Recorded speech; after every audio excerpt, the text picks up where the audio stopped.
reconvene to open session. Roll call, please. Okay, yes, Councilmember Nierenheim. Here. Councilmember Lowenstein. Here. Councilmember Horvath. Here. Councilmember Obaji. Not here yet. Councilmember MD. Mayor Brand. Here. I'm sure they'll be here shortly. Do we have any announcements from closed session? There's no reportable action this evening. Okay. Then, getting a message that there's no volume on our broadcast. Can you check into that? And we'll keep moving. So I'll entertain a motion to adjourn to a regular meeting. Second. Okay, motion by Councilmember Horvath, second by Councilmember Nierenheim. Are there any objections to adjourning? Okay, so ordered. We are adjourned in closed session. Now I'd like to call to order an open session for regular city council meeting. Or roll call, please. Councilmember Nierenheim. Here. Councilmember Lowenstein. Here. Councilmember Horvath. Here. Councilmember Obaji. Here. Councilmember MD. Councilmember MD. And Mayor Brand. Here. Okay, let's all rise and salute the flag and take a moment of silence afterwards, if you would, please. Okay, ready? Begin. Pledge allegiance to the flag to the United States of America. United States of America. Republic for which it stands, One nation. under God, indivisible, with liberty, justice for all. Justice for all.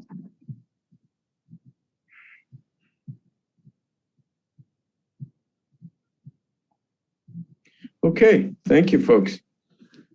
Okay, let's do announcements. Councilmember Nierenheim, do you have any announcements for? I do. I got a couple of small items here. First, I want to thank Alan Sanford, who did the Beach Life Festival. Rockefeller, he has a Rockefeller business down the village, amongst many other things he does. It was a great weekend.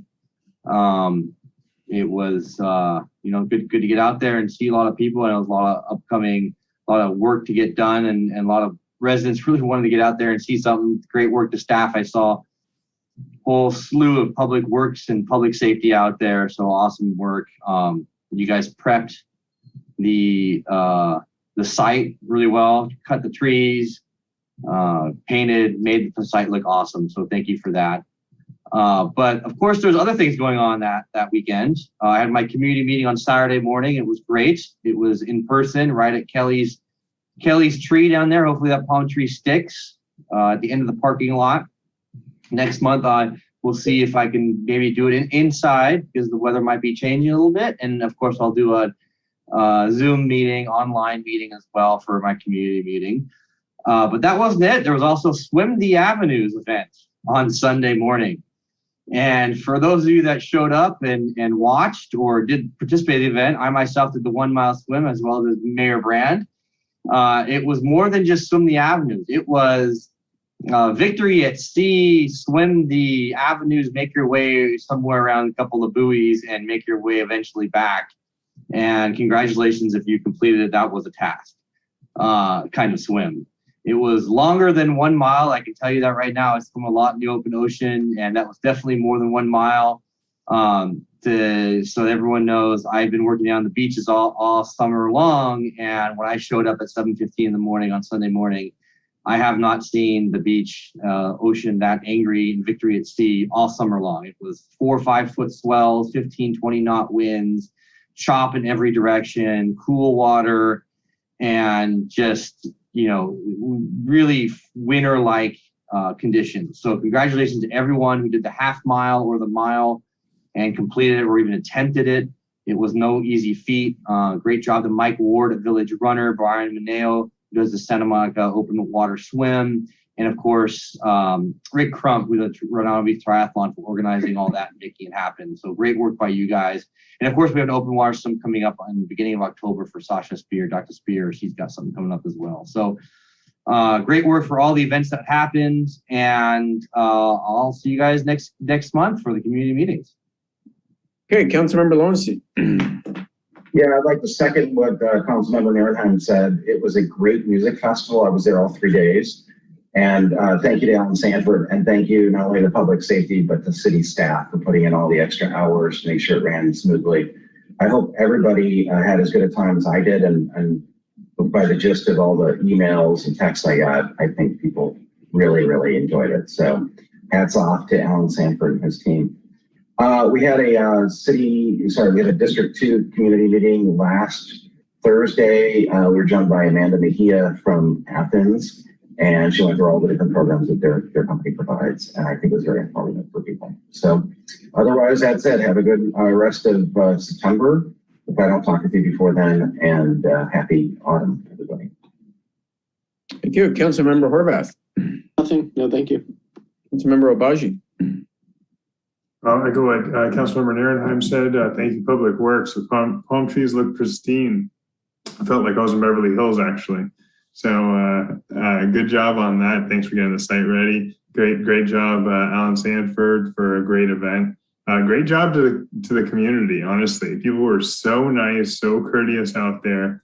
It was amazing. It was great to be out there. So thank you, Redondo Beach, for hosting that and for being a part of it. I'll have my community meeting next week, and I'll announce the date on social media and on my city council page. That's it. Thank you. Councilmember MD. Last weekend, there was a group of residents that did maintenance on the cleanup, I should say, on the bike path in North Redondo. That was great. And sad news, the Peach Wave is closing at the end of this month. And they're no longer going to do the frozen yogurt by weight. They have just sizes until the end of the month when they close. And just so you know, what's special about Peach Wave is the only place besides Disneyland where you can get Dole Whip. So go visit them before they go away. It's important. It is. I'm serious. Okay. Over the weekend, this past weekend, I went to Contract City's Fall Education Seminar for local electeds. We're not technically a contract city, but I tell you, it was quite a good event and a lot of great seminars, very educational. I give a presentation about an initiative we're doing. I'll talk about that a little bit later. But there are a lot of good issues covered about homelessness. LA County Sheriffs came and talked about how they cleared the mess at Venice Beach Boardwalk. There was another great seminar about developing best practices and guidelines and procedures for remote work, right? So all the cities are trying to figure out how to manage people that are going to be working more on a remote basis. So it was really interesting and helpful to have people at the cutting edge of that. A lot of issues around that, about how far away you can live and you name it. You know, you can get workers comp working at home and ergonomics of your desk. And it's really, really interesting. So I'd encourage our staff to look closely into that as we move forward, because a lot of heads were turning because they're all seeing that. And as the pandemic comes to an end, one of the things we've learned is that remote work is highly desirable, particularly among office people. But on the other hand, how do you manage that? How do you train people to manage that? That sort of thing. So it's really interesting. Also part of that and what happened since the last meeting is the governor signed something called Senate Bill 9 and Senate Bill 10. Governor signed about a week ago, and Senate Bill 9 requires cities to split single-family lots into two. We're required to do it. So we have no choice. It's forced zoning under our communities. So as an example, if you live in a single-family lot anywhere in Redondo from District 1 to District 5, your neighbor can now, or you can request a parcel split of your single-family home. And with the ADU laws, you can now have 4 to 6 units now on a single-family lot. So, and it's coming, folks, because this bill takes effect January 1, and people are going to start moving. So it's something this council voted unanimously to oppose. The city council in Los Angeles voted against it. Many, many cities have opposed this, and the state's moving on it anyway. So they're not listening to us. They're not listening to their constituents. Polling shows 70% of Californians are against this. So the legislature's on a tear, though. And so that's why we have an initiative now California's for community planning to make these sorts of issues, zoning and development, community affairs. And the Sacramento's got to stay out of the business of all the cities in the entire state. And these laws apply to the entire state. And I'll remind everyone, there is no affordability component in these whatsoever. So it's just a fallacy that somehow they're going to upzone the entire state and a bunch of affordable housing is going to happen. It's really just a giveaway. So you can't talk about this too much. Some of you heard it and you're tired of it. Don't get tired of it, because it's going to really transform communities all over the state, particularly areas like Redondo Beach. So it's the end of single family zoning, and most people oppose it. And so that's why their initiative, there may be a referendum, lawsuits, a lot of things. So you'll be hearing about this going forward. And again, thanks to Rick Crump. I can't thank them enough. Rick Crump, Brian Manejo, Mike Ward for running this Swim the Avenues event. It's a lot of work, and kudos to them. And thanks to the LA County Lifeguards and Beaches and Harbors for waiving the lifeguard fees for this event, as well as the upcoming event. It's gracious of them. They don't have to do that. So don't forget that. And with that, we'll move on to our regular city council meeting. So welcome again, everybody. It is September 21st, first day of fall. And we have an agenda here, somewhat packed. Order of agenda. Anybody have a motion to approve the order of agenda, change the order of agenda? I actually would like to move forward. I would approve the order of agenda with moving forward the items. Let's just do, we want to do all the P items first, or actually, I was thinking of doing the CEQA ordinance first, P3, and then do the rest of the items, P3, let's just do, I'll make a motion to do P3 after the public participation on agenda items, and then the rest of the items. Be good to do the boards and commissions. It'd be good to do that up front instead of 11:30 at night. Yeah, actually, I like that too. P3, P4. I'm just looking at his code amendment, Pennsylvania.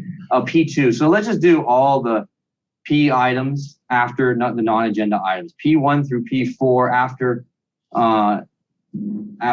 the non-agenda items, and then we do the rest of the items as is. Second.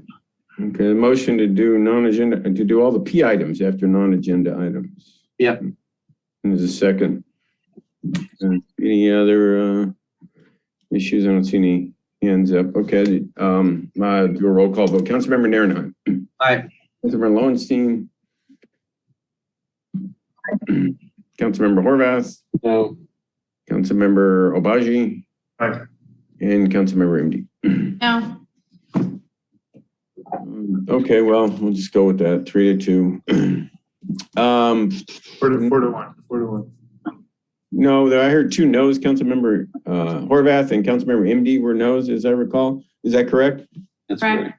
Oh, sorry. I misheard it. 3-2. Okay, next up is blue folder items. I know we have a couple blue folder items. Mickey, Eleanor? Yes, we have actually several. J1, public participation on non-agenda items. We have a public communication. For N2, we have administrative report, map of Los Angeles County City Prosecutor jurisdiction and implementation plan, and also public communication. For P1, we have updated version of the proposed League of California Cities resolution dealing with railroad right-of-way issues submitted by Councilmember Horvath. For P3, we have appeal application forms from various cities submitted by Councilmember Narenheim, and also comparison document compares current CEQA ordinance compared to changes of staff, and also compares this current CEQA appeal ordinance with the changes suggested by Councilmember Narenheim. And under P4, we have the mayor's appointments. Okay, is there a motion to admit those to the record? So moved. Motion to second. Okay, motion by Councilmember MD, seconded by Councilmember Narenheim. Are there any objections? Okay, so ordered. Those are admitted to the record. Next up is the consent calendar. Tonight we have 13 items on the consent calendar. These will be voted on all at once. Any members of the public can comment on any item. I'll go through the council and the council members can pull an item for further discussion. I'll start with Councilmember Narenheim. Councilmember Narenheim, do you have any items you'd like to pull from the consent calendar? I do not. Councilmember Lowenstein, do you have any items you'd like to pull from the consent calendar? No, thank you. Councilmember Horvath. H12, please. H12. Okay, Councilmember Obaji. No, but I just want to say thank you because I really appreciate seeing $3 million go to Grant Avenue to improve that residential connector. Okay. Councilmember MD. Thank you. Okay. Are there any comments, public comments, Vicky, on any consent calendar item other than H12? Do not have anyone wishing to speak. However, we do have an e-comment for item H13, and Melissa will come on and read that to us. Okay. This comment was submitted by Mark Nelson. Based on MBI work for Manhattan Beach, I oppose the city of Redondo Beach using them as a consultant. Specifically, MBI made unconventional assumptions regarding noise emanating from the rooftop bar of the hotel on Sepulveda. And that's the end of Mark Nelson's comments. Okay. Any more public comments on consent calendar other than item H12? There are none. Okay. Is there a motion to approve the consent calendar other than item H12? So moved. Second. There's a motion by Councilmember Narenheim, second by Councilmember Horvath. I'll do a roll call vote. Councilmember Narenheim. Aye. Councilmember Lowenstein. Councilmember Horvath. Aye. Councilmember Obaji. Aye. And Councilmember MD. Aye. Okay. You need to read a few things, Vicky? I do, thank you. Council adopted by title only resolution number CC-2109-090, a resolution of the City Council of the City of Redondo Beach, California, approving the filing of a claim with the Los Angeles County Metropolitan Transportation Authority for fiscal year 2021 to 2022. Council adopted ordinance number 3220-21, an ordinance of the City Council of the City of Redondo Beach, California, amending Municipal Code Title 3, Chapter 7, Article 20, to conform regulations regarding street vending in the City of Redondo Beach with Senate Bill 946. Also adopted by title only resolution number CC-2109-091, a resolution of the City Council of the City of Redondo Beach, California, leasing certain property to Barley Vibes LLC. Council also adopted by title only ordinance number 3219-21, an ordinance of the City Council of the City of Redondo Beach, California, amending section 2-9.101 of chapter 9, title 2 of the Redondo Beach Municipal Code, establishing a minimum number of meetings for all boards and commissions of the city for second reading and adoption. And that concludes resolutions and ordinances adopted under consent. Okay. Thank you, Vicky. You're welcome. Next up is item H12, Councilmember Horvath. I just pulled the vote on separately. No discussion. Oh, okay. You want to make a motion? No, I'll make a motion to approve item H12. Okay. Is there a second? All right. Well, I'm not hearing a second, so. Second. I'll second that as well. It sounds like Councilmember Obaji seconded first. So there's a motion and a second. Any discussion? Not seeing any. I'll do a roll call vote. Councilmember Narenheim. Aye. Councilmember Lowenstein. Councilmember Horvath. No. Councilmember Obaji. Aye. And Councilmember MD. No. Okay. Do you need to read that, Vicky? I do, since it passed 3-2. Council adopted by title only ordinance number 0-3221-21, an ordinance of the City Council of the City of Redondo Beach, California, adding section 2-9.109 of Municipal Code Title 2, Chapter 9, Article 1, and repealing section 2-9.707 of Municipal Code Title 2, Chapter 9, Article 7 for second reading and adoption. Thank you. Okay. Thank you, Vicky. So that covers our consent calendar. Next up is public participation on non-agenda items. This is an opportunity for anyone from the public to talk about anything that is not on our agenda. You have 3 minutes. And do we have anyone wanting to speak? We do. The first speaker is Holly Osborne. Please proceed, Ms. Osborne. Yeah. Need to unmute yourself, Holly.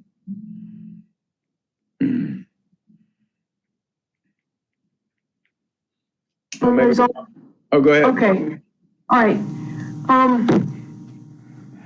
Dear Mr. Mayor and City Council, I have remarked in the past on how important trees are for keeping the city cool. Below is a plot of global temperatures in degrees C over the last 175 years. And I'm an engineer, I can't give a talk without a plot. There has been a fast rise in temperature in the past 5 decades. Since 1975, the planet has seen about a 1 degree C, which is 1.8 degrees F, rise in temperature. The plot below is a global average. The US temperature is rising faster than the global, and the Southern California temperature is rising faster than that. And here's another sentence I copied. Southern California has warmed about 3 degrees EF in the last century, and all the state is becoming warmer. So here are some other facts for you. Heat causes more death than other weather-related phenomena. Trees keep the temperature cooler. You know that if you watched NBC Nightly News last night, people are going around their cities with an app that compares temperature in areas with lots of concrete compared to areas that have trees. They want to identify areas which should be targeted for cooling. The solution is obvious. That's 3. Plant some trees in hot neighborhoods. And then I'm reminding you guys that Redondo is park poor, which you knew anyway. So now I'm below the graph if you're following me on your screen. Here's the problem. SB 9 is a measure that is going to lead to more concretization in neighborhoods. Neighborhoods that have small lots and are already pretty dense are going to be more affected by this. However, there's an escape clause. The clause below, which was a last-minute addition to SB 9, says that a project can be denied if it will have an adverse impact on public health and safety. I'm not going to read the paragraph, but let me say that paragraph was already in an overriding code. All they did was remind people of it and put it in SB 9. So it already governs everything. So, Mr. Mayor, please direct the city planners to not approve projects which will destroy a tree on city property or cause city property or their own front yard to be paved over. I already reported once before on somebody who did pave over a part of their front yard.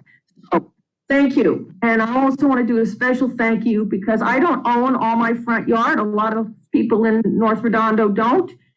And the city planted a tree there and it really keeps my house cool. So thank you to whoever did that. Done. Okay, thank you, Holly. All right, next up. Next speaker is Elizabeth Markhon. Hi, Elizabeth. Okay, so can you hear me and see me? Yeah, loud and clear. Awesome. So first of all, I do want to tell Laura that there are Dole Rips at Wanachil, so just to let you know that. So go to your local Wanachil right down there, Redondo. My public comment today is to do with SB 9 and 10 and the horrific choice that was made from Sacramento to basically destroy single family homes. I'm asking our city council and our city attorney to explore all options in challenging these laws legally. These laws erode our local control. They take away our city council's say in planning and allows rezoning. The other thing too is that it is under the fallacy of the affordable housing and anything else they made up to do with this. And quite frankly, there's no affordable housing requirement, just like you said, Mr. Brand earlier. Again, it reduces the setbacks to 4 feet on the sides and the back. It's going to allow for the laws, for up to basically 6 units. It's going to basically destroy kind of the culture of so many of our neighborhoods that we specifically purchased so we would have the single family neighborhoods. And it's not going to help the housing. In fact, I think I can make the argument that it make it worse because developers will come in and instead of actually reducing the fees, you're going to have, again, the housing crisis with the families not be able to afford it because they're going to be outbid. There's no infrastructure requirements. There's no environmental studies required. There's no public comments. And there's also minimal parking, and it's just a terribly written law. And I just encourage the city council and the city attorney to do what they can legally. Also, I like to know what I can do because I would like to make this known because quite frankly, I don't think enough people actually know what is happening right now to our neighborhoods. Well, you're right about that, Elizabeth. So you can go to communitiesforchoice.org, communitiesforchoice.org, read about the initiative that's out there. Well, I feel like if there's something that we can do in the grassroots here, I honestly, I've lived in this neighborhood for 51 years. My parents have lived in it since 1966. And if we were to if today someone bought next door, they can have a duplex, quite frankly, and the 2 ADUs, the whole flavor of the neighborhood will change. So if there's something else we could do, that'd be awesome. But yeah, that's a grassroots effort at communitiesforchoice.org. The initiative is grassroots. Right. So check it out. Okay. Any other comments? No, there are none at this time. Thank you. Okay. Moving right along. So next up, I guess, is the P items then. So we'll go to, public hearings don't need ex parte communication. So the first P item, P1, discussion and consideration of city's position regarding League of California Cities resolutions proposed for adoption at the annual conference business meeting. There's a conference this week. I'm going tomorrow. And I think Councilmember Horvath, Lowenstein, I don't know who else is going, but this is, so everybody knows, an annual conference where local elected officials meet. This year it's in Sacramento, and a lot of educational seminars, and it's a great way to network and learn a lot. And they also pass resolutions, the League of California Cities. So that's what this discussion is about. So with that, Joe, did you want to touch on this? Yeah, I can hit the highlights. The league conference, the final day of the conference, there is an annual business meeting. There are materials that will be before the voting delegates. Our voting delegate, as determined by the council earlier this year, is Councilmember Lowenstein. As an alternate, it's Mayor Brand. The materials that will be before the business meeting on Friday are included in your packet. There are 2 resolutions and amendment to the bylaws. 2 of the items are pretty straightforward. The amendment to the bylaws deals with increasing the number of directors on the board of directors of the League of California's cities, which is increasingly is now being referred to as Cal cities. So you're going to start hearing about Cal cities as opposed to League of California Cities. So there's a change to their bylaws to focus more on increasing diversity in their membership. So that amendment makes sense from a staff standpoint, would recommend support for that. There is a resolution dealing with the maintenance of railroad right-of-way, dealing with the cleanup of debris, removal of camps, dealing with quality of life issues. One of your blue folder items, it was an updated resolution that was provided by Councilmember Horvath, who chairs one of the policy committees that reviewed this actual this resolution. So again, Councilmember Horvath can probably speak to this in more detail. I think it makes sense from a staff standpoint to authorize a yes vote on this.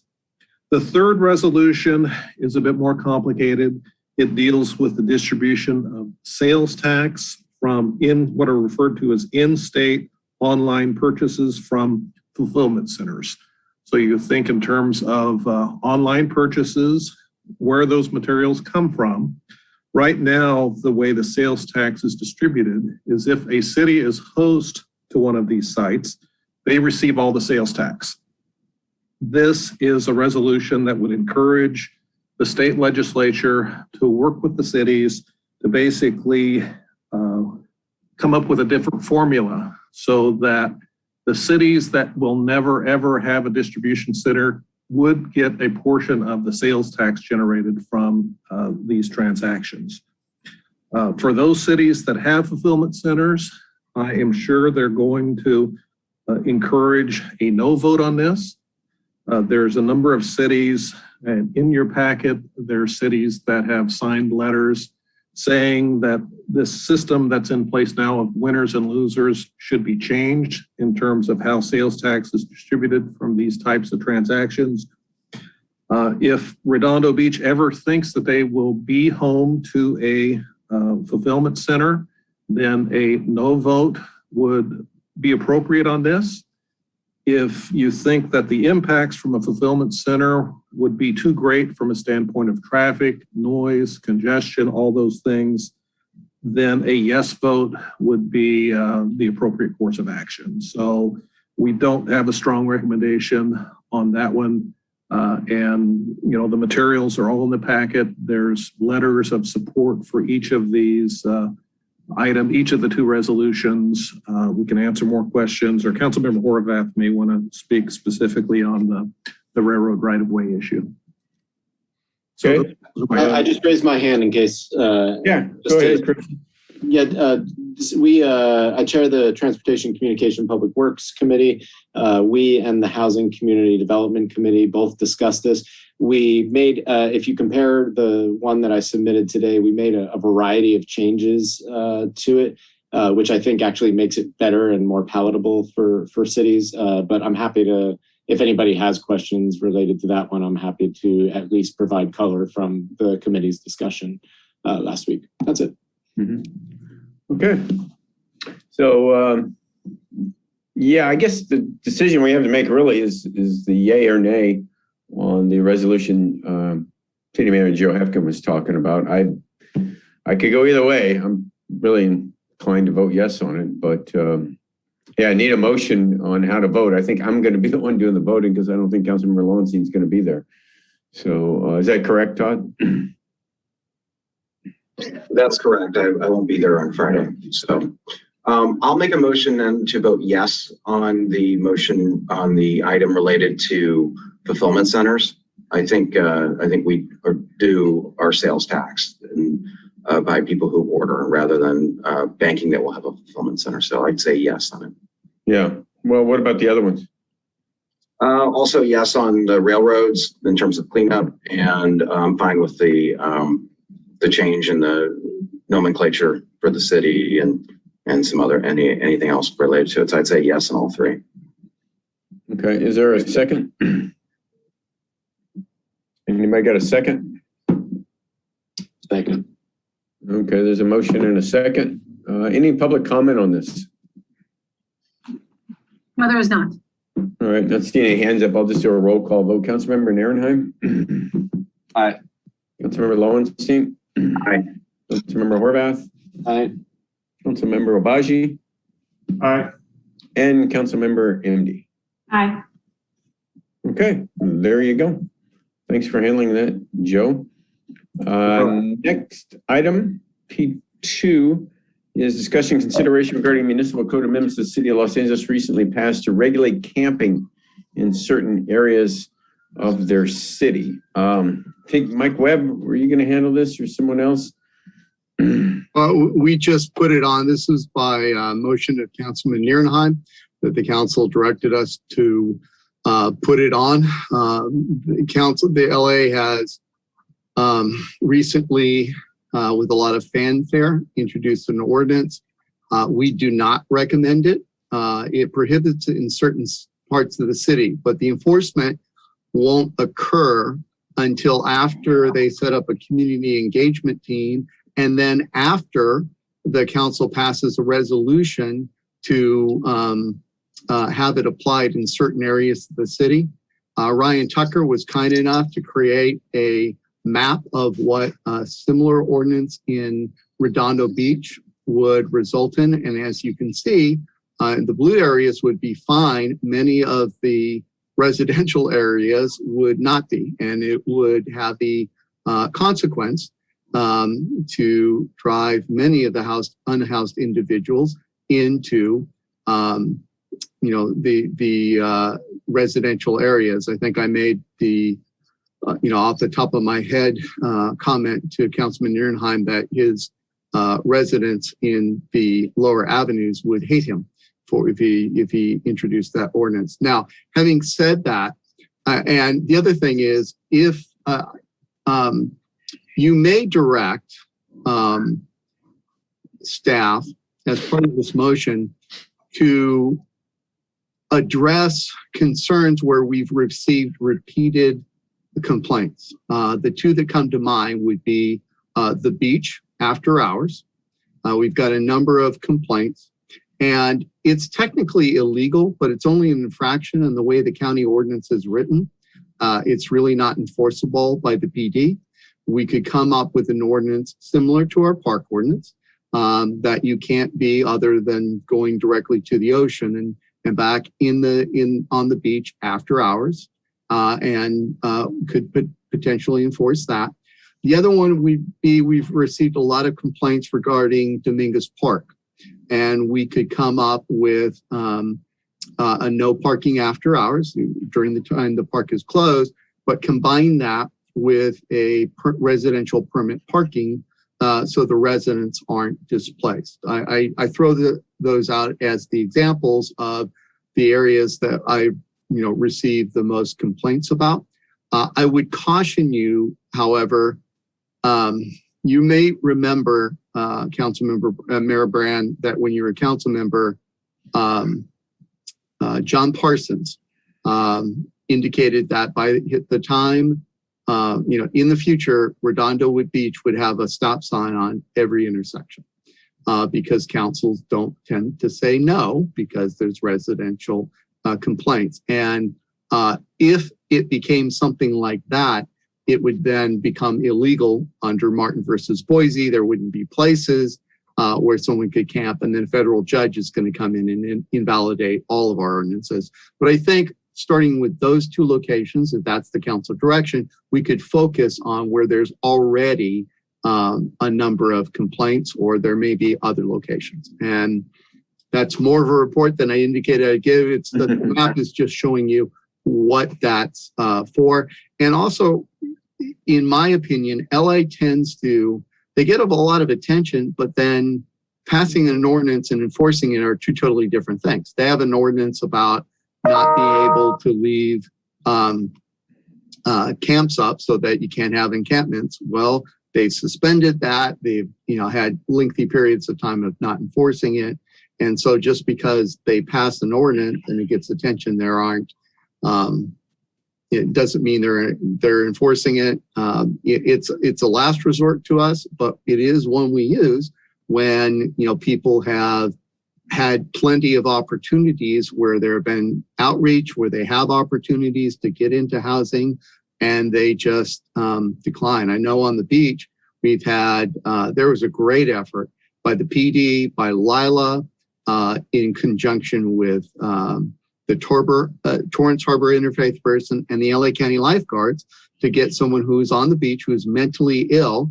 I received comments over the weekend, forwarded to them by Monday, late in the day. They had him agreeing to accept services and housing.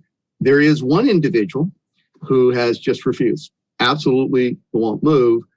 In that case, enforcement is a possibility if we have that ordinance. So with that, it's your item. It's the item you requested to have on there, and I'll turn it over to you. Okay, thanks, Mike. Councilmember Abashi. I just wanted to say that I think that before we kind of take any action to change laws as it concerns the homeless, we probably should get a homeless update from the folks who are out there on the field, be it the navigators or the people taking the census, just to understand what's going on. Because I'm not hearing about it too much over here, but I am hearing about it from people who then realize I'm a city council member in Redondo and are like, hey, next to Chart House, they're starting to camp out. And I'm seeing the online posts about them down at the beach. So to the extent that what Los Angeles is doing is impacting us, I think we probably should get an update on that. But right now, I feel like we'd be legislating in the dark without knowing more and getting a kind of up-to-date update on what's going on. That's all. Okay, Councilmember Nairn. Thank you, Mayor Brand. So yeah, let me screen share here so people can see the map. I will start off with South Redondo because it's got the legend on there. All right, so this is the map that Mr. Webb was talking about here. Here's the camping ordinance analysis here, just so everyone knows. 500-foot radiuses for daycares, freeways, libraries, parks, schools. So this is the radius. Basically what he's saying is it pushes any type of camping activity into the neighborhoods, whether it's R1 or multifamily, high density. And then as you can see along the coastline here, it really pushes it up towards PCH, visible areas, Prospect over here, Torrance Boulevard. And then obviously the harbor is really impacted with the schools. I mean, this District 2 would be was looking good. Here's North Redondo. Here's all the areas where it would be, I guess, yeah, not allowed. It would really push the homeless activity into the residential area. So everyone can see. And this yellow right here is the 1,000-foot radius that we have for the current pallet shelter. So that kind of shows you what he's talking about, why. I'm glad we have this as an ability for us to look at and maybe work off later at a later point in time. But Mr. Webb, actually, I got a question for you. You said that we target the beaches, but we don't own the beaches, right? They're in our jurisdiction, and the county lifeguards has specifically referred, the county has specifically referred residents who complain to the PD. And Okay. So the county code makes it illegal, but an infraction to loiter, which is a bad term to enforce because it legally means to linger for the purposes of committing a crime as the opportunity presents itself.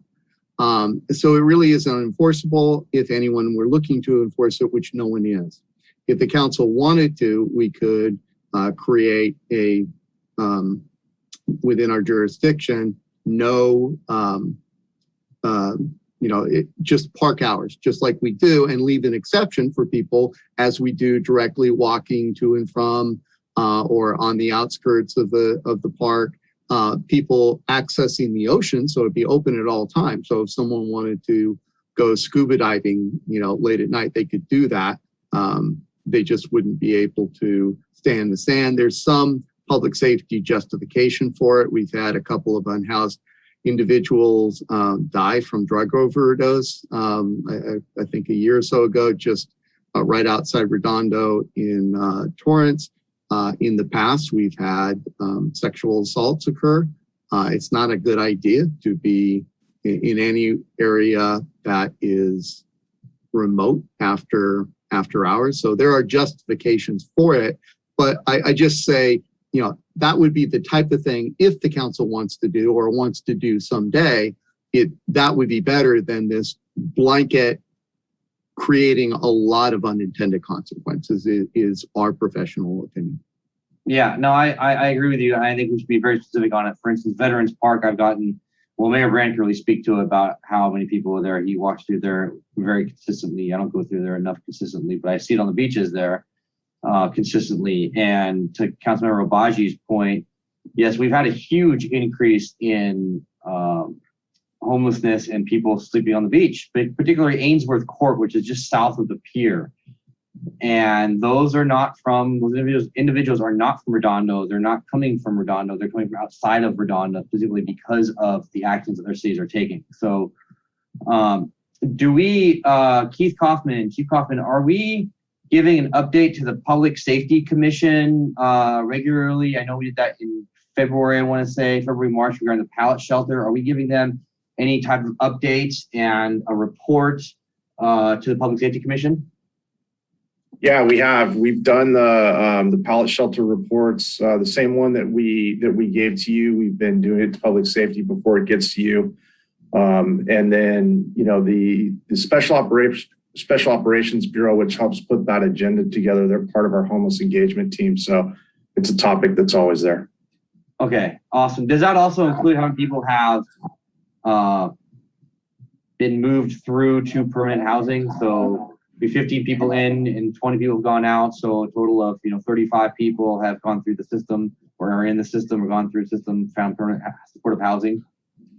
Yeah, when we do the stuff specific to pallet shelter, then we kind of refresh all those statistics. And then also, most of the questions we were getting was surrounding crime around the pallet shelter areas. So we redo those statistics as well. We've done it for public safety. We've done it for you guys, and we've also done it for community meetings a couple of times when there's concern. So we're always happy to do that.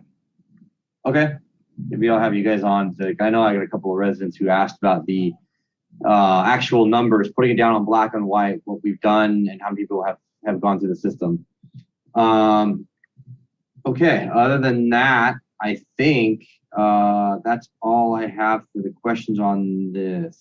I'm glad we have this report. I'll be sure to show this in my community meeting coming up next month.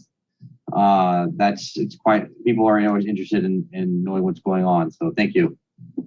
Just to refresh, Mike, Webb, you were asking for maybe specific direction to focus on a couple of areas. The ones you mentioned was Dominguez Park and the beaches, correct? So if the council wants to, those would be the two where I would think that we already have been receiving the complaints. Right. And if the council wants us to work on it, we would be prepared to return with recommendations, but it's a council choice. Yeah, I think it's a good idea. I'd throw in Veterans Park too. It's clearly a lot of those people, they're not, as Nichols said, they're not from Redondo and they're not looking for help. So yeah. Anyway, Councilmember Horvath. Yeah, we've been talking internally, Mike, Joy, Anna, and I, and PD about Dominguez Park and, ways to address that. That's kind of our unofficial safe parking site in a way. And I've been talking with other cities about, the need to contribute, I think, as we'd all like to see, to issues and starting some safe parking sites because we do need it. But it is causing a problem at Dominguez Park. So I'm happy to take a more surgical approach versus, the kind of broad brush stroke that LA did.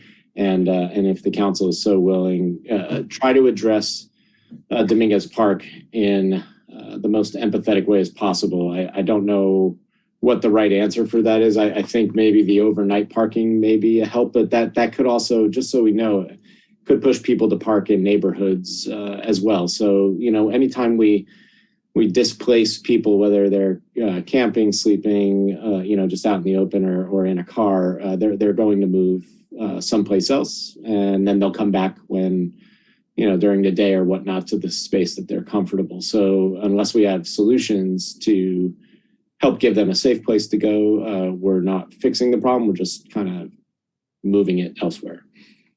That's all. Okay, Councilmember Obaji. All right. I also appreciate this map and seeing it pictorially.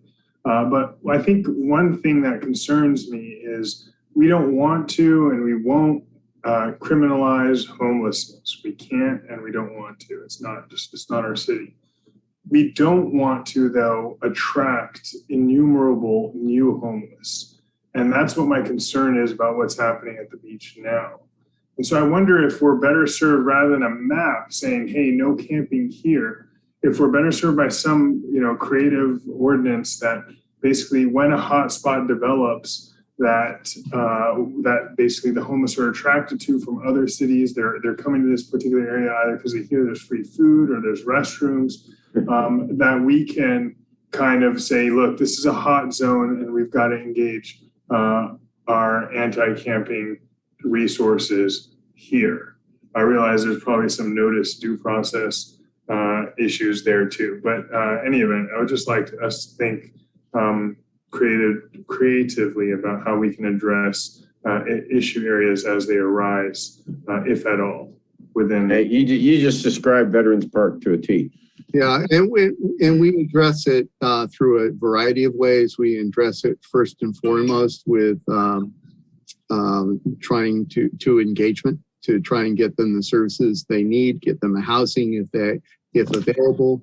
That will go up when we get the housing navigator position filled.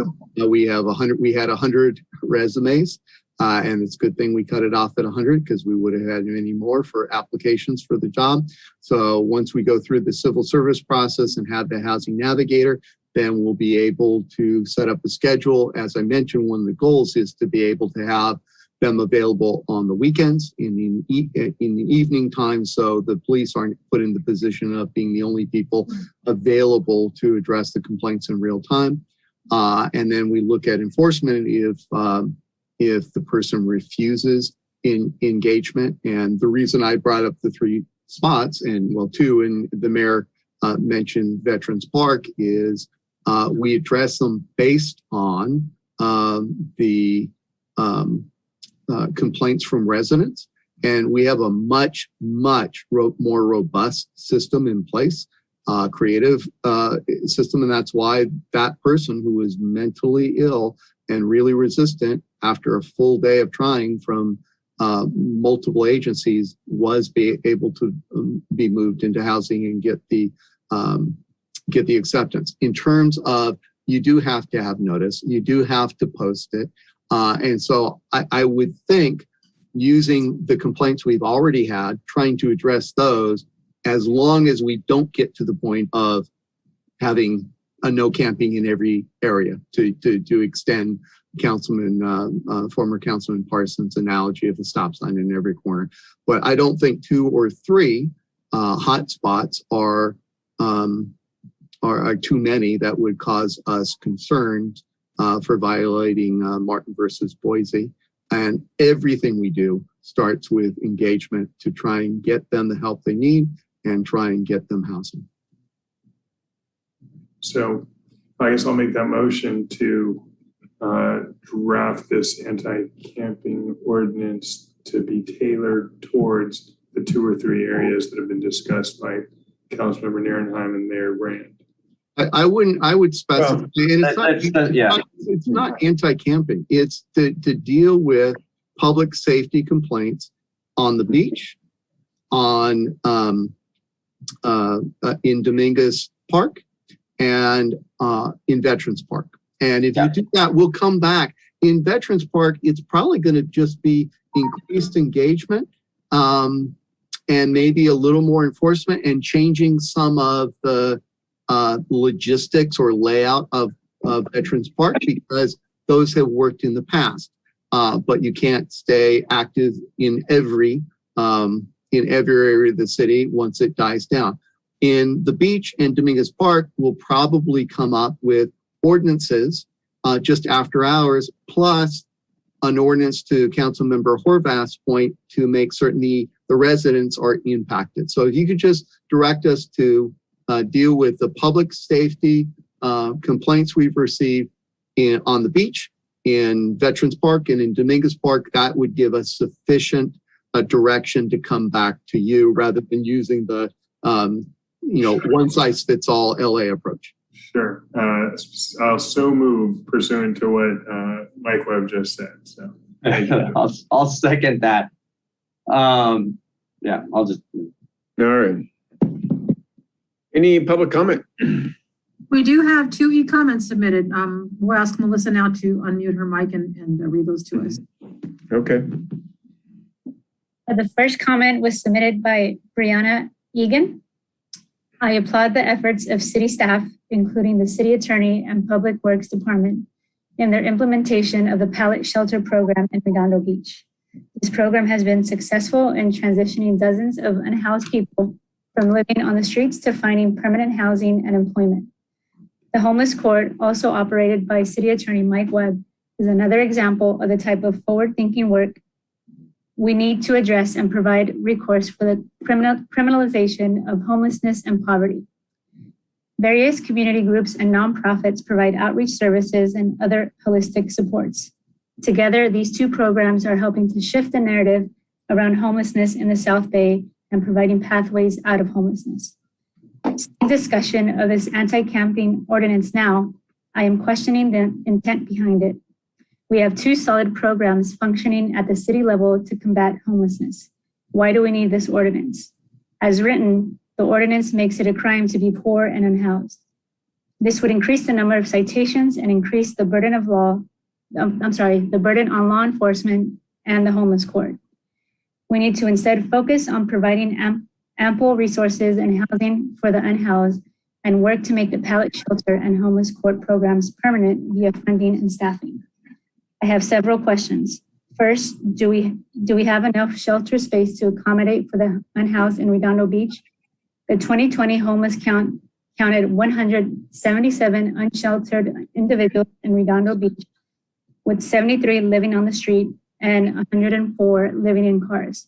The pallet shelter accommodates 15 to 30 people if double occupancy is used.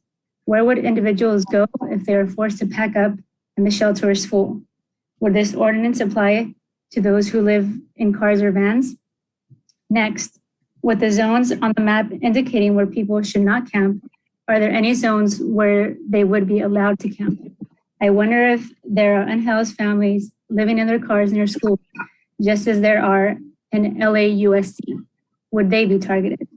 We should continue with a compassionate and housing first approach to addressing homelessness before making it illegal to sit, lay, or sleep.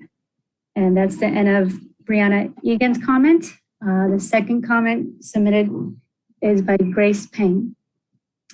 I am as appalled by the growing homelessness in our region and our city. However, I think this ordinance is wrong-headed. Housing experts are unanimous housing shortages and the accompanying rising rents are what pushes people out onto the streets. A UC Berkeley paper showed that a 1% decrease in vacancy rates results in a 25% increase in homelessness. The way to end the cycle is to build more housing. We can do our part by fulfilling our RHNA obligation expediently and encouraging our neighbors to do the same. Only then can we climb out of this housing crisis that we caused by underbuilding for 40 years. And that's the end of Grace Payne's comment. We also have a public speaker, Elizabeth, would like to speak on this item as well, Mayor. Sure, go ahead. Well, it's kind of hard to follow that because I don't want to sound like I'm uncompassionate and unempathetic, but I do think that there is a reasonable way of approaching the homelessness and the unhoused with having this type of ordinance, because we do have to still have law and order, and we can still work with the unhoused in a very compassionate way. So we do have to think about the safety, and I am concerned about being too inviting because I do drive all the way around Mar Vista, Marina del Rey, Venice, and I do see that there is a situation where if we do become too inviting and we don't approach this in a way that it could get to a point where it's just going to be out of control. So I do appreciate Mr. Webb's ideas about this, that we do work with targeting areas, that we do work on the ordinance and be reasonable at the same time showing compassion. I don't think that those are two separate things and they need to be worked together. I think Redondo's done a very good job in that, but I think we need to continue to work with that direction. There has to be some law and order. We have to have public safety. We have to be reasonable in what we do, and we can still be empathetic and we can still be compassionate. Okay, any more public comment? Nope, I think that those are all the speakers we have for this item. Okay, Councilmember Narenheim, you still had your hand up?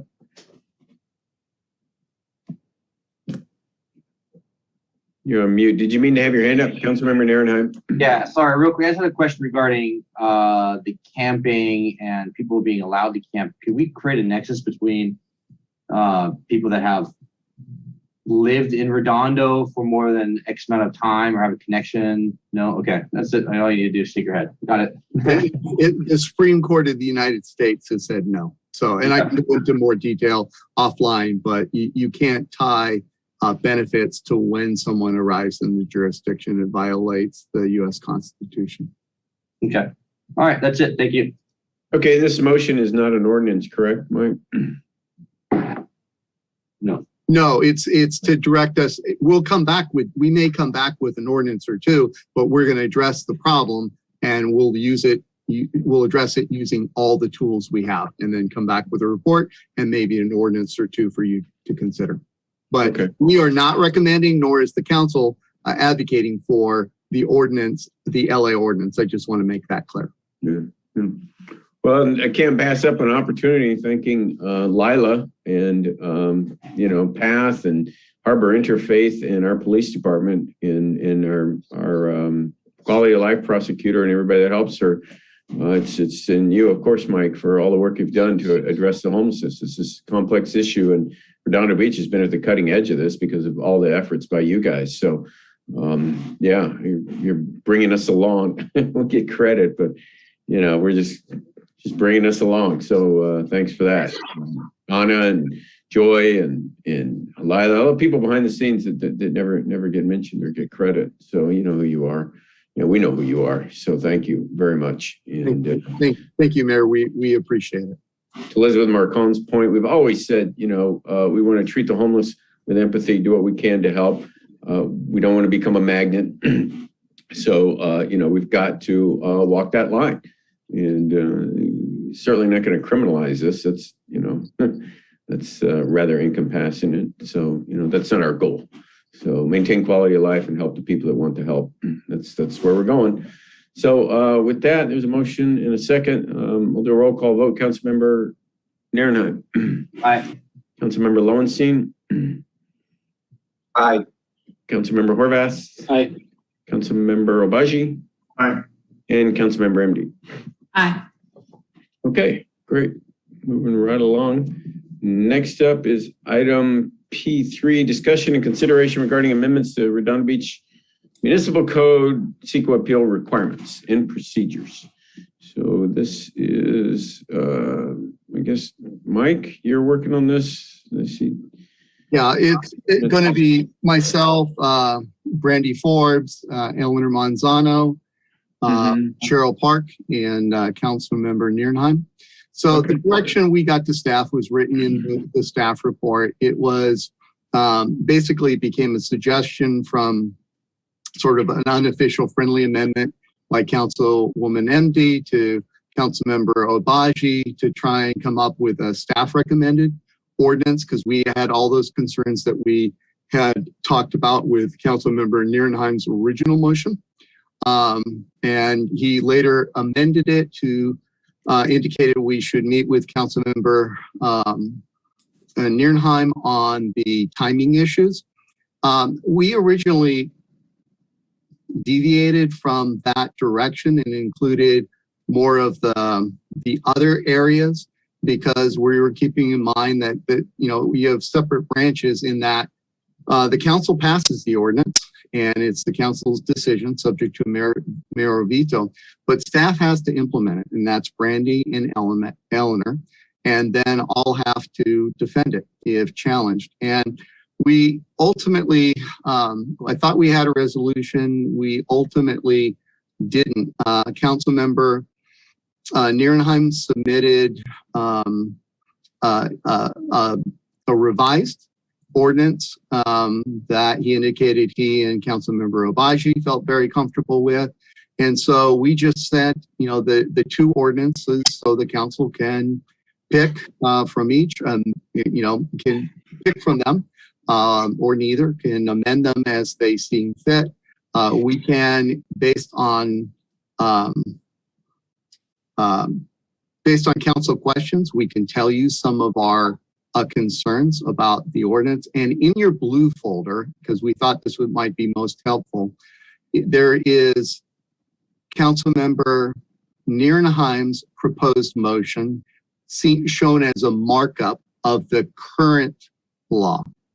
And the staff recommended, and that's Brandy, Cheryl, Eleanor, and I, ordinance used as a markup of the current law. And that may be most helpful. There are substantial differences between them, and we do have concerns. But if the council wants to pass that, the council certainly can. And if you want us to address our concerns, we'll be happy to do that. And with that, I'll turn this mayor and council item back to the mayor and council. Okay, Councilmember Horvath. Yeah, so let's start because this blue folder item just came in right as we were wrapping up closed session.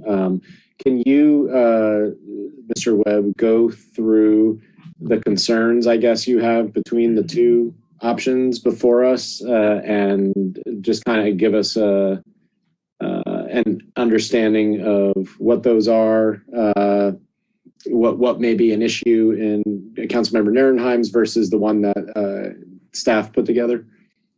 Well, the issues that the council and the mayor had talked about and were passionate about were timing related, that people were forced to do too much too quickly. And so we tried to address that with extended time. What this ordinance does is a lot more than that. This ordinance, and so it could be challenged from a project developer because they have a right under due process to a fair hearing. What this ordinance does is remove many of the protections that make it a finite appeal.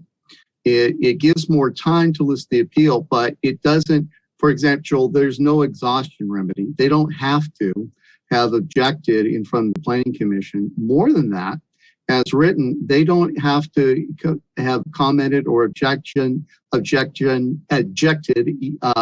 during either the circulation process or even before the Planning Commission makes the decision. One person has to, any person, and thereafter, any unlimited number of people can appeal that decision, and they have much greater flexibility to add additional grounds and issues much later in the process. And so unlike, say, a court hearing where you appeal a specified set of issues and you have a specified set of appellants, and you can't wholesale change your facts and grounds for appeal well into the process, this ordinance would allow. There are, I'll just mention a couple of specific things and I'll turn it over to, Brandy and Cheryl, who I thank for working on the red line. This uses, there are a couple of, I don't know how to interpret the issues. So for example, there's a definition of person in section A2. And in A, it says the three people who can be appellants, and I'm going to open it so I'm not speaking from memory. But the three people, let's see. Sorry, I have to my computer glasses. That's ours. Let me look at Councilmember Nierenheim's. So the appellants identified in section A1 through A3 may file an appeal. And you have a bunch of people. The way our current ordinance is, you have to have objected during the circulation of the CEQA document or during the Planning Commission. In this case, any other person. So if one person objects, then everybody can appeal later. And this really makes the Planning Commission's role kind of meaningless in any controversial issue that is almost certain to be appealed to the council. It really gives truth to former Mayor Aspel's statement that the Planning Commissions are a speed bump on the road to the council. People appealing it are tactically don't object, don't say anything during circulation, don't say anything during the Planning Commission, and then dump it all and force the council and staff to deal with it during the appeal. If you look at 2, so one is the person, and it's anybody if anybody objected. 3 is the current mayor or council person can do it as long as there's a waiver of a statement that they don't have an interest. 2, category 2 of people who can appeal is a definition of person. So I'm not certain why the definition of person was inserted. When it's inserted this way, it kind of means any person without limitation can appeal it as a matter of right, given the way it's drafted. I don't know how to explain it. The definition isn't bad. Other ordinances, I have no objection to the definition, and other CEQA ordinances, other cities use the definition, but they typically use it in a definition, in a list of definitions. If they define a bunch of stuff at the start, they define person as one of them. And then finally, I don't think we need it because our Muni code, if I can find it real quick, and I may not be able to, in 1-3.13, we have that definition in the significance of other words. So it says, unless different in the ordinance, they have what the words mean, and they include the word person. They have a definition. So, and there are plenty of obstacles. I don't want to get it into beating up on this ordinance. I really don't. I want the council's intent to prevail, but I also want you to hear from Brandy and Eleanor of the difficulties in implementing it, my concerns you heard last time about defending it for a to an appeal, a due process appeal, and it creates confusion, I think, in a lot of ways. The extended timeline right now, the deadline for CEQA appeals is the same as the timeline for other appeals. It's different than the concurrent appeal. So if someone wants to object to other related appeals related to the project, they may blow the deadline on those, relying on the greater timeline in the CEQA ordinance. And finally, and we had a lot of progress with Councilman Nierenheim, and we're going back and forth and explaining, what's a policy issue, what is an implementation issue. It reinserts business terms. And I suggested that using business terms and business days and calendar days is not a good option. It creates confusion. So for example, in the city, we don't have a definition of business days. And so Councilmember Nierenheim, what do you mean by putting that back in? Do you have a definition in mind? Because since we don't otherwise have a definition, we would typically default to the way that phrase is used in state law. And in the civil code, they define business days as any day except a Sunday or a holiday listed in the government code. And so if in Councilman Nierenheim's ordinance, and I'll talk about this in a minute, the city clerk has to advise them if, in her opinion, it doesn't meet the criteria of complying with the code. And once she notifies them, I think they have 2 business days to comply. Well, if she tells them on a Wednesday and we're closed on Friday, their response is due on Friday. If she told them on a Thursday, their response, without a definition, is due on Saturday. And I think a lot of people are going to miss that. And there are lots of examples like that in this ordinance.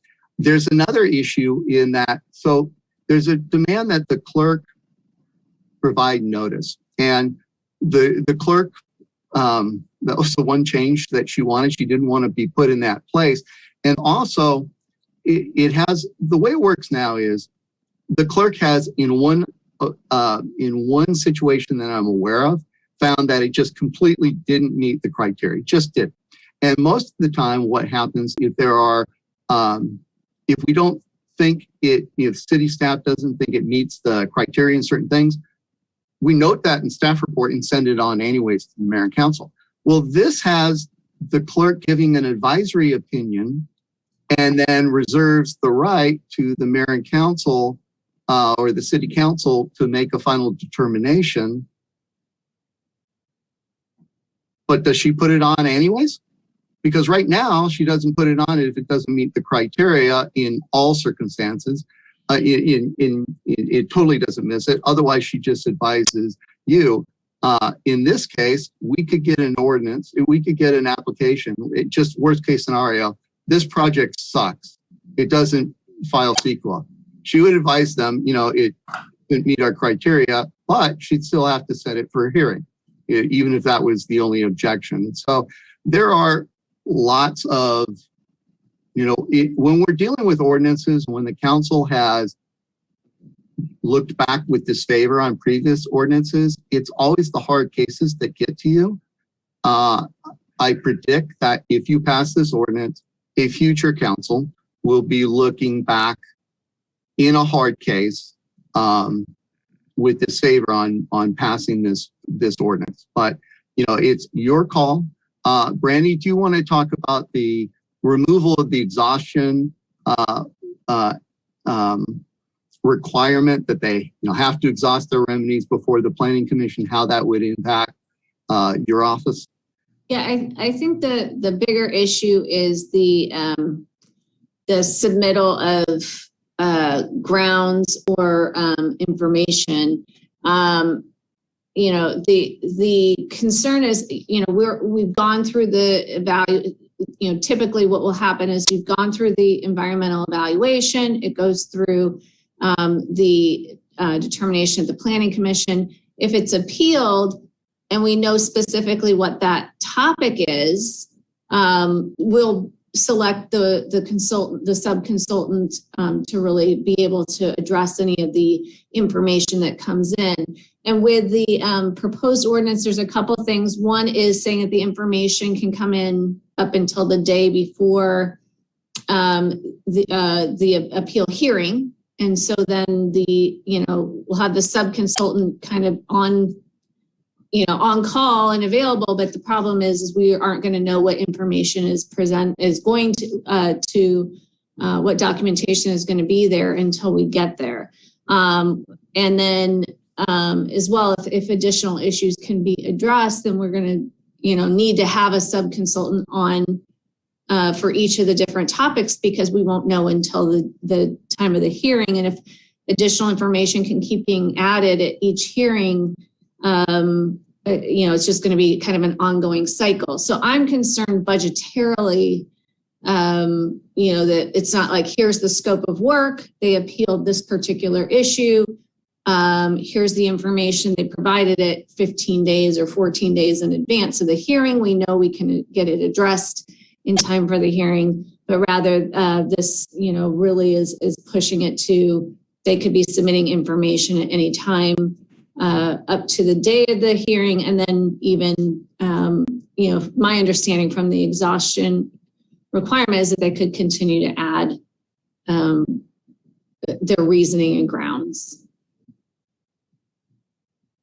So that's my concern, is just budgetarily, it's going to be this continual cycle, and we're going to always be having to pay for a consultant contract to address those issues as they arise throughout the hearing.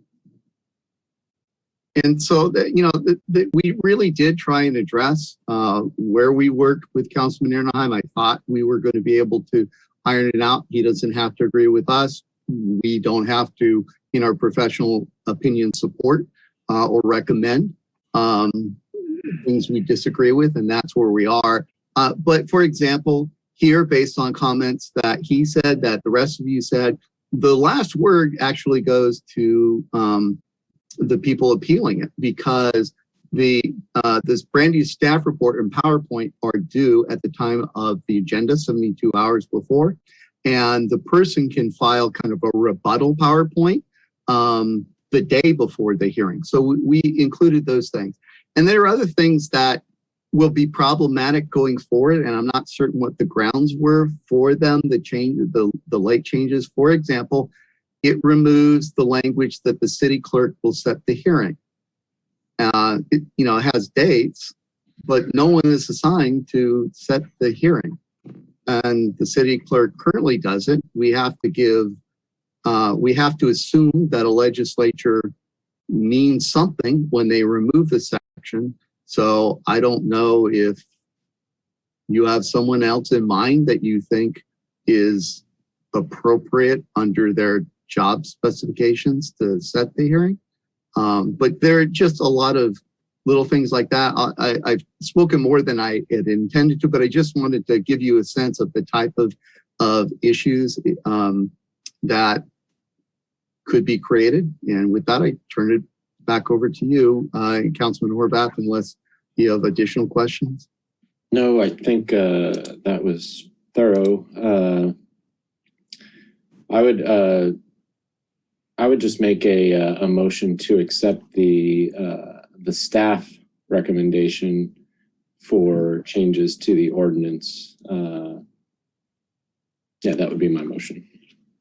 Okay, is there a second? I'll second that. There's a motion and a second. Councilmember Obaji. All right, so I did have a hour plus long meeting with Councilmember Nierenheim going through some of the changes in language.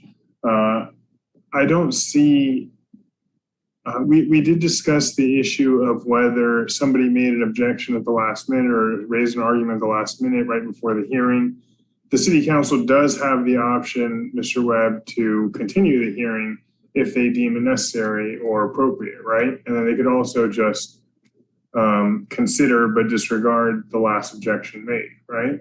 Well, we can't disregard that. If by removing the exhaustion, issue, or then they can continue to present information to you throughout the hearing. You have to consider and respond to every concern raised at the hearing. And where I worry that we're going to get into trouble is if the only thing that was raised at a hearing was, minor, or let's say it was noise, but now the issue that's presented real late is a voluminous traffic study. Well, you have to sort through that. So, no, the short answer is, in our professional opinion, which you can reject, this ordinance is an invitation to sue the city and will make it easier to prevail against the city. We've had, the last one, we prevailed on 24 of the 26 issues, but we still lost. And this is going to make it more difficult and doesn't address the fundamental issues that you talked about that were timing. If you want to make it easier for people to challenge it, and if you want to make it easier to sue the city, that's the right direction to go. There are still the fundamental issues that will create confusion among people, but I leave it to you. All right, so I kind of got lost in the discussion in that if a person makes an objection to a project, let's say there's project A, it's going forward, they file an appeal, they get to submit information up until, you said, the day before the hearing, before the city council, correct? All right, under Councilmember Nierenheim statute, ordinance. Now, the city council, has the hearing and staff presumably isn't ready to respond to the new information that came in and can't address it. The city council at that option has the option to either continue its hearing, so more analysis about that objection can be undertaken, or it can say, hey, this objection isn't valid. We think this is just, basically baloney, and can go ahead and approve the project or deny the appeal, correct? There's nothing to stop without the exhaustion remedy for people raising new issues throughout the appeal. They continue to appeal, and staff is going to be playing catch up with that issue because you can't decide until everything is presented and addressed during the hearing issue. That was the reason for the council that passed the ordinance doing that. Yeah, and so the time issues, I have no objection to. I don't know, Cheryl, if you want to address this issue. You did more research on it than I. But without the exhaustion remedy, you still have to address, and it's any person. So if my neighbor, if someone I don't know objects for any reason to the CEQA document, then any number of people can object, can file appeal for completely different reasons. All right, we continue. Let's say somebody files an when you say the exhaustion requirement, what specifically are you referring to as far as exhausting what? All your arguments before the city council? Before the planning commission. So if you look at, I'm sorry, I'm trying to go back and forth on my. Right. Yeah, no, I know. That's how these two documents next to each other. Yeah. So for example, if you look at H, so it's on page, I think 5 on my screen. Yeah, I see what you're referring to. It's completely completely eliminated. And I under CEQA law, without that, then it leaves you in a very difficult position, Brandy in a very difficult position in terms of trying to keep up with late filing emails. You also have, and I did advise Council Member Nierenheim, you're likely to invite more green mail lawsuits. There are cities, there are organizations that like to challenge CEQA, not because they're part of the community, not because they're actually against the project, but they want to get money out of the city and or the more likely the developer. And I thought the intent or your discussion was to make it easier for members of the public to be able to file their appeal and not have so many hoops to jump through so quickly. But this means there's nothing to go through, and then people can go in. And so like, even when you have a situation where the council, works out a compromise between the appellant and the developer, let's say it's an appellant is a member of the public, you're still going to have those other people that have the ability to delay the project and take it to court and try and squeeze out a settlement. And so we can't recommend that, but I get it. We'll do that. Right. I appreciate that. I appreciate your response. I asked about the exhaustion requirement, and I identified what's missing. So I can look at that. I think your point relative to the business days is valid. So we can clarify that it's Monday through Friday, excepting therefrom any federal, state, or city holiday, recognized federal, state, or city holiday. Would that satisfy that requirement, the business day clarification? It still doesn't work because the off Friday isn't a holiday.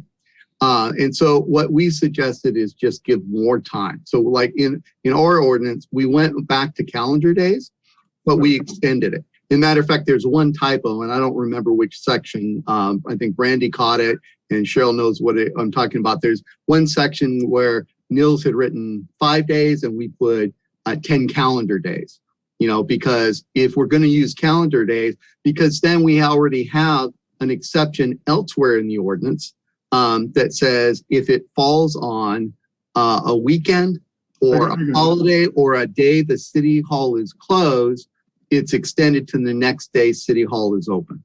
Okay. So, but that's just a stylistic thing. But the language used wasn't, an off Friday, a flex Friday isn't a city holiday technically. I get it.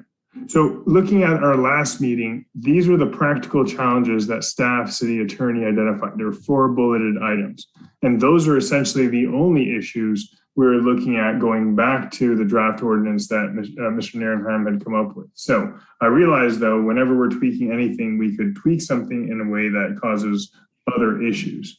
So I recognize the business day issue that should probably be changed to a calendar day and extended time. And the exhaustion issue.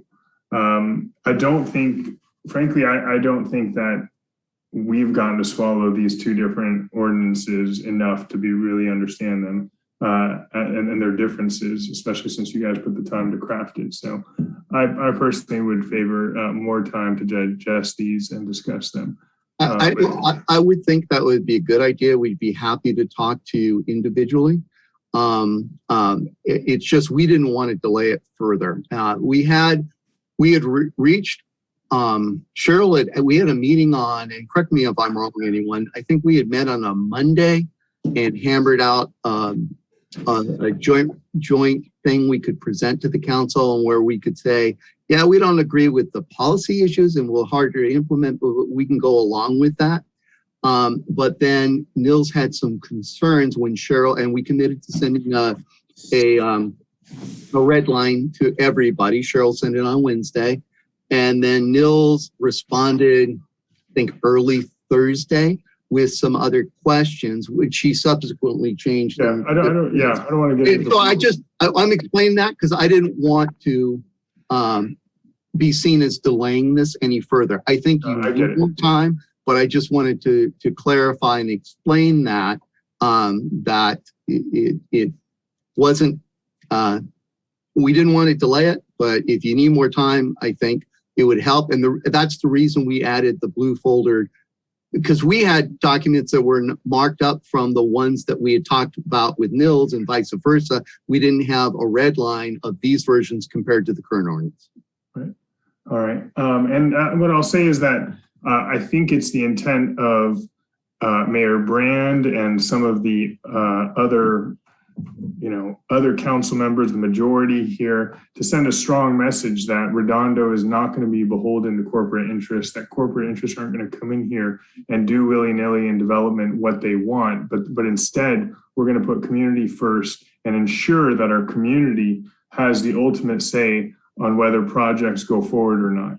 That inevitably is going to make developments proceed more slowly than they would in a completely business-friendly jurisdiction. And as much as we want new business to come into existence, we certainly, living in close quarters with one another in such a high density area, want to ensure that our residents have a say in making sure that the projects don't have unreasonable environmental impacts on them. So I think that's the intent here, and I'm willing to take more time to make sure that when we do advance our intent, that it is that we hit the right points and do not expose ourselves to frivolous litigation on the subject. That's all. I would ask you in the more time, consider that ironically, when the mayor is making more, without addressing the intent, I would say this will, I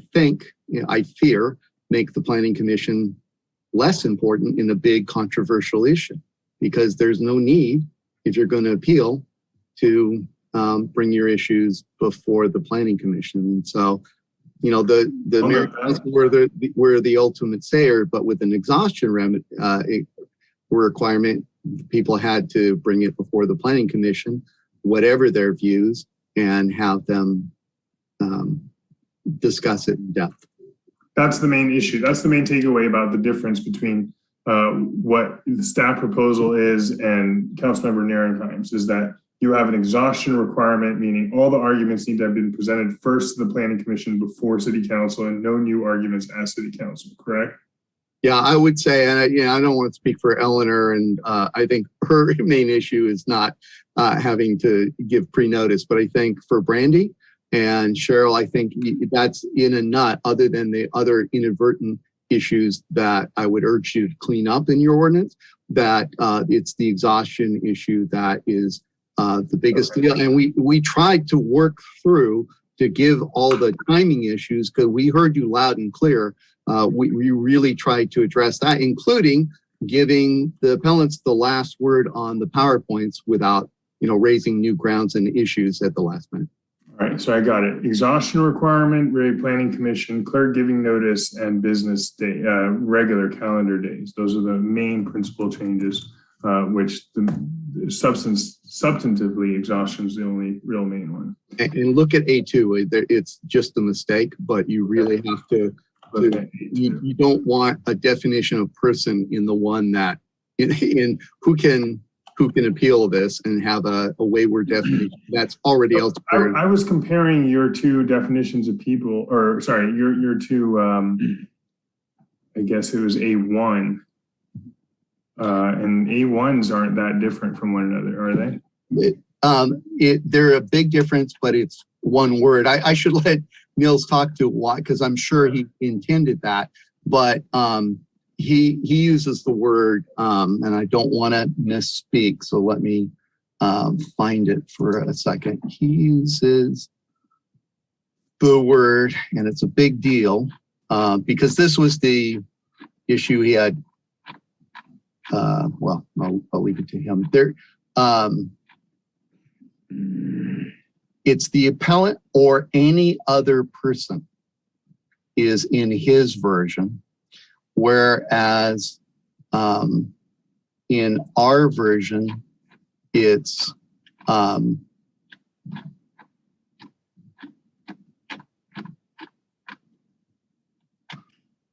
it is the appellant. So that the person must have objected. And so that's where it allows someone who really doesn't care about Redondo. It's where the green mail concern. It's like, okay, as long as one person, then I can jump in on the, later on in the appeal after all the circulation of the document, all the work that Brandy puts into the CEQA document, all the work that the planning commission comes in, they can just jump in, and we haven't heard from them from that point, and they just do it. So that's a substantive change. I think it's an intentional change, and you really should hear from Councilman Nierenheim as to the reasons behind it, but we can't recommend that word. And then I just think, I don't know what to make of why A2 is suddenly a definition of a person, so. All right. I don't have anything else. Thanks. Yeah, I'll just say it'd be good to have a document that explains the differences, because to go back and forth and not sure what the concerns are until I'm hearing them now. And the differences, it was hard to read the clear differences between the two. I will also say from a resident-friendly perspective, and what I saw with the Galleria was a 1.6 million square foot project show up on a planning commission agenda where the public got the information, much of the information 72 hours before the meeting, and then the planning commission just bam approved it. And so, there really wasn't the opportunity in that situation on such a huge project for the public to really be prepared and to comment. I mean, you never know what the planning commission is going to do and what staff's going to do. So that's what I mean by being more resident friendly. And to that point, when you looked at Nils's original version, he had taken out he'd taken out the section, and we had a lot of questions for it. He'd taken out that this allows the person to object during the whole circulation period. If they object during that and they are not available during the planning commission, they can still appeal.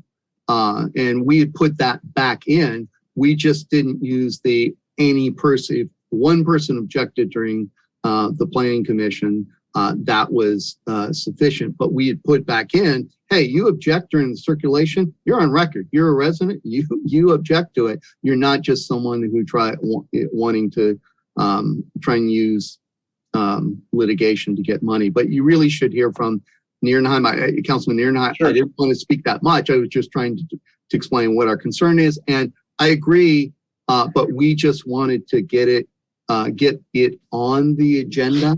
I know Councilman Nierenheim was anxious to get it on the agenda.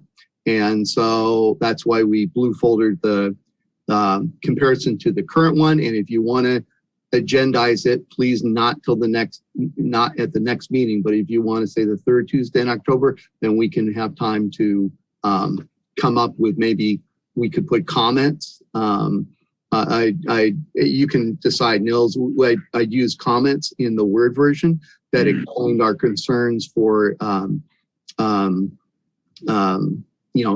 each change in the current ordinance, and that may work. I don't know if Nils found that helpful, but if it does, we can try and do that for the revised ordinance.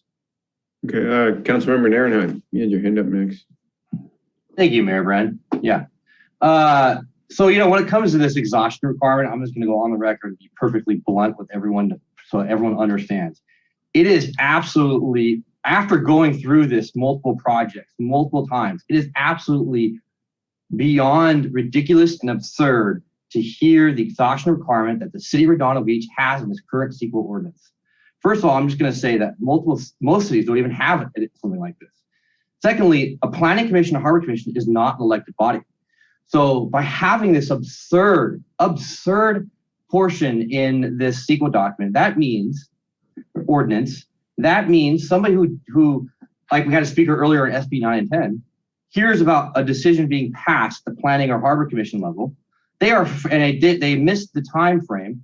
They are forbidden from filing a lawsuit on this because our current exhaustion requirement requires them to make a decision. The planning commission at the South Bay Galleria, a $900 to $1 billion project, spent 5 to 6 hours talking about fake grass versus real grass. Didn't even talk about any substantive issues on the South Bay Galleria. It would have just gone right through. Harbor Commission passed as one of the harbor commissioners correctly identified and pointed out a golden pile of cow dung, which has cost the city of Redondo Beach over $1 million so far. And we had a lawsuit on that. And the exhaustion requirement is completely thrown out by the document in and of itself. And I will screen share the portion I'm talking about right now, because this is so important to show you, because I've been through this so many times now with so many different documents or projects. Section F, hearing. Before the city council acts on the CEQA appeal, a hearing on the matter shall be held in a timely fashion, but in no event sooner than 60 days following the decision on the CEQA document. However, such a hearing may be continued from time to time upon consent of the project applicant whose project is subject to CEQA appeal. Here's the key part, folks. City council shall conduct a de novo review of the decision on the CEQA document. Well, what does that mean? That means somebody like myself who did not do an appeal on a project, I could come to the podium, I could submit a blue folder item at 3 o'clock in the afternoon, I could come to the podium and bring up an issue that I did not appeal because I'm not the appellant. That's such a general matter of the public. Well, I've done that before at a project site in 2015, I think it was, for one of the projects, which sent staff scrambling to figure out if that statement needed to be addressed or not. So the whole exhaustion requirement is also further thrown out the window because of the fact that city councils are the ultimate hearing body. And if somebody does a document up, the city council can simply just delay the meeting for 1 more week or 2 more weeks or 3 more weeks to further hear the facts in the situation. And if that said party wants to do another document dump and green mail, well, then the city council say, hey, you had your time. We've gone through the process. We don't have to. But I want to remind everyone that the city of Redondo, the city council of Redondo in 2017, actually 16, October 2016, passed a CEQA document that has cost the city of Redondo over $1 million. And, we're still battling out because it was incorrectly done. We didn't fully exhaust the pathways. And if we would have done it, we wouldn't have done it. We wouldn't have cost us so much money. So moving forward, you want all of the facts to the city council to do a correct job. You want all of the facts to the city council. You don't want to limit or start filtering at any level until you get to the council level who can file an appeal and what items they are going to bring up, because the council is the ultimate body in hearing the CEQA document and approving the CEQA document. Any person versus appellant, again, green mail, this is so important. A CEQA document should stand on its own 2 feet. if somebody comes in, like the city of Hawthorne or I forgot which city, Hawthorne or Lawndale, I think it was Lawndale that came in regarding the South Bay Galleria. That's not for the city of Redondo Beach to decide if it's a black mailing or a green mail. That's not for us to decide. We don't care about a project. There are too many emotions on the city staff side for this project, moving this project forward or a CEQA document forward. A CEQA document is purely based on the facts held that the city council can judge upon that particular document and facts inside of it. And they passed it. Now, again, if an appeal is filed and the appellant comes to a deal with the developer to mitigate the issues at hand, like Lawndale did, that's not for the city of Redondo Beach to decide or the city council to decide. It is up to the city council to decide the facts that are laid out in front of them. And if the facts, such as opening of the Seaside Lagoon, and I want to remind everyone that the Seaside Lagoon and the harbor is big specifically because the harbor dredging, we have found levels of DDT in the harbor sand dredging. Well, the judge found that Frank Angel, who sued the city under Building Better Redondo, found that that was a really, really unique way of the law of looking at the situation, exchanging a clean, safe swimming environment we have currently in Seaside Lagoon for a dirty, open water ocean environment in the harbor.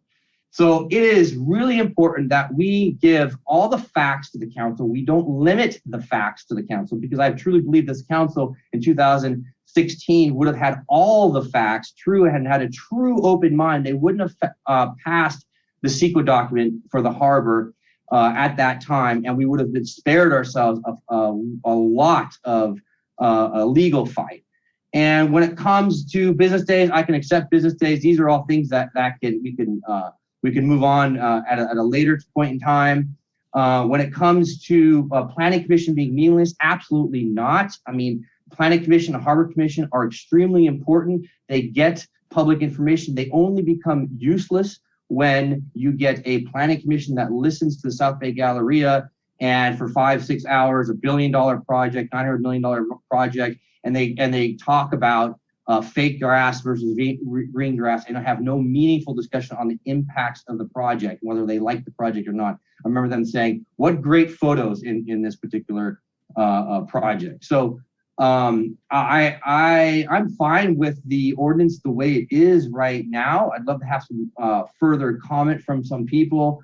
I have included here, let's see here if I can screen share real quick some of the let me see here. Some of the other cities that I have found. I'll start here on top. So city of Santa Monica, this is their appeal form. It's 2 simple pages. Okay, that's all it is. Check off a couple of things. City of Carson, 1 page. City of Torrance, 1.5 pages with clear, simple, concise directions, not complicated at all. Here is an example of the city of Placerville up in Northern California, already filled out. 2 pages, it's a 1-page application, and then the requirements on the 2nd page. So there's no ambiguity for the appellant who's turning something in to know exactly what they're doing. Solano County, a whole county, not a city, $150 appeal fee. So this is an appeal request form, simple 1 page, gives you exact directions how to turn something in. Shouldn't be complicated, folks. It should be really, really simple. The California Coast Commission, when you appeal a project for them, an application to them, it's a simple 1-page form. Most other cities don't have a complicated procedure and exhaustion requirements. Again, the city council needs to have all the facts in front of them when they make the decision. So I'm fine the way it is. We want to amend the business days versus calendar days. When I sat down with Councilmember Obaji, we had the speak versus those days. I'm fine with the changes or keeping the way they are. Nothing's ever perfect. When it comes to being sued, well, we've only been sued on the CEQA ordinance as is, and we've lost well over $1 million defending this and having fees and fines added to everything. So when we are going to play a game of cost and costing, what we currently have is costing the city a ton of money and a ton of headache. And we shouldn't be doing that. We shouldn't be hamstringing the public on this particular issue. So thank you. Okay, Councilmember Obaji.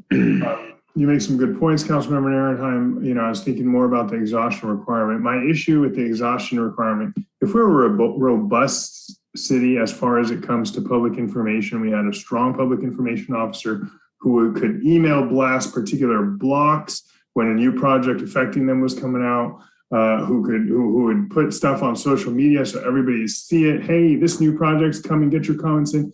Nobody has any idea what's on the Planning Commission's agenda. All right, and certainly our website doesn't make it easy. So to require people to get their arguments in when the project is before the Planning Commission is just absurd. People barely hear about things that come before the City Council, and they tell you, "Oh, you surprised us with all these items." I mean, we had here on the street, we had the cracks getting sealed, and the person across the street that you can see right there in that building. They emailed the city to find out what was going on. Why? Because it's not Public Works' fault. It's just we don't have a public information infrastructure that disseminates information in a very clear way to everybody. So I think that is the problem with an exhaustion requirement. So in any event, I'll stand by what I said earlier as far as just a little more time for a couple more tweaks. And I think in a couple of weeks we can get this perfected. Okay, I'll take Mike Webb and then we'll go to the public and then somebody make a motion to do something. Yeah, so I appreciate Councilman Ehrenheim's passion for it. And I fully recognize this is a council decision. The staff, in our professional opinion, is recommended. I don't think the language that Councilman Ehrenheim used sheds much light on it. I would point to the fact that it's already very, very difficult. The city is very vulnerable to lawsuits. And the proof of that is every time the state wants to get something done, what does it do? It exempts the project from CEQA. And the other, and I'll if you continue it, I'll bring forth the decision from the relevant portion of the decision from Judge Chalfant. In that decision, Judge Chalfant not only upheld most of the issues, like I said, including the ones that were driven home the most, the public land doctrine, but he upheld other than, and it's the certified mail requirement. This is an ordinance that is upheld by a court that ruled against the council's decision on the merits, but it's upheld. I think it is the ones that have been, my understanding is the count of cities that have adopted ordinance. This is the direction that they're adopting, but we can bring some examples, but it's up to you. We wanted to make clear, we see problems. The clerk and your community development director see problems in trying to implement it.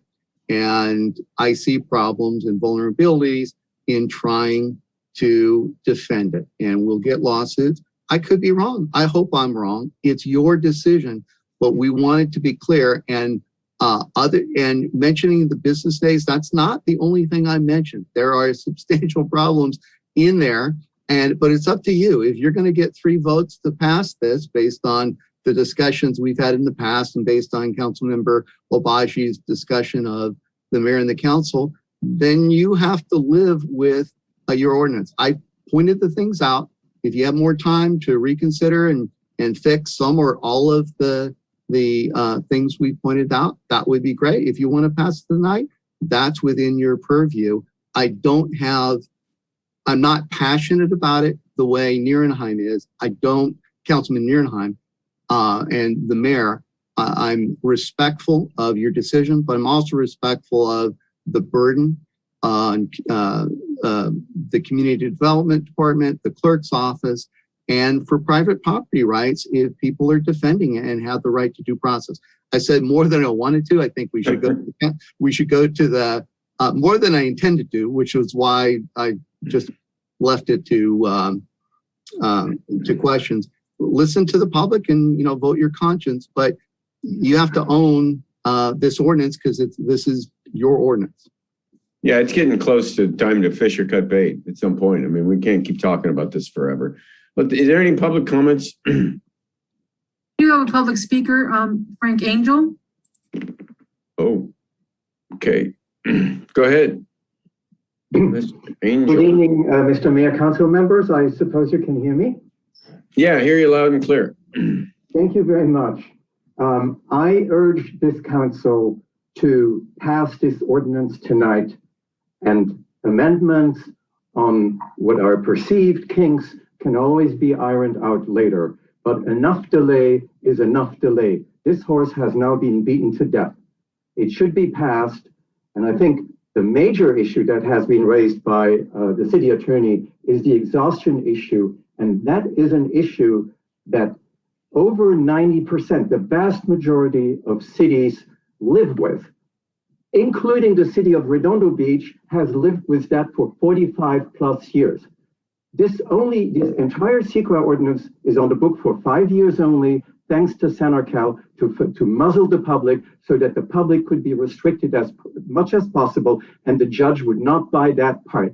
Because in that case, you brought up the example, Councilmember Nierenheim, we had a public health issue that was already raised before the Planning Commission, but it was raised with scientific evidence from experts only at the city council level. What if there had been, you have a project where there has been, in some imaginary scenario, nuclear waste buried, and it doesn't come out before the Harbor Commission, or it doesn't come out before the Planning Commission? Wouldn't you want to know about it if the AQMD or the Department of Toxic Substances Control and their team of scientists come and find out about this only once a matter is before the City Council? This exhaustion requirement to limit anyone, whether it's the public or public agencies, to issues that were raised before the lower body is absolutely outrageous. And like I say, the vast majority of agencies don't have it, and the city of Redondo Beach didn't have it and lived with it well for 45 years. So the other issues can be dealt with cleanup amendments later, but I really urge the council to move forward this night and not to be delaying this further. You've discussed it a lot. You can come up with cleanup amendments over time, and they can be dealt with easily, but this should not get further delayed at this time. There was one comment that was made that the council need to respond to every late comment. First of all, the council can continue for a short time. The council, on a case-by-case basis, can adopt a motion saying enough is enough. We've continued this now once, or we've continued it twice. Now it's over. The County of LA does that all the time. Other local governments do it. They set a limit. They say, okay, you've had your shots. Now we want to have enough. So this is not a big issue. And the council, by the way, can also proceed and approve a project or deny a project without continuing it, because the council does not need to respond to every late comment. The council, particularly if the comment doesn't raise a significant issue, that's already in SECRA. SECRA is a statute of public accountability, a statute that's there for public transparency, and this ordinance was negating that. And the fact that the judge upheld most of it doesn't mean that you cannot amend it. The judge didn't say. Time's up. So I urge the council to. For a motion to extend, or I'll second that motion. are you done, Frank? Yes, thank you very much. Okay. Anyone else? Vicky? No, there is no one else. Okay. Comments. Thank you. Councilmember Obaji. All right, so I think I know what the city attorney's position is, what changes need to be made. I would be fine. I'll just say I'll be fine with either making those changes today and passing this, or else continuing it for 2 weeks, getting those comments in writing, and working on a draft with Councilmember Nierenheim to resolve it. Okay, so I didn't hear a motion. Mike, you had another comment? Mike Webb. You're muted, Mike. I just wanted to respond because Mr. Angel had raised the similar issue. New evidence can always be presented. It's in our current ordinance now. I believe we repeated that later in the ordinance for emphasis, that if a person couldn't have known of the issue at the time that they filed the appeal, they're of course allowed to bring it forward. It's designed to present game playing. The movement of the cities is more towards that direction. This undeniably not only makes it more resident friendly, but it makes it easier to sue the city, and that is paid by the residents. So that, but I just wanted to point out the idea that someone can't bring newly discovered evidence that they couldn't know isn't allowed under that's allowed under our current ordinance and an order and amendment. And I hope to not speak to anything else until we pass an ordinance, and then we all can say we told you so. So, and I say that with respect and smiling, but yeah, we definitely got to put this to bed. Councilmember Nierenheim. Yeah, all I say is when we talk about cost, we have to talk about the cost to the environment for a bad project. Frank Angel, the judge, wrote in his opinion, this particular case is novel and the case as a whole is complex. Angel Law showed commendable skill in presenting these issues and litigating them. This factor strongly favors application of a multiplier. The multiplier that the judge was talking about was giving him a significant fee enhancement for defending the Seaside Lagoon, which, by the way, I might add, has led us to have the Beach Life Festival moving forward. So, we have to think about the environment and the cost of the community for the environment, cost for traffic, parking, and all the other multiple factors are far greater than a few legal costs. And again, the only time the city of Redondo has ever been sued so far is under this current sequel ordinance, and has lost a significant amount of money of staff and costs and legal costs and heartache and everywhere else along the way. So it's imperative that we, I think, move this forward tonight. And if we want to do some fixes later on, amendments, I'm fine with that, but I'll make a motion to accept my update. That would be a substitute motion. I will make a substitute motion to accept my version of the sequel ordinance update, and for staff to come back, I'd say probably in 2-3 months time, whenever they have time between legal, and I want to be respectful of their time. Staff, I'll just say staff, blanket staff, to come back with comments and or further refinements to the ordinance as per the comments that we had tonight regarding the calendar days versus business days on one item. And there was one other item I think they wanted to talk about. Zane, what was that? What other item that you had? The clerk shall set notice the hearing on appeal. Yeah, clerk shall have set notice on hearing on appeal. That's you should really just make the changes. If you're going to approve it, it's your ordinance. Make whatever changes you want to make. It's to pass an ordinance and to go into 30 days, and then we'll come back when the ordinance It's not the first reading, right? Right. This is the first reading. Okay. If you're comfortable with it, make whatever changes. We identified issues much greater than you're talking about fixing. So you don't want to have this debate over again. Just make whatever changes you want to make to the ordinance that you and Councilmember Obaji are want to see passed. Yeah, we got it. Okay, thanks, Mike. Okay.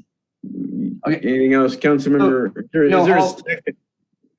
I was going to amend my current motion. So to say to approve my current motion with the following amendments of, Zane, was that 30 calendar days versus business days?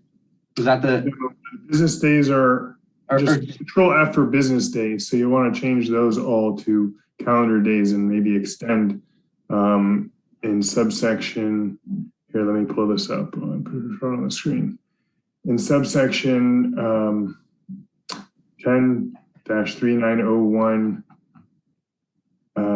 B, I guess that's B. you'll want to indicate the appellant shall have 2 business days, so it should probably be 4 calendar days to resubmit.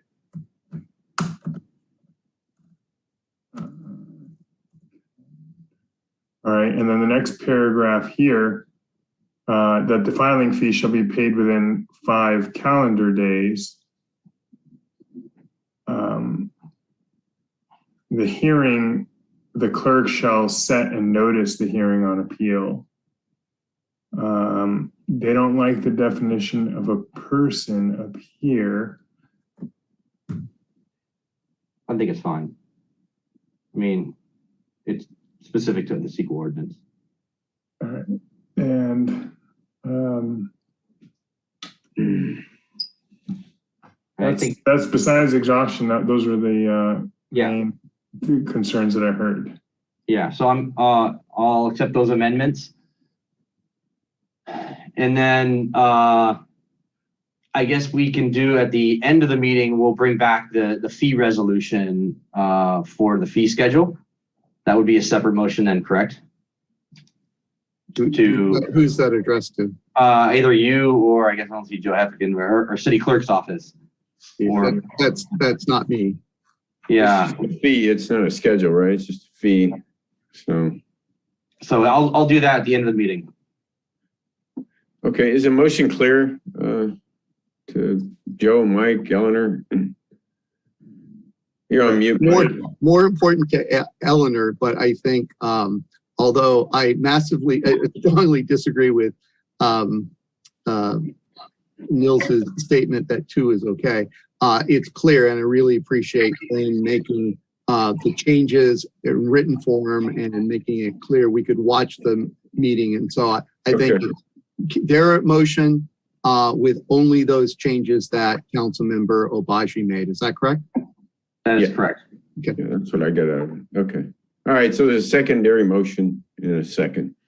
I don't think you still want your hand up. Okay. Any more public comments? There are none, sir. Okay, let's do a roll call vote. Councilmember Nierenheim? Aye. Councilmember Lowenstein? Aye. Councilmember Horvath? No. Councilmember Obaji? Aye. And Councilmember Imdy? No. Okay, well, there you go. I don't know how many hours that was, but I appreciate the work by, you, Mike, and staff, and Councilmember Nierenheim, and Brandy, everybody, Cheryl. I mean, I appreciate it too. Yeah, it's a lot of work. And By title to read. Yeah, go ahead. Council introduced by title only ordinance number 3217-21, an ordinance of the City Council of the City of Redondo Beach, California, amending Municipal Code Title 10, Chapter 3, Article 9, Section 10-3.901, CEQA appeal requirements and procedures for introduction and first reading, as amended, the Nierenheim version. Okay, thank you, Vicky. Moving right along. Next up is, my mayor appointments to various commissions came in a blue folder item. I just want to thank everybody for the recommendations. I want to thank for everybody applying. Unfortunately, we didn't have nearly as many openings as we had applicants. So I tell you, it was hard to go through the tapes again and read through the people's qualifications and not be able to appoint everybody that I wanted to. It was really, really an impressive turnout. But yeah, there are my recommendations. There's still an opening on historical and preservation, which I will fill shortly. And there's also an opening on library commission. So I want to point that out. There wasn't enough interest really in library commission for me to appoint somebody. So I will reach out to the public and people interested in being on a library commission should consider. So I'll leave it at that. And yeah, once again, just thank everybody that applied. Once again, thanks to all the commissioners who have been serving in their valuable time. And I will continue to point out, you don't have to be on a commission to be an effective activist and get things done. There's a lot of, you heard people on the call tonight. They're not on commissions. I was never on a commission, ever. They wouldn't put me on one. applied, but I was on the outs, but I was effective as an activist, and I just went straight to the city council. So I don't want people to get discouraged because they're not on a commission that meets once a month or every 2 months.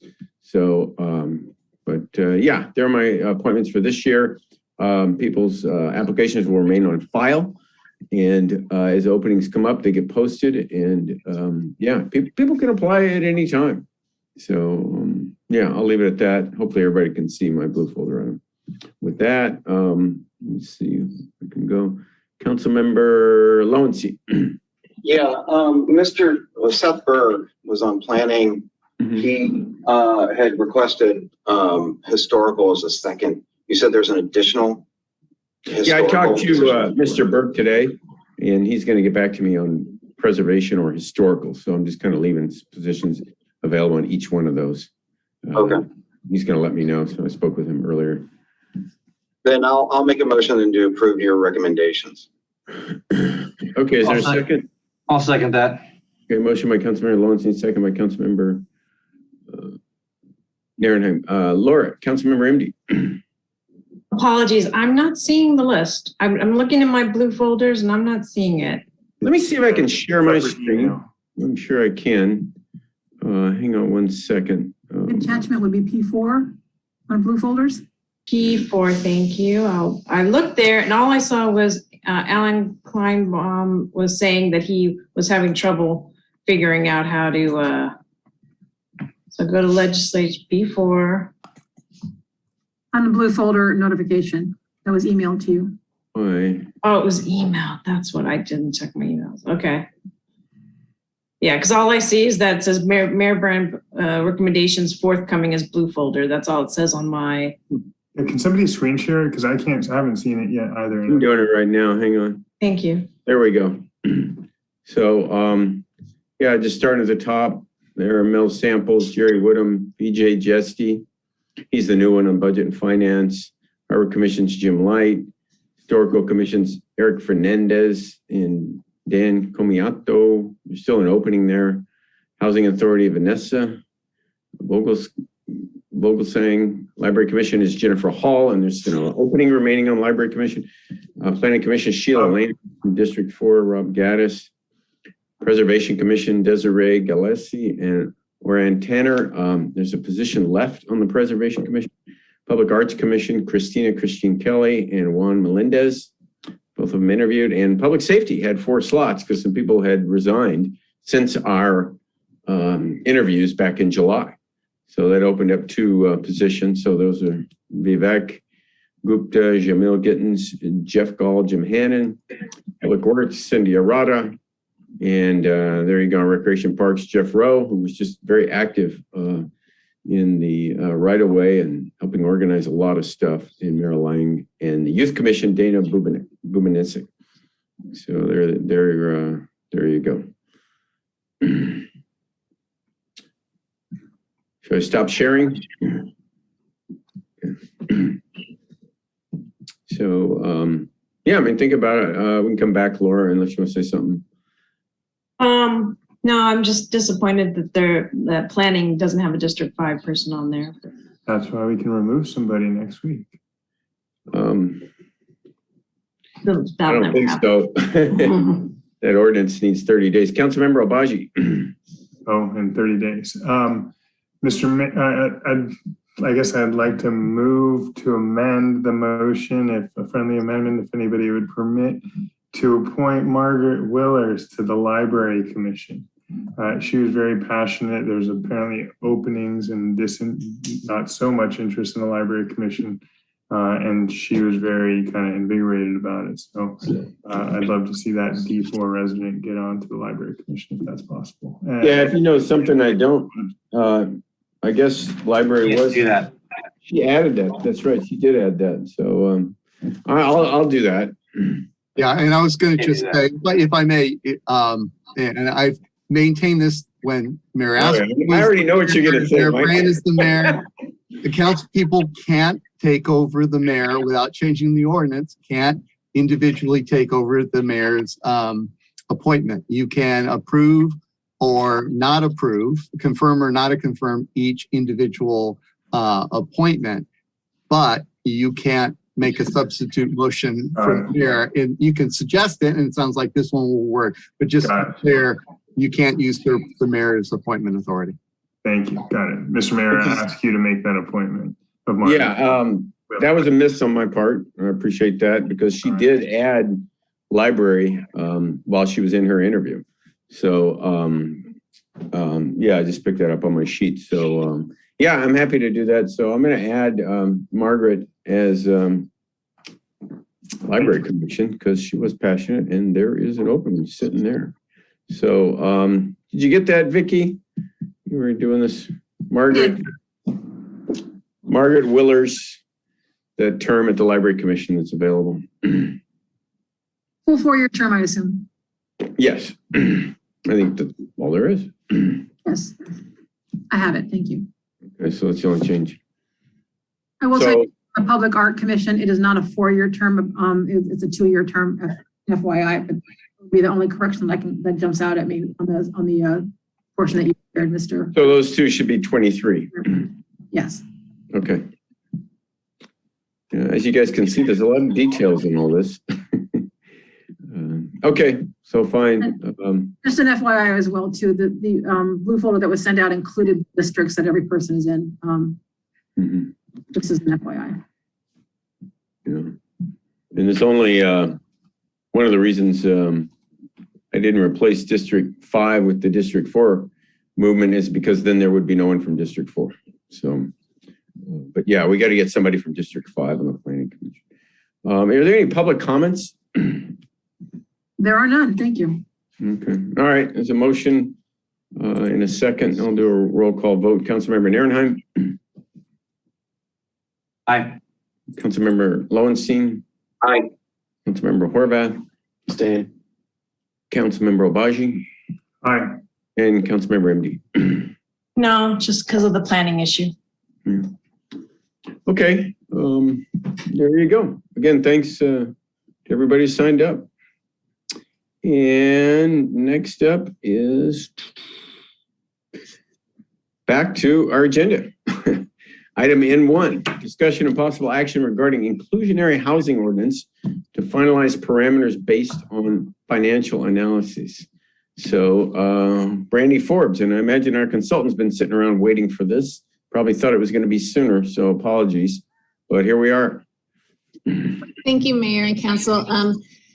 Just as a little bit of background to remind you where we're at, the City Council had expressed the interest in having an inclusionary housing ordinance.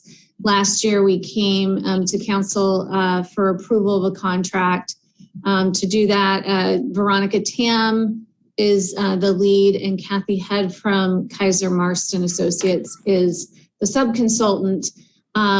We had like a very introductory presentation on November 10th of last year from Veronica about what inclusionary housing ordinances are. And then at the January 12th meeting at the beginning of the year, Kathy joined us and we went through what are the various parameters, what are the different issues that we need to address. City Council gave some direction on different parameters to explore. Kathy took that and has prepared the financial evaluation of those. So in that financial evaluation, it's determining the feasibility. So if you have a parameter that's going to prohibit or hinder development in an extreme way, that's something that's going to be watched by HCD. And then you as well need Kathy needed to evaluate what is a level of affordability, what is the percentage of affordability that we could incorporate into an ordinance. And so in your packet, you had the report itself. You had the presentation that Kathy is going to give today. It's a lot of information. So I'm going to turn it over to Kathy to present the information so that you can see where the recommendations lie for the parameters. And we'll be looking to get some direction from council on those recommendations. Okay. Good evening, all. I'm going to try and share my screen with you so that we can go through this. Go right ahead, Kathy. Excellent. So you can now see it. Perfect. Let me give a quick high level to people that are watching. What this is ability, the city's, desire to get affordable housing and not, just have big projects with no affordable housing in them. So that's the name, inclusionary housing for affordable housing. And you're seeing many cities across the state pass these. And I'm sure Kathy will have more statistics and information for us. So thanks, Kathy. Oh, sure. You're welcome. Good evening, Mayor and City Council people. So as Brandy said, what I'm going to go through is just a high level discussion of the financial evaluation that we prepared for this, and then provide some recommendations. And at the end of this, we're hoping that you'll be able to give us guidance to go further along with this. Okay, so now I have to make this move. Okay, great. So I'm going to beat this to death throughout the evening, so you won't hear me say this just once. You'll probably hear me say it 5 times. You have to be really careful when you establish an inclusionary housing program that you're not creating a constraint to housing development. That's one of the most important components of an inclusionary housing ordinance. The old saying is, 15% of zero is zero. And so you really want to make sure when you're doing an inclusionary housing ordinance that you take that into account. And the courts have given you some other parameters that are also important that play along with exactly this issue.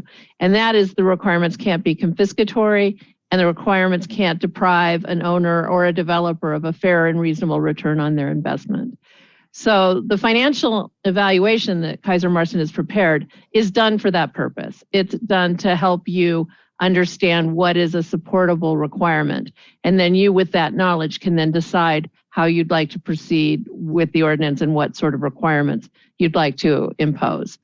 Another thing that needs to be taken into account when you're looking at doing this type of a program is to evaluate the strength of your real estate market. So when you're forming your goals. And so, as you all know, the real estate market in Redondo Beach is very strong, but then there's the countervailing constraint of there's not a lot of developable land. And so this all needs to be taken into consideration when you're formulating your goals and your objectives for the policy. And the third thing, and this is, I think, the hallmark of the analysis, is you need to balance your goals, which are making affordable housing be created in your city, against the needs of property owners and developers. Because again, if property owners don't want to sell their property or developers don't want to develop housing, then you're not going to get affordable housing. So a balance is really important when looking at these policies. So what I wanted to do on the next slide is when we met in January and I went over the basics of inclusionary housing and what it means, we asked you for some of your basic goals that you could identify at that time. And so what we've done with this slide is we've recapped those goals so that when we did the financial evaluation, we used those goals as part of our analysis. So I'm just going to run through them. So the trigger requirements, so projects with 8 or more units was the goal for what the inclusionary housing policy would apply to. And then there was relative consensus on having a tiered requirement based on project size. And so what we learned from that meeting was that an ownership housing development, basically 8 to 20 units, so 8 to 19 units, there was a goal to do a 10% requirement for ownership, 20 to 29 units, a 15% requirement, and 30 plus units in project size, a 20% requirement. The tiered requirement for apartment development was the 8 and 9 unit projects, which would clearly be a fractional unit, no matter what you do. The idea for the tier was 10%, and then 10 plus units was 15%. The reason the city goal for apartment development was 15% from that meeting was because I made the point repeatedly, and we'll make it repeatedly again tonight, that the Housing and Community Development Department of the state of California has put out guidance saying that they're basically okay with a 15% requirement. There are a lot of hoops to jump through if you want to go to a more stringent requirement than 15%. And they also, while they don't have the automatic right to review your ordinance, they do have the automatic right to review your housing element. And if they perceive your inclusionary housing policy to be a constraint to development, they can come and challenge your ordinance on that ground. So it's generally my recommendation, with absent just very strong evidence that you can go to a more stringent requirement, is not to mess with HCD. I noticed, Kathy, let me interrupt for a second. Of course. Santa Monica, for example, has 30% in their city charter. So I guess that's not going to square well with HCD in their charter. So I don't know. I'm in favor of pushing HCD a little bit on this, but yeah, go ahead. Well, yeah, no, and that's a really good point. Now, there's a couple points on Santa Monica's 30%. It's only in the downtown area, and it has essentially not been used by anyone. And so what's happened is that 30% requirement is associated with a certain density and height of projects. And so developers are just developing less density and less height, which honestly was, I think, part of the intended result of doing a 30% requirement. So that's an example of what HCD would be concerned about. Definitely. But I think because there are other options, they don't have to do 30%. They just don't get as many development rights as they would if they did 30%. Okay, got it. Okay, sure. But yes, and the fact is, okay, so AB 1505, and I think that's going to be the next slide. Why don't we just go there? All right, I'll come back to that. Okay, so then, because we're just going through what your goals that came up in that meeting were, and they were tempered by recommendations that I made at that night as well. So the next one is that ownership housing development be at moderate income. And the reason for that is the sales prices of units in Redondo Beach are so high, just generally, and I have some slides on that later, that the affordability gap to get to low and very low income are just so large as to make it prohibitively expensive and to really minimize the percentage of units that you could ever ask for. But also because the discretionary income of moderate income households is significantly higher than that of very low and low income households. And owning a house is expensive.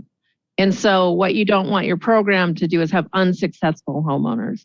So that's a lot of what the two items, the very large affordability gap, and then the ability to successfully own a home of that kind of cost are the two reasons that I recommend moderate income. And that seemed to be accepted in January when we talked about it. Can I ask you about this as you go along? Because you're kind of complicated. I'm sorry.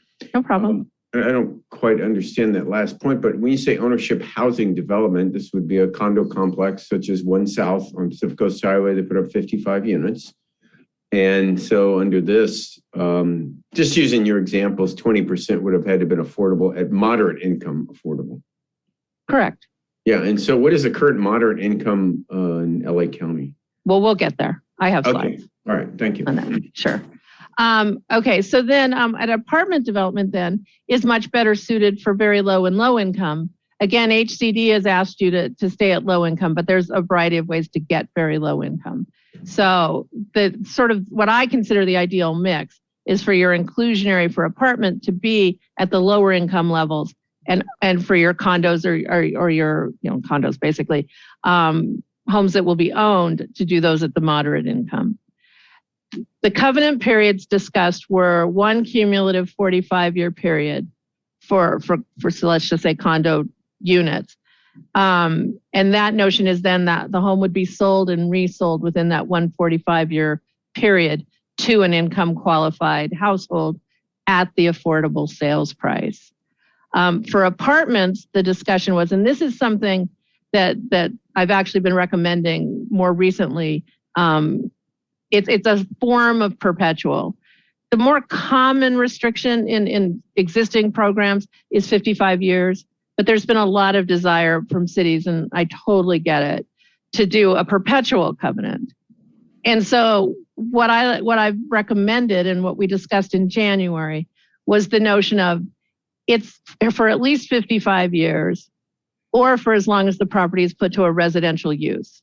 So the reason for that is if it's someday the form of the community has changed so much that it's no longer a residential neighborhood or it's no longer going to be used as residential, you don't want a covenant making you have residential use where you, as from a planning perspective, would like to have some other type of use. So it's effectively perpetual as long as it's residential. Okay. So then what we talked about then was the type of options that could be used to fulfill the inclusionary housing requirements. So the primary, and as always, the primary idea for the production of inclusionary units is on-site production. So it's the default option. So there'd be on-site within a market rate project.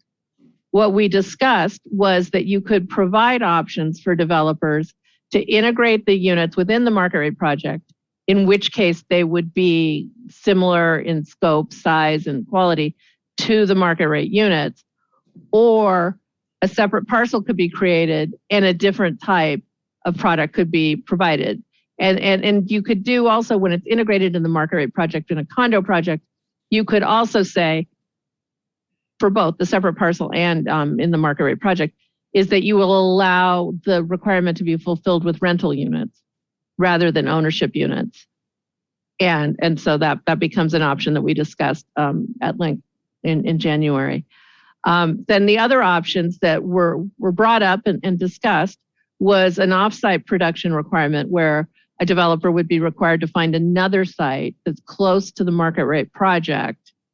And that if it was a condo project, the market rate project was a condo project, they could then fulfill the requirement on this offsite location with rental units.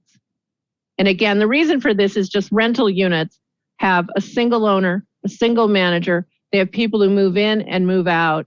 They're not expecting equity appreciation, so they're not constrained by this 45-year covenant that very much limits the resale value of their homes.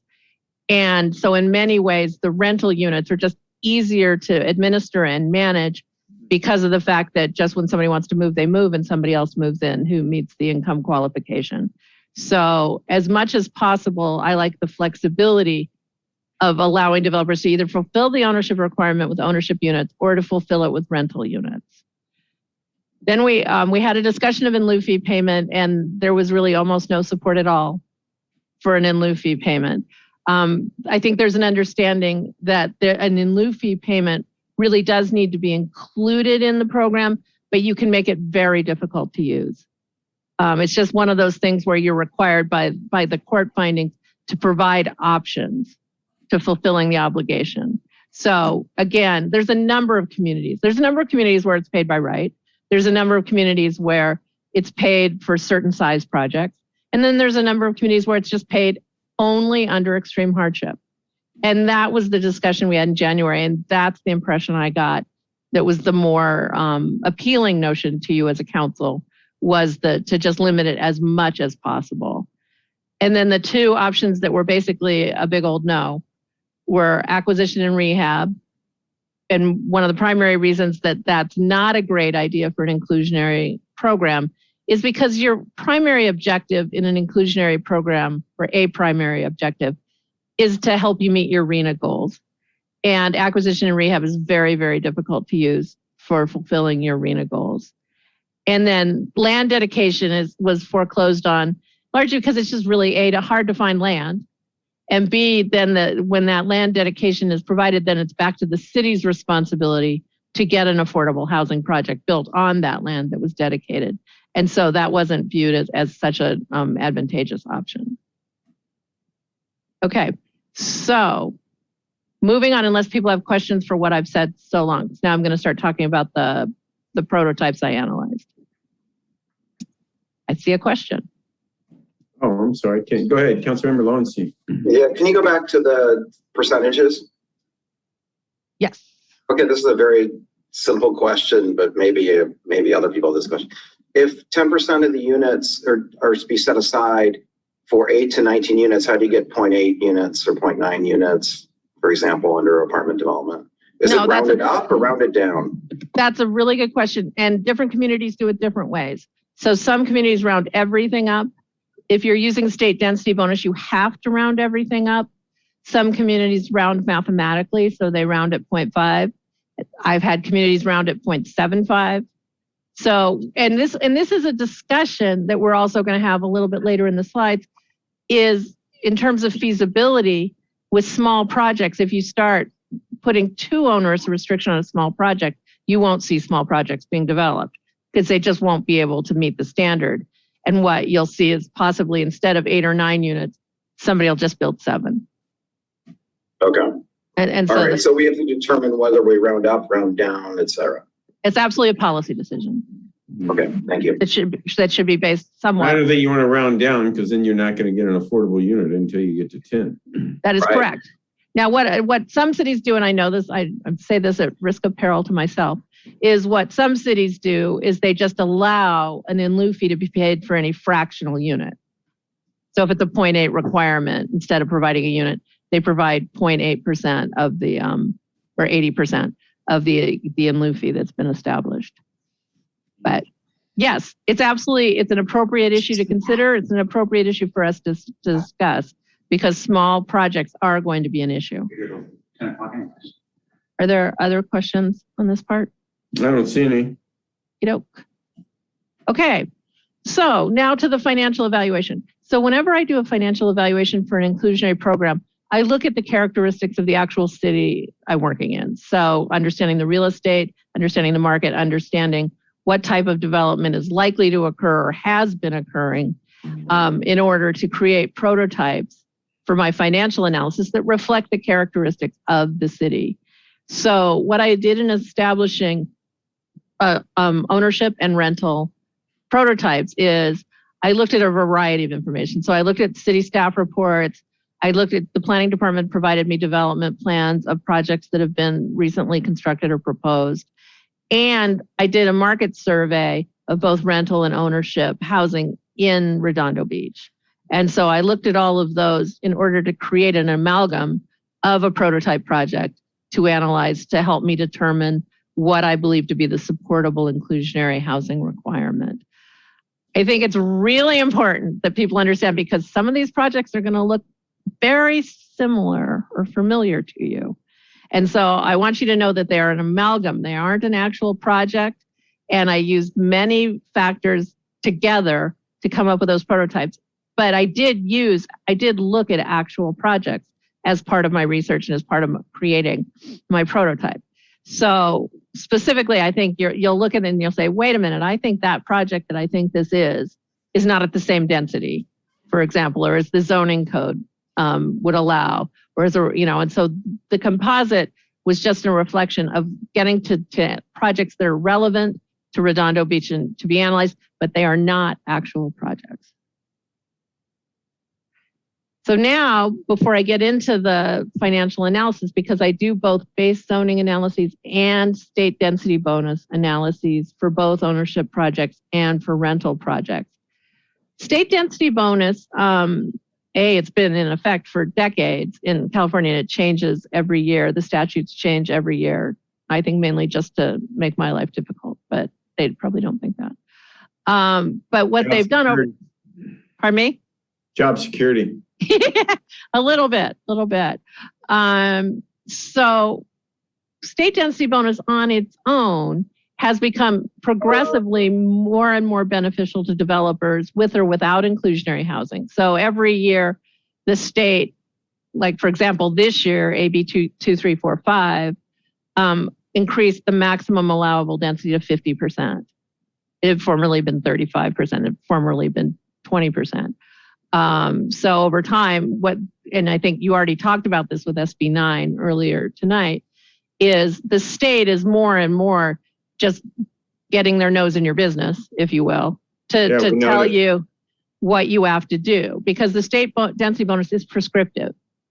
And with SB 330, from 2019, you can only use objective standards to deny projects, et cetera. So you're getting boxed in for sure on these issues. But so state density bonus in and of itself for inclusionary has often and is very often used to mitigate the impacts created by the affordable housing requirements. But let me give people an example. Sorry, I got to interrupt. No problem. I talked to a former planning commissioner in San Francisco today, and a developer is using the density bonus law to increase a 400-foot tall building to an 800-foot tall building. Yeah. This is a good example of. I don't know it's a good example for Redondo Beach, but yes, No, it's a but good it's, example for the state. Kind of bookends it for us. Yeah, it does. And I mean, it's a good point. And because what they've done also with the state density bonus is they've made it very hard for you to reject specific concessions and incentives that developers propose you, using your example, doubling the height of a project. In my experience, and I do a lot of density bonus work, is you do have the ability to deny a specific incentive or concession. You have to provide the requisite number of incentives or concessions that go along with the affordability requirement that's being put on the project by the developer, but you're not required to accept a specific incentive or concession. However, it's your responsibility then to prove that they didn't need that specific incentive or concession. So it's very difficult to say no. I would posit, and I have posited on projects, that either the FAR increase or the floor area ratio, I'm sorry, to use initials, the floor area ratio or the height of a project is more than needed. And I've made that conclusion on projects. So I think you do have that flexibility to look at it, but it's very difficult to prove. And I won't kid you. It's very likely that most incentives and concessions that are requested of you, you'll end up being required to accept. So I think that's one thing to think about with inclusionary in general, is that it's very likely that more folks will use density bonus than would have if you don't have inclusionary. So I'm straight up, I just think everybody needs to understand that that's very likely. So now, not that you're going to use the in lieu fee except in extreme hardship, but it is a part of state density bonus that a density bonus project can't pay the in lieu fee then. They have to produce the units. So in our analysis that I'll be going into of the prototypes, I did a base zoning prototype and then I did a density bonus prototype to help me in my assessment of what a supportable inclusionary requirement would be. Okay, so now we're getting to my ownership. Okay, so what I did in creating my prototype condominium development is I created a 2-acre site and I created density at 17.5 units per acre. So that ended up being 35 units and the project had a mix of 1 to 4 bedrooms. And I have a table that follows this as well. So this is just a basic description, but then we'll go through the table to show how this looks. I made it code compliant parking that could be done in attached park in garages and at grade spaces. That was a very specifically done point. And that's why that density was selected, was to keep the density at a level where you could use attached garages and you could provide your guest parking in at grade spaces. And now we're going to get to these affordable sales prices that the question was asked earlier. So the projected market rate sales prices for these 1 to 4 bedroom units, and there's a market survey in my report from where I derived these estimated prices, range from $800,000 to $1.49 million. The affordable sales prices are $289,000, $289,500, and $387,400. I did not. One major assumption that I made in the analysis of options was that you would not require developers to provide the units in the biggest units and the most expensive units being provided in the project. And so in this case, in my prototype, I assumed they'd all be in the 1 and 2 bedroom units.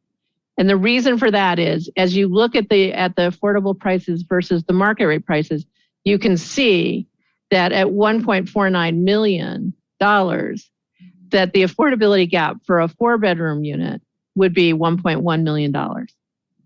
And so what happens when you have these very high prices for your homes and statutorily set affordable sales prices, you in essence create lottery winners for the folks who get to buy the units. So these are very large gaps. They're very large gaps even at the 1 and 2 bedroom level. I mean, they're $500,000 and $800,000. So I think that's something really to keep in mind. And I think it's one of the reasons, as we discussed in January, for the notion that perhaps you'll allow people to fulfill the inclusionary requirement with rental units rather than ownership units in an ownership project, just because it decreases those gaps to something that's more manageable. These affordable sales prices, Kathy, are those based on moderate income for Los Angeles County? Correct. So what's the moderate income of Los Angeles County? Okay, so moderate income, I can pull that up on a different screen. Hold on. Offhand?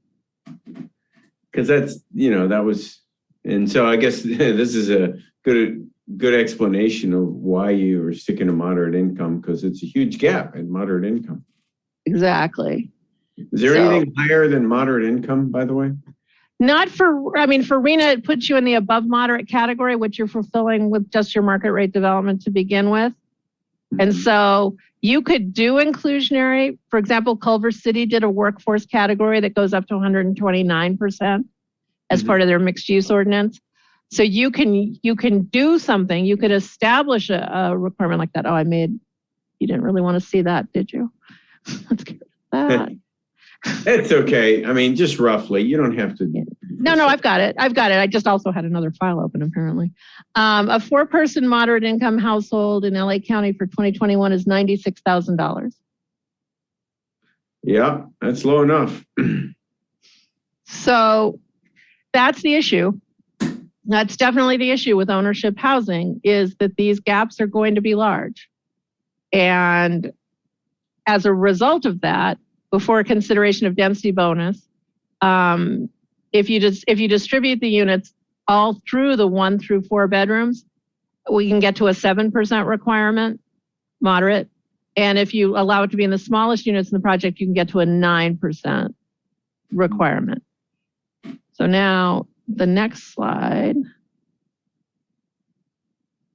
Let me turn that off. Okay, so the density bonus scenario, there's a lot of moving parts in a density bonus scenario. So I want to go through them slowly, and I want anybody who wants to ask a question. Oh, wait, is there a question right now?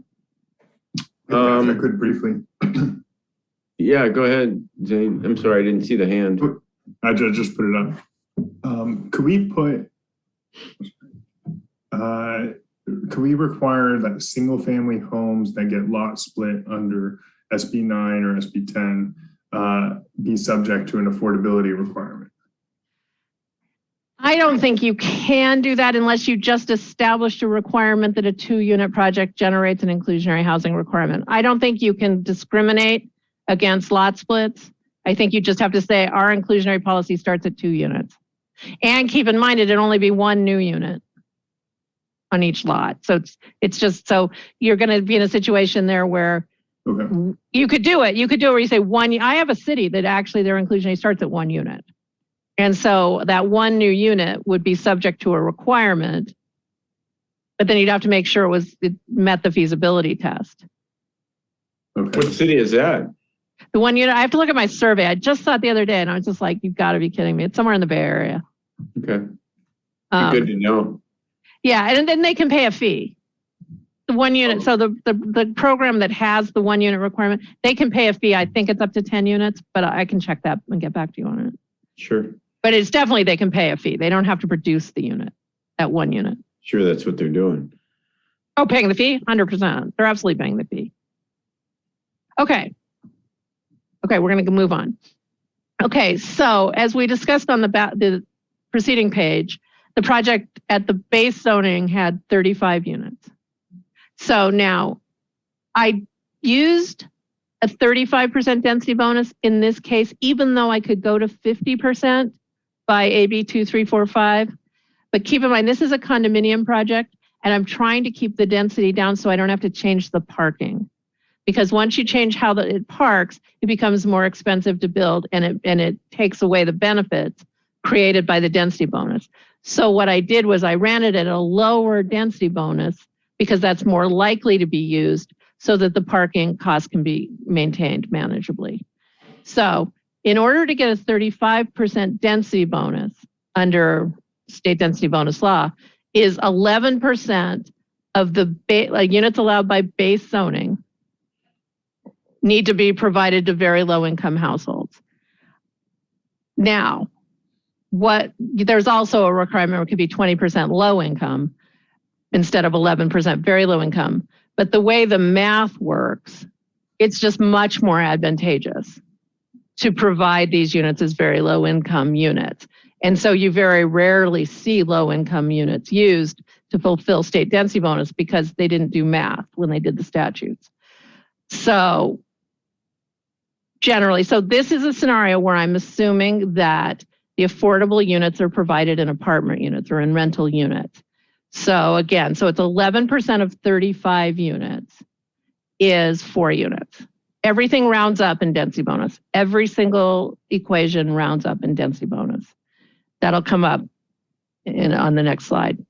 So now again, so reiterating, then we've got the base number of units is 35. The density bonus percentage is 35%. So that gives you 13 extra units in return for providing 4 very low income units. So in other words, 9 market rate units and 4 very low income units. Is this comparison, Kathy? I'm trying, I don't quite follow the comparison. So in the top square, 35 units. Yep. Very low income as percent of base units, 11%, where the next one is an actual density bonus units. So that very low income units as a percent of base unit, is that an inclusionary zoning or something they're choosing to do very low income? That's density bonus. It's state density bonus. So to get a 35% density bonus, 11% of your units under base zoning need to be very low income, must be very low income. They have to agree that in order to get a 35% bonus, that 11% of the units allowed by base zoning will be very low income. What makes this confusing is you're using a base number of units of 35 and saying a 35%. Yeah, that is pesky. Yeah, okay, got it. And just, so basically for them to get to the 48 total units, they have to provide 4 of those units at the very low income. And that 4 is based on is calculated on the base number of units. Exactly. And they're taking 2 statutory incentives, one increasing density and the other one is reducing parking. No? Well, not increasing density. I'll just continue on. And we can go over this a number of times because I know it's confusing. I tried to make it as not confusing as possible, but it's very It's okay. Just keep going. We'll never get all into it, but that's okay. Okay. Well, we're halfway through the slides. Yeah. Okay. So as Brandy mentioned, you get 48 units. You've had to forget inclusionary. We're not talking about inclusionary at all right now. To get 48 units, the developer had to provide 4 very low income units. And so at the end of the day, they've got 44 market rate units and 4 very low income units. Statutorily, by the state density bonus, if you've provided 11% very low income units, they are entitled by right to 2 incentives or concessions. Now, they're not density and they're not parking because those both are automatics. So what they most typically are floor area ratio and height. Those are your most typical concessions or incentives.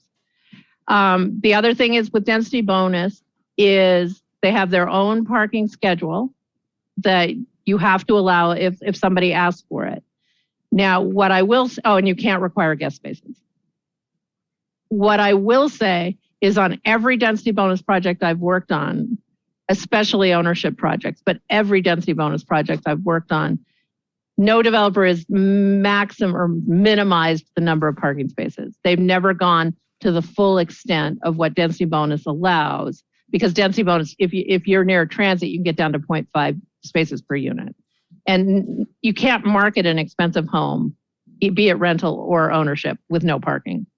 And so the standard, you'd have to accept it if somebody asked you for it, but I haven't seen it. I haven't seen anybody use the full extent. Just to tell people how crazy Sacramento's getting, they had AB 1401 that stripped the city's ability to even set minimum parking standards. And I have an interesting story about that, but that's probably for another time. But you didn't need to set them by your point because no developer is going to build a units with no parking. It's absurd. They won't be able to sell them. Well, it is, but it was also sort of, it's a long story, but what I will tell you is the affordable housing advocates were vehemently opposed to the elimination of any parking standards. What it does is it really stops people from using density bonus in order to get a parking benefit, because developers will use some of the density bonus parking benefit. They just won't use all of it.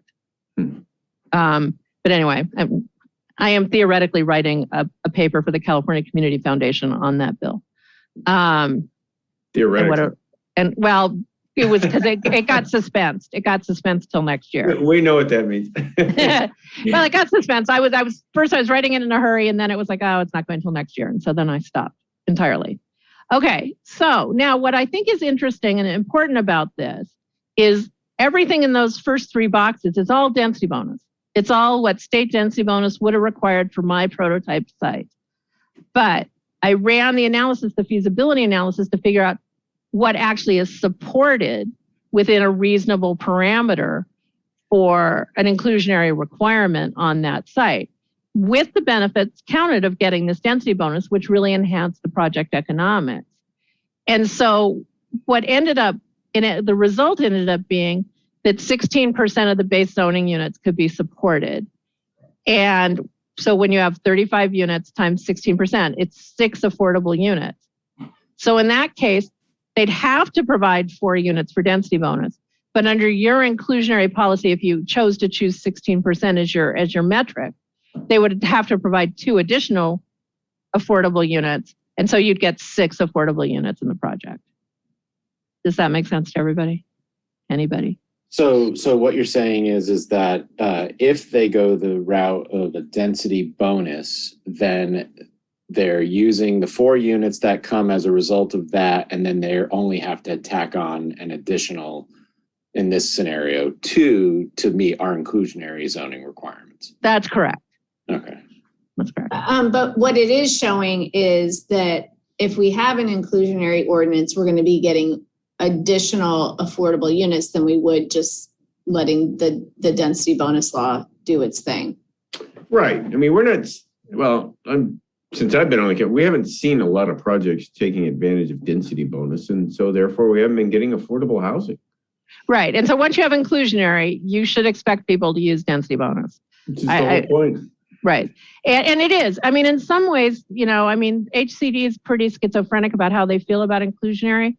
But in some ways, the notion is density bonus is meant to mitigate the impact of affordable housing requirements imposed by inclusionary. So it does act as a carrot. It absolutely acts as a carrot. But the other thing to keep in mind too is if somebody uses the density bonus, they're very likely to give you deeper affordability than your inclusionary housing requirement is. So while we're saying it's a moderate income requirement, it's very likely that at least 4 of these units would be very low income. The other 2 would probably be moderate, but so there's also the advantage. The Napa case requires you to count anything that's at least as stringent as your requirement. So if you had a 4-unit moderate income requirement and somebody offered to provide 4 very low income units, you'd have to accept it as fulfilling your requirement. And Kathy, you mentioned earlier, you said if they go with the very low for the density bonus, right, it's an 11%. But if they just chose to go with low, then it would be 20%, right? That's correct. And do they get to make that decision on their own, or does the city have any say in that? It's their decision. All that. Got it. Everything in density bonus law is it's very much weighted to developers. Okay. So I've lost my mouse. Okay, here we go. Okay, so the next slide, I have 2. I have a ownership supportable in lieu fee table and I have a rental supportable in lieu fee table. They didn't fit organizationally much of anywhere in this analysis because of the fact you don't really want to use them. But I wanted to have the information for you contextually when we talk about it later. And it just seemed like the best place to put it was at the end of the ownership part for the ownership, the end of the rental part for the rental. So just keeping in mind what we've discussed is the affordability gap per unit, the weighted average affordability gap per affordable unit is $639,000.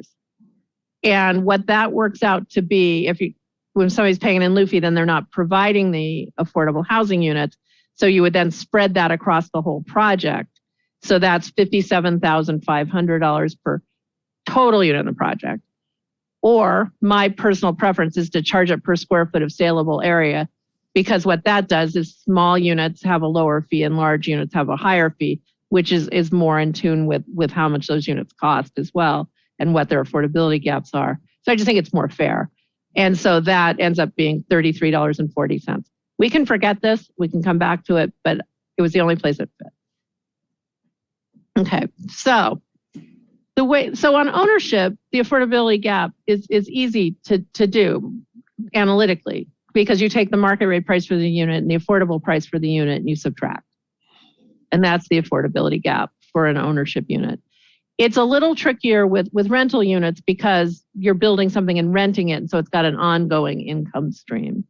And so you need to figure out the value of those units and then the impact created by the inclusionary. So this chart just shows you the process that we go through to do that valuation analysis and then translate it into a supportable inclusionary requirement. I can spend time on it if you want, or we can come back to it. It's up to you. Okay, so now the prototype apartment developments is I did 2. And so to show you the impact of small projects and large projects, and because you have both small projects and large projects on the books. So I'm going to start with the small project. It's not the actual project. It looks very similar to a project that you can probably think of, but it's not it. So that project, the zoning standard was 35 units the acre in my prototype. The development density is 35 units per acre. So we used all the available density. The site area is 15,000 square feet. That generates 10 units. Now, and this is why it's probably going to become apparent what project it is. They're all 2-bedroom units. We did code compliant parking, which is 2.33 per unit. And then the projected market rents for the 2-bedroom units at the size that they are in the prototype is basically $3,700 a month. Comparatively, the very low income rents are $737 a month, and the moderate income rents are $1,697, and the low income are in between those two. Now, what happened is if you do a 9% requirement, so that is effectively in a 10-unit project, it's 0.9 units. So the idea for this project is you rounded it up. You rounded it up to 1 unit and made that requirement. That works. I also had run it at a requirement for 7 and 8.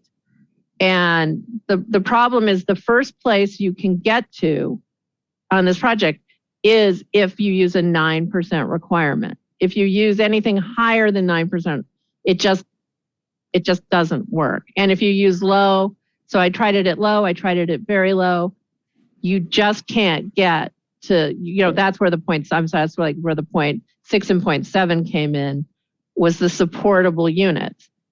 If you round that up on a very low and low income project, you destroyed the feasibility of the project. And so a 9% moderate income was supportable. And so I rounded that up to 1 unit. This is really an issue of that 8-unit threshold. The 8-unit threshold becomes an issue of, again, developers may choose on small projects to just say, forget it and just build a 7-unit project. So that's something to definitely think about. Couple options, and they'll come up again later, is to say 8 and 9 unit projects can pay a fee by right, or 8 and 9 units are relieved of the obligation, and you start at 10. But that's something we can discuss when we get to the recommendations. The large project that I looked at when I did the composite, it was still zoned for 35 units the acre, but the development density was actually closer to 30 units to acre. And I think that's largely due to parking. It's a 3-acre site, it's 90 units. It's split between 1 and 2 bedroom units, it's got code compliant parking. The projected market rents range from $3,500 to $3,900. The affordable rent again is for 1-bedroom units, it's $737 to $1,697. For 2-bedroom units, it's $820 to $1,900, very low to moderate. And in that case, as you can see, we get to a requirement that works of a 6% very low income requirement, a 7% low income requirement, or a 9% moderate income requirement. That makes sense. You're able to choose among those 3 parameters if you want, because you've got enough units in the project. And so you could decide to say, okay, I want to do a 7% low income requirement. And in your project, that would generate 90 units. Can I ask? 6 units. Do these assumptions kind of hold true even if property prices increase, inflation increases on building materials and the like? No, that's a really good question. So these are point in time projections for what happens. And so, for example, exactly as you say, land prices could go up, building costs could go up, building costs could go down, which actually, they've been going up for so long now that there's been some stabilization in that. What happens with an inclusionary policy or an analysis is you really can only look at it at a point in time, but it's why I like to make conservative assumptions as well, so that you're at least accounting a little bit for changes. The other thing is that market rate prices will go up. And so that starts making the project more feasible. And so the impact over time, it varies. It definitely varies. But if you maintain a reasonable standard and you don't try to push the absolute limit of how far you can go, you won't create a constraint to housing. And that is, it's a really good point, is you don't want to try to get every last percentage out of this so that you don't stop development from occurring. And so that it's a balancing act, and there's a little bit more of an art than a science to it in some respects. So I can give you the parameters that I feel comfortable with, and then it's up to you to figure out whether you want to push the envelope or whether you want to take this approach or an even more conservative approach. That's coming in your next slides. Yes. Okay, here we have the density bonus analysis.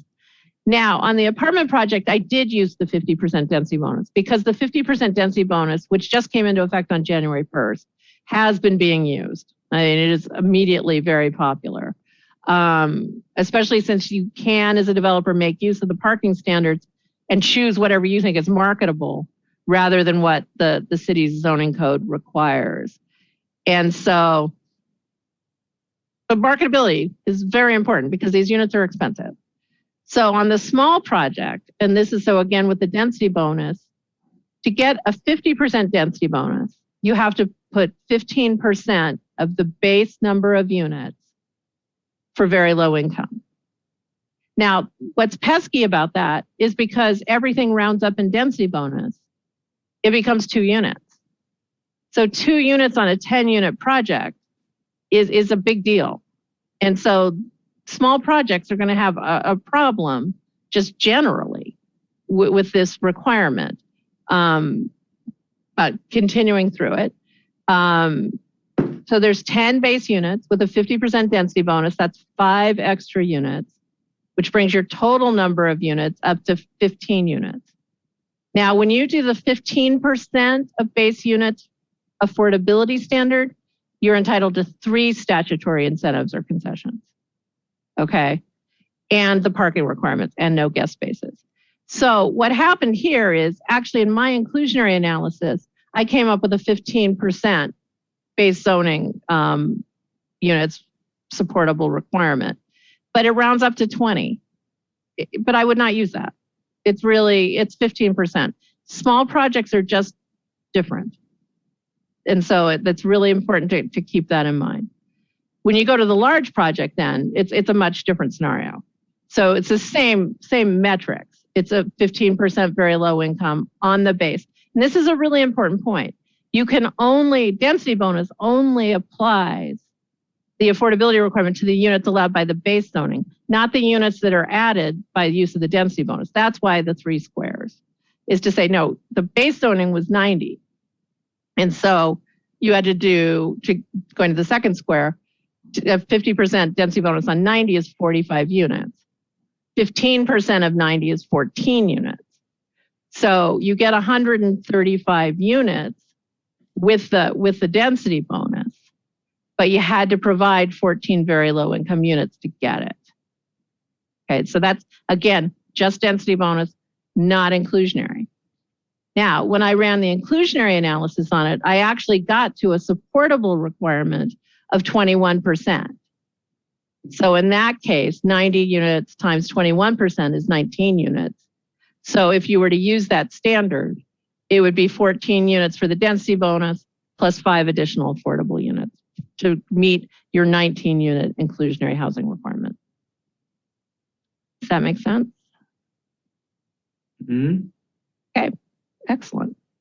Okay, and then the in-lieu fees, same thing. It's the per affordable unit, the affordability gap is $547,000, and the per square foot of leasable area is $39.50. So that's just something to keep in mind. Okay, so before we get to the recommendation, I have 3 issues for you to think about when you're thinking about the overall policy. And so if you do inclusionary housing as a policy, you can create development standards that have to be met to fulfill your inclusionary housing requirement. For example, you can require, if you choose to have the units spread throughout the project, not clustered, in a pro rata mix to the unit types, and you can establish those parameters. Density bonus alone does not give you that. So density bonus doesn't, there's a very strong argument that in a density bonus project, you could put all the units and studio units in the basement. And so inclusionary in a way, when in a community where density bonus is going to be used, is a nice tool because it does give you then that ability to spread the affordable units as you see fit and as you think is appropriate. For example, go Is ahead. that another way of saying in project? Well, not necessarily in, it's got to be in project with density bonus because they have to be on site within the project to get density bonus. Oh. Okay. Yeah. So you can't move you can't move the units off site. The density. But you could do out of project on inclusionary zoning, I guess, but not on density bonus. Correct. Okay, got it. That's exactly correct. And so I think it's a nice tool. You can also, and is often done, is say, for example, there's a range of square footages for the 2-bedroom units and a range of square footages for the 3-bedroom units, et cetera. Is you can say as part of your inclusionary policy, you can say, okay, you can put them in the smallest 2-bedroom units. You don't have to, but you can. But density bonus just doesn't say anything. It's completely silent on where the units have to be. It's just a unit count. So there's really, as reason minds can differ, but I don't think density bonus says you couldn't just put them all in the studio units. And so I think that's I think it's a nice tool that inclusionary gives you. My understanding is the Valco project up in Cupertino was exactly doing that. Yeah, exactly. And that was a big objection from the community that, they were building chicken stalls for the low income people. And it was, not cool. Right. So that's exactly it. So, as you said, you haven't seen a lot of density bonus in general in your community, but if you did start to see it and you didn't have inclusionary, you wouldn't have that ability to say what the affordable units were. And as I just went through in terms of the financial evaluation for rental projects, it does support a 21% very low income requirement. I feel strongly, you get to decide what you want, that a 15% low income requirement, which is what HCD told you in a technical memorandum that they meant in AB 1505, they used it as an example. I think that if you don't want to get on the wrong side of HCD, it's better to be more conservative and just use the 15% low requirement, knowing that it's very likely that a developer will voluntarily do 15% very low income in order to get density bonus. Yep. Okay. And then just a little plug for in-lieu fees, and then I'll give up. They can be used by the city for a wide variety of affordable housing activities. So, for example, you can use them to contribute to your homeless shelters. You can put them into home buyer programs. You can put them into rehab loans. you could help in acquisition rehab. There's a wide latitude for what you can do with inclusionary housing and lieu fees.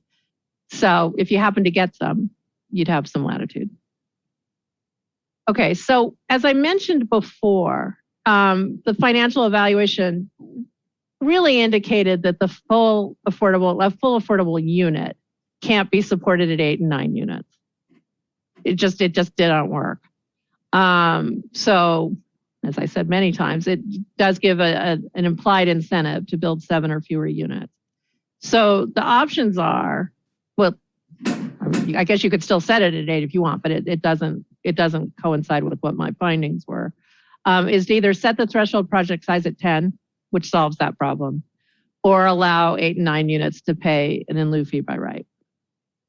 I guess setting the project size at 10, you've explicitly then exempted 8 and 9 units from the program. On the in lieu fee, because I really do think that you're going to need to provide the option whether it's usable or not, is your decision. But I think then you should establish in your inclusionary housing ordinance what extreme hardship means, so that you're not placed in a position where every single developer comes to you and says, oh, I have an extreme hardship, you have to let me pay the fee. So there are definitely programs in California that have defined extreme hardship. And so what I'd recommend is when you get to the ordinance phase is to look at the more successful programs and look how they've defined extreme hardship. Okay, so now we're to the last 2 slides, which are the recommendations. So going back in the Wayback Machine to many slides before is looking at the projects on the prototypes. A 9% moderate income requirement for smaller projects works. It's feasible, it's supportable. And then a 15% moderate income requirement for projects with 20 or more units works. But it's based on the assumption then that folks can either build smaller units for the affordable within the project, or that they can create either an on-site separate parcel or use rental units to fulfill the requirements, or they can do off-site apartments. Those are key to that 15% finding. Okay, and then covenant period, as we've discussed before, my recommendation is 1 cumulative 45-year period. Do you want to discuss this before I go to rental, or do you want me to do let me ask you a question. I have one. 9% moderate income requirement. Where's 9% come from? That's an odd number. It was on the earlier slides. When I did the feasibility, it's what fell out of the analysis. Okay. I don't see any more questions right now. Okay, go ahead. Okay, so then on the recommendations for apartment development. So again, for the smaller projects, what I'm recommending is a 10% moderate income requirement, because that's what the small project prototype really supported. Mm-hmm. And the reason that I used it up to 19 units rather than 10 units is because the prototype was 10 units, was 2 things. One, the tiered system you discussed in January went up to 19 units as the first tier. But 2, because we get into rounding issues, again, between 10 and 19 units, where it starts to become onerous to have that requirement. So just using the 10, because you could get to a higher requirement in some of them, but not all of them. So for small projects, so 19 or fewer units, I'm recommending 10% moderate income, and then the 15% low income requirement for everything else. And again, many developers will likely provide you very low income units to fulfill that requirement and couple it with density bonus. What if a developer wants to do, moderate income, let's say, instead of low income? For the larger projects? Yeah, would the percentage go up? I'd have to run that. I can run it. The problem is you can't use density bonus for moderate income rental. Oh, okay. I see. Yeah, no, that's fine. I see what you mean. Okay. So again, the fulfillment options that we're discussing for rental is on-site allocated pro rata to the market rate units, which is sort of the typical standard. Again, then off-site in close proximity, which we discussed, which is probably not that practical. So the most obvious solution, which most will use, is on-site affordable units. And I would, for a rental, I would recommend that they be allocated pro rata. The one caveat I'd put, if you have a project that has views or penthouses, you could exclude the penthouses from the affordable mix. I don't understand that bullet point. The provision of on-site affordable units allocated on a pro rata basis to the market rate units. What does that mean? Okay, so say you have 33% one bedrooms, 33% two bedrooms, and 34% three bedrooms. Your affordable units would have to match that. I see. Okay, thank you. Sure. Okay. So then the covenant period I'm recommending is as long as the property is put to residential use, but for a minimum of 55 years. And that's it. All right. Well, you got two recommendations, one for apartment development and one for, we'll say, condo development. That is correct. All right. Well, that's a lot. Councilmember MD. A lot. Okay, thank you for that. So I kind of wrote down my questions because it's a lot of information, and I thank you for everything that you gave. So if they're going to use the density bonus, whether or not we have an inclusionary zoning, and the delta between the density bonus and our inclusionary zoning seem to be quite small, 2 units, few units. I mean, of course, it depends on the size of the development, but I didn't, am I seeing that right? Your information was that the bump up wasn't that much more to do the inclusionary zoning? That's correct. That's correct. I just think the one point to keep in mind is that, but that's 100% right. You understood it correctly, is that without inclusionary, the folks may not use density bonus, and then you won't get any affordable units. Okay. So that's that carrot part. That's been the case in Redondo Beach, which you just described. Don't see a lot of density bonus being used, and then they back off when, public objects or other things happen. I just haven't seen a lot of density bonus projects, and so we're not getting affordable housing. Right, and so, but you're right, and like Pasadena experienced this, where every project in the downtown, they've had inclusionary since 2001. Every project in the downtown was using density bonus, and they were effectively getting the same number of units from the density bonus and inclusionary. There wasn't that delta, and so that made them really mad. And so they actually went out and they did a 2-year study, and they increased their inclusionary percentage so that they could get more. What is it now? It's 20%, actually. They went to 20%. They poked the bear. So they're doing it. Why can't we? They are doing it. But keep in mind, they've had a successful inclusionary housing program for 20 years. They've had massive amounts of density bonus projects being done. So, and they did a 2-year study to justify it.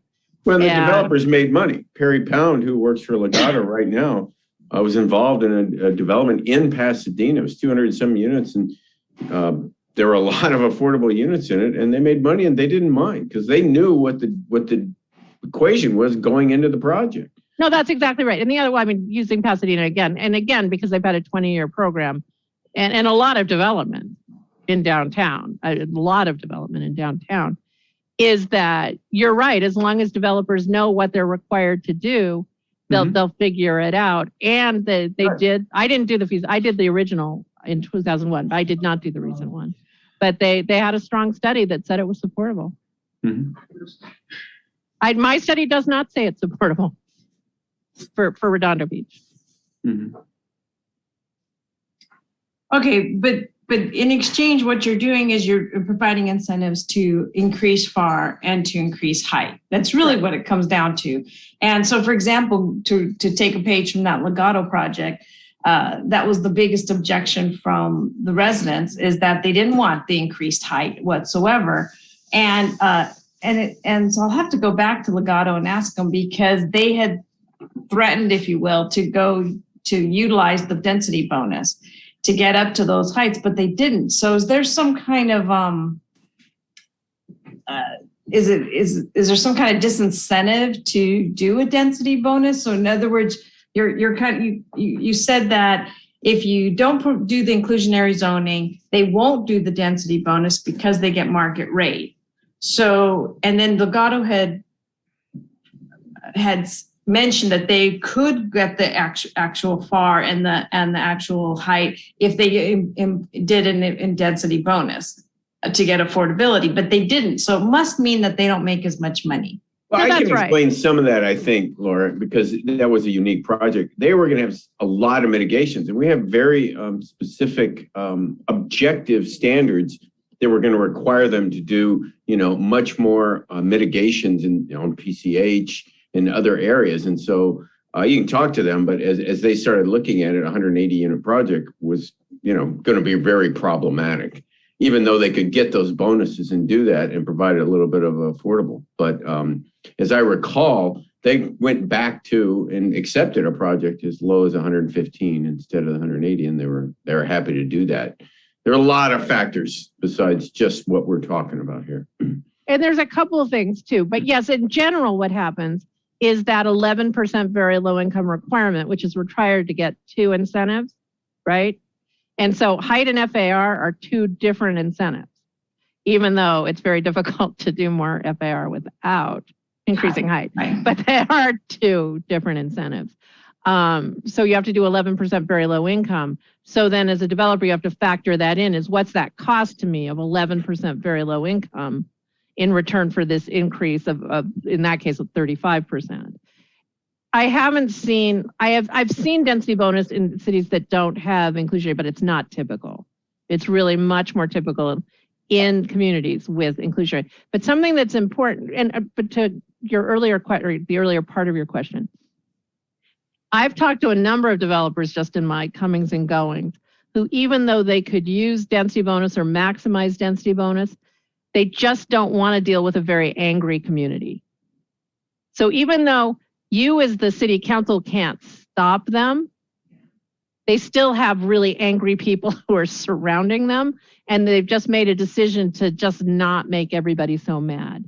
Now, having said that, SB 330, which is streamlining in essence, says you can't have more than 5 public meetings.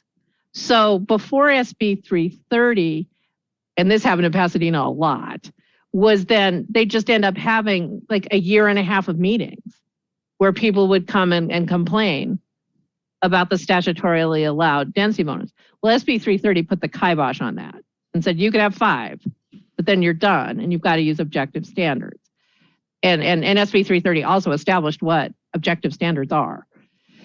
So as has been discussed, and I'm sure has been discussed in your council and definitely was earlier tonight, the state is more and more just trying to zone from Sacramento and take as much of your subjective judgment away from you. And the reason I'm focusing on that in this is it's something for you to think about when you think about inclusionary in general. It has many positives in terms of meeting your goals and objectives and meeting your RENA, et cetera. But I think you really do need to evaluate the ramifications of density bonus because you will get height and you will get FAR. Okay, and based on your examples, it seemed to me that you definitely got a bigger bang for your buck on the larger projects versus the smaller projects. So it would be reasonable then for us, if we were to put in inclusionary zoning, it would be applied to maybe a bigger projects and just ignore the smaller projects, or is there value in those smaller projects? I think there's value in the smaller projects because you're going to see a lot of development of small projects in Redondo Beach.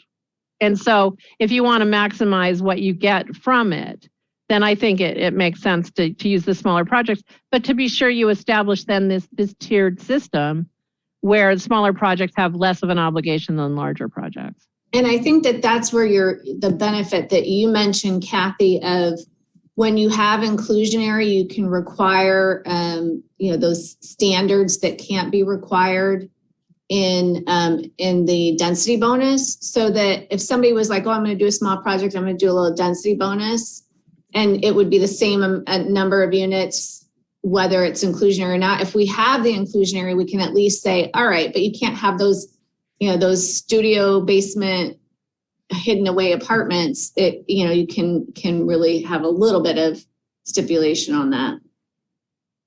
Okay. And then regarding garages, I wonder then, would shared parking be more attractive or more, easy on something like that? Because 2 things. Number one, garages tend to be used to just store crap. and they don't actually park cars on them. And if we're going to start having these kind of densities of housing, that's definitely a quality of life issue. And so I think a shared parking would be helpful to the community as far as their quality of life, but would it be attractive to developers as well? It depends on your location. So I think if you have shared parking where you're very close to transit that's heavily used, then I think shared parking works better. But if you have a more traditional, like low density condominium type project, it's folks who are buying as close to a single family home as they can. And so they tend to want the garage whether they're using it for a car or not. Yeah, but then we'd have to look at other ways to get them to use their garage, you're saying. Right. Well, and another factor is that especially since we're kind of looking at the apartment density recommendations, that they can then change their garages into ADUs, and I'm seeing apartment buildings doing that. And so I think shared parking might have an incentive to actually be used for parking. But if it's going to be detrimental or disincentive for building affordable units, then I'd have to put that into consideration. Right. And I'm just looking at my apartment scenarios. My apartment scenarios are not garages. They're typical parking. Okay. So, but the condominium projects are definitely garage parking. Okay. And that's for market reasons. Okay. And so, you were mentioning about HCD. We don't want to poke HCD. You said it in a much more eloquent way in the beginning. I don't think so. I know, yeah, because I went to just poking the bear later in the discussion. Yeah. So would include, because there's a lot of articles that says inclusionary zoning actually disincentivizes production, right. And so I imagine that your recommendations take that into account, that you don't think your recommendations would actually disincentivize production.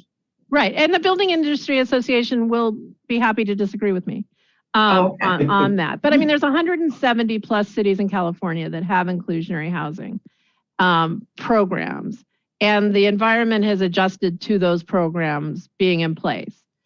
And so over time, the economics just adjust.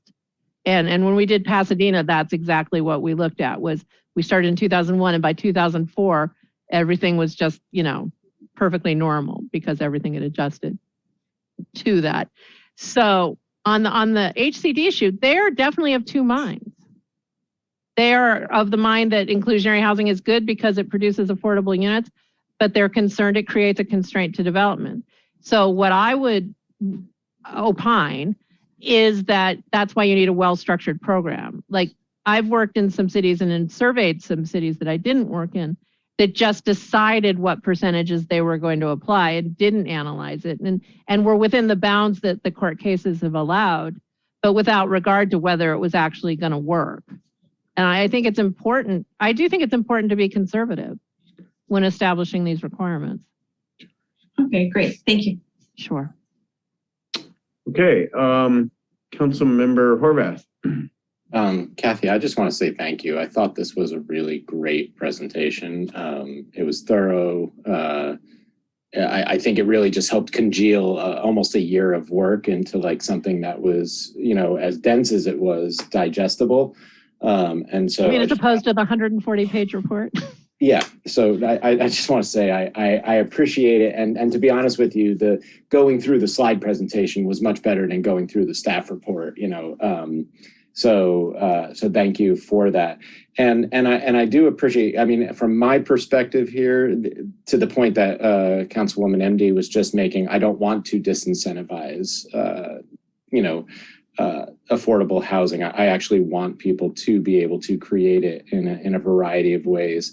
And so I'm happy to see you taking a conservative approach in a way that you think might work for a city like Redondo Beach. And I think based on everything you've said, that you are really trying to take into consideration Redondo, say, versus the Pasadena model or any other municipality's model. So I don't have a problem with any of your recommendations. I don't think I saw anywhere in the recommendations, though, the little bit that you discussed earlier and Brandy just mentioned again about creating limits on like the fact that we wouldn't want them just to put all the affordable units in the basement, right? We want them to be spread out, much like that's how I think you want it to be throughout a city too. You don't just want all the affordable units tucked in one corner of the city, right? You want them to be spread out. So is that something that we need to consider as a part of this, or is that something that comes separate from this particular discussion? Right. So what the goal of the financial evaluation was to give you the percentages and give you the options, then for you to discuss what you guys want to do. And then my next task is to write a policy recommendation memo that goes through all of those things that then identifies exactly what you're talking about, the development standard, the bedroom mix, et cetera. Okay, great. Well, I for one, I don't have a lot of questions because I think most of them were asked by the mayor or other people during the slide presentation. I do agree with the everything that's here, and so thank you. I'm good. You're welcome. So you're gonna write a recommendation or a policy memo to us? Yeah. Mm-hmm. I never heard of that. Okay. Yeah, that's part of the scope of work, so that it will tie in all of the things that need to be in the ordinance. And so it allows Kathy to have all of that information, and then Veronica in the preparation of the ordinance to know exactly what direction that we're going in as a city. Okay. And the other thing about it is it tends to be about 15 to 20 pages as opposed to 140. So it acts more like an executive summary than the thing that you're going to want to pull out when HCD comes knocking on your door. A 20-page executive summary. Yeah, well, there's a lot of policies. Yeah. Okay. Councilmember Nairn. Thank you, Mayor Brand.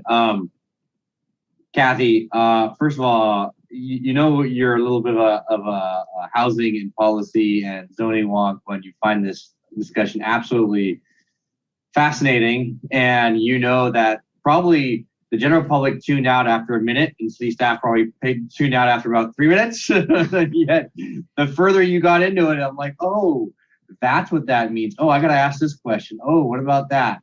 So you did a fantastic job of summarizing everything, and you did a really good job of not getting too deep in the details. And I really like the two examples that you brought up, because those two examples have really, I think I know the two projects. I'm sure you know the two projects. In my district. I know you know them, but they're not them. They're just prototypes. Yeah. They're just prototypes. They have similarities, but they are not them. Yeah, it's weird how this works. So a couple of questions. Off the top of my head, a couple things here, a couple things that I wrote it down. Let's see here real quick. I got a question here. Quimby fees on the affordable units, the extra units. So my understanding, any net new units are under the Quimby fees, correct? Yes. Okay. So our Quimby fees, we upgraded a couple of years ago from what was $8,000 to $25,000, and we hadn't updated those in 20-something years. I'm almost thinking we should actually update those again because of the increased cost to maintain our parks. I see that being a very important portion of what we're doing, because our parks get used heavily with a higher density that we're using. Have you seen HCD give issues to cities that have increased past the numbers that we have for $25,000? Well, I mean, the Turner Center out of Berkeley, has written that whole report that says it's development fees that are causing no affordable housing to be built. That's the short version of what they've said that's the whole reason. You're not alone in having, development impact fees that are significant and that have been, I imagine, proved up by a Mitigation Fee Act analysis that supports them. I will say that, for example, when I was working on Glendale's ordinance and Burbank's ordinance, they were both considering impact fee increases. And so I did factor those increases into the analysis. So if you're expecting to have a significant increase in your impact fee, we should reevaluate. So could we parse out regular units from lower income units in terms of stating a regular unit will charge $50,000 and a low to moderate income at $25,000. Yeah. Wait, what were your two numbers again? I'm sorry. 50,000 for yeah, so less regular, for the affordable, and then less half that for affordable. Yeah, a number of cities have done that, where they've established affordable housing fee schedules. Right, because that takes away the argument now of developer fees, okay, whatever. Right. One thing you said was hit me. You just heard us talk about the whole CEQA ordinance. And you had 3 words that just popped out, bold, bright lights, sirens, and everything that said, weighted towards developers.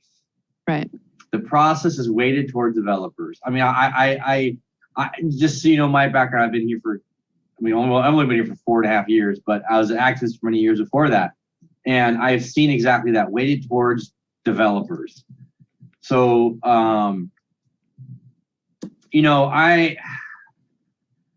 I'm seeing that a lot of this could end up with more net new units than if we weren't having this ordinance in place. That's kind of what I'm seeing with this. If we're going to do this, I would rather have it for apartments. But then again, because I remember this conversation we had this in January. I was leaving this with, I'd rather have this for apartments and condos. But I also now I'm looking at this situation and saying, how many more large projects do we have in Redondo? Randy, you can't answer that question, but you've been here long enough to see the open space and redevelopment and commercial plans. We just upgraded to 3,000 something plus units around the city. What's the likelihood we're going to get these large projects coming in? More than 10 units, more than 20 units? There'll be more area that it could happen, but whether or not it will, I mean, there's, certainly a lot of those locations have existing uses on them that are very viable and would likely continue. So it's hard to say how much, but yeah, I think that you would have more capability, or developers would have more. There's more area or capacity for larger projects. Okay. Once those land use changes are approved. Right. Yeah. Right. I mean, so we really do got to have this in place to make it sense. But then again, that brings it to the question of this does add density actually now. And I'm seeing that now, which is something I was not expecting at all to see at all in any way, shape, or form. So what are the things that we're specifically looking for your executive brief for your policy? I know you talked about, actually, before we get to that, targeting specific uses. So I would love to target mixed use to have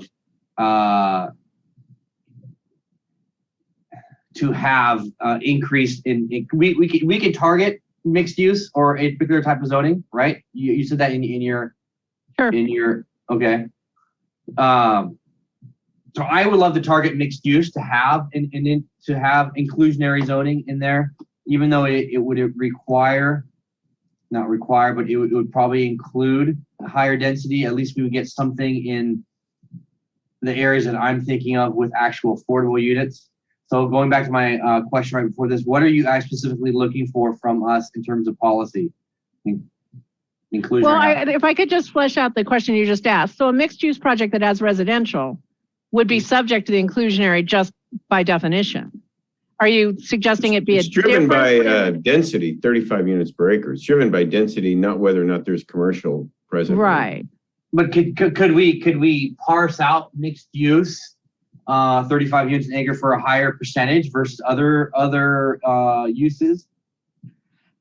Well, it's not been supported by my analysis. Okay. What about if we were to go from one single family lot to 10 apartments? Could we say if you have an increase of existing Density. an existing use, Dwelling units.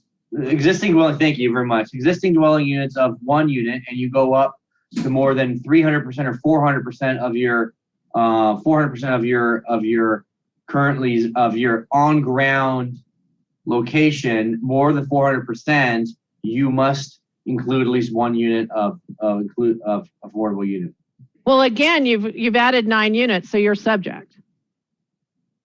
No, but let's say it's a single family home converting to 4 units.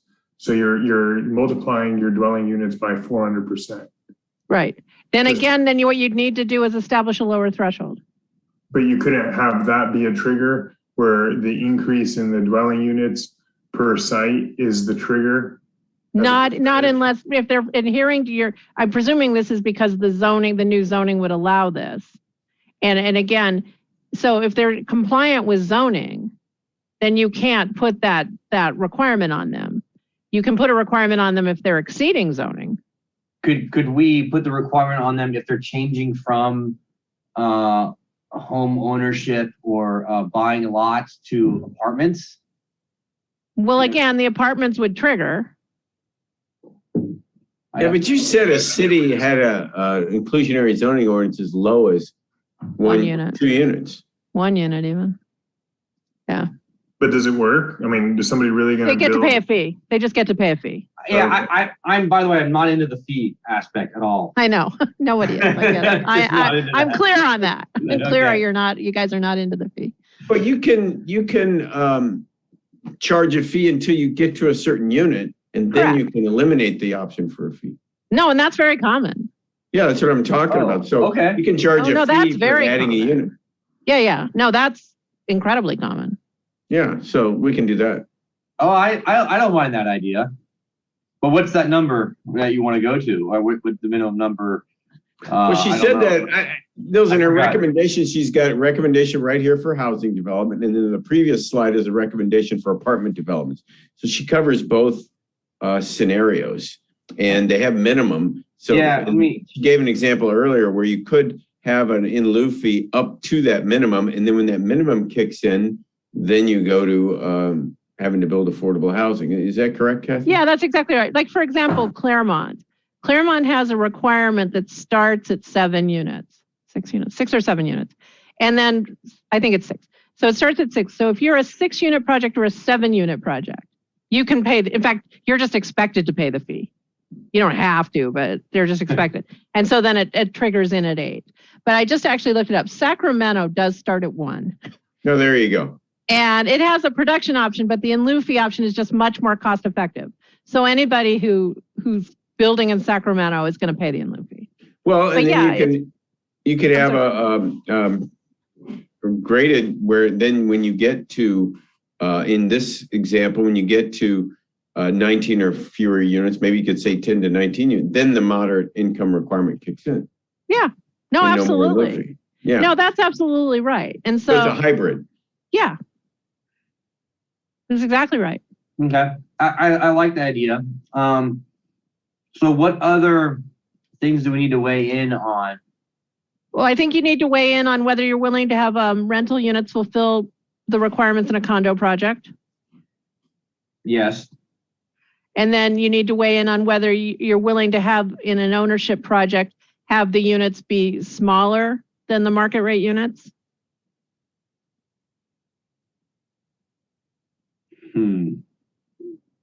No, I'm thinking no on that one.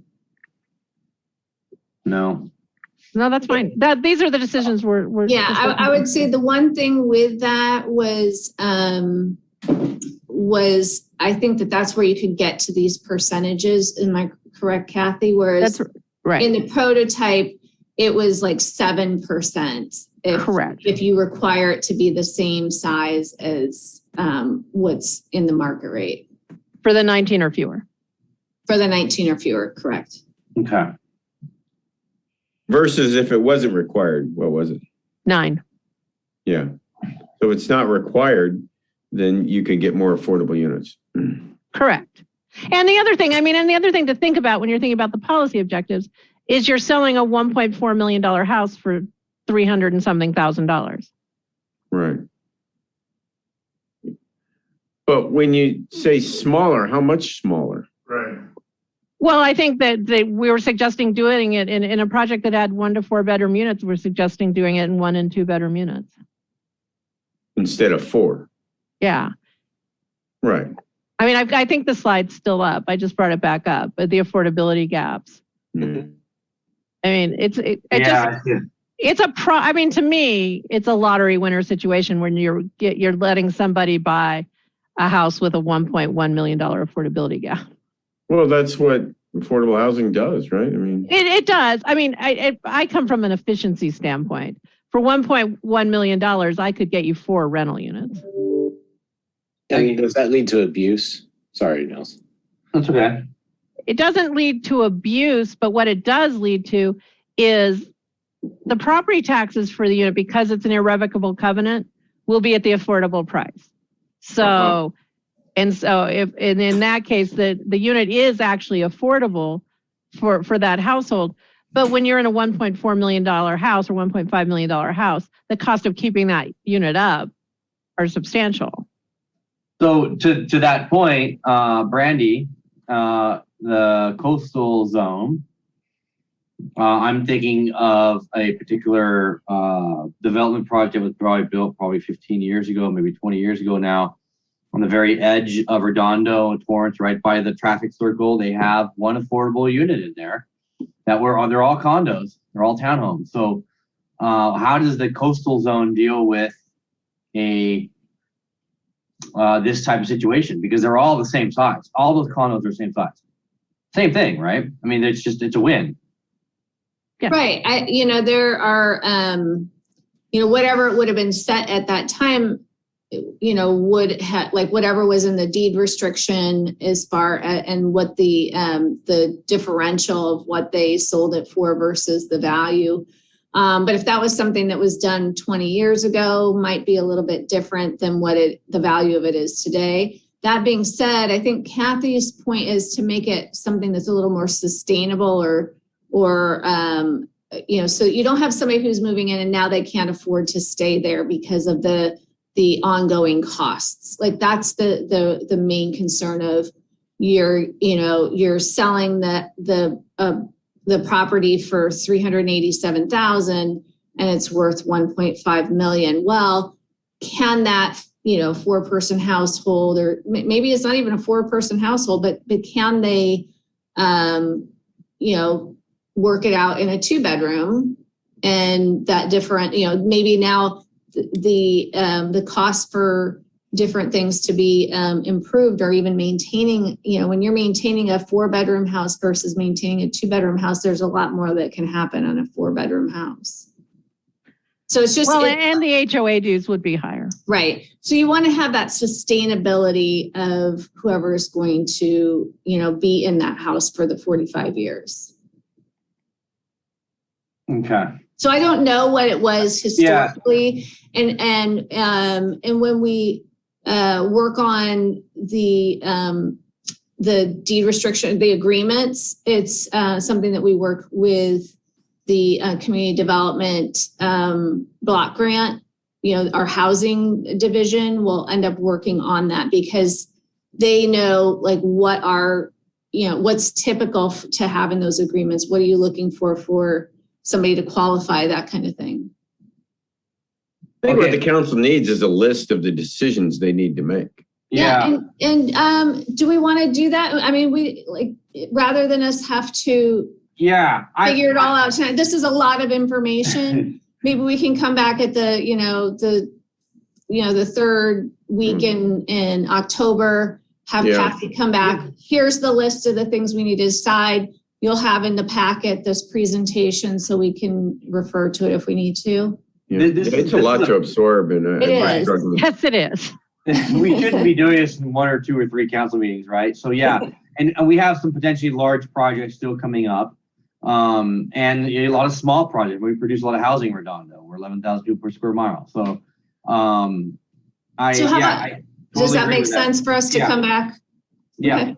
Yeah, and I think I'll make a motion. I mean, we don't want to talk about Quimby fees during this meeting. I'd make a motion later on to come back with an update to Quimby fees. Maybe we can deal with it at the same council meeting at a different time, or when we come back with this. So, Well, and other impact fees, it's not just, there's other impact fees we should discuss.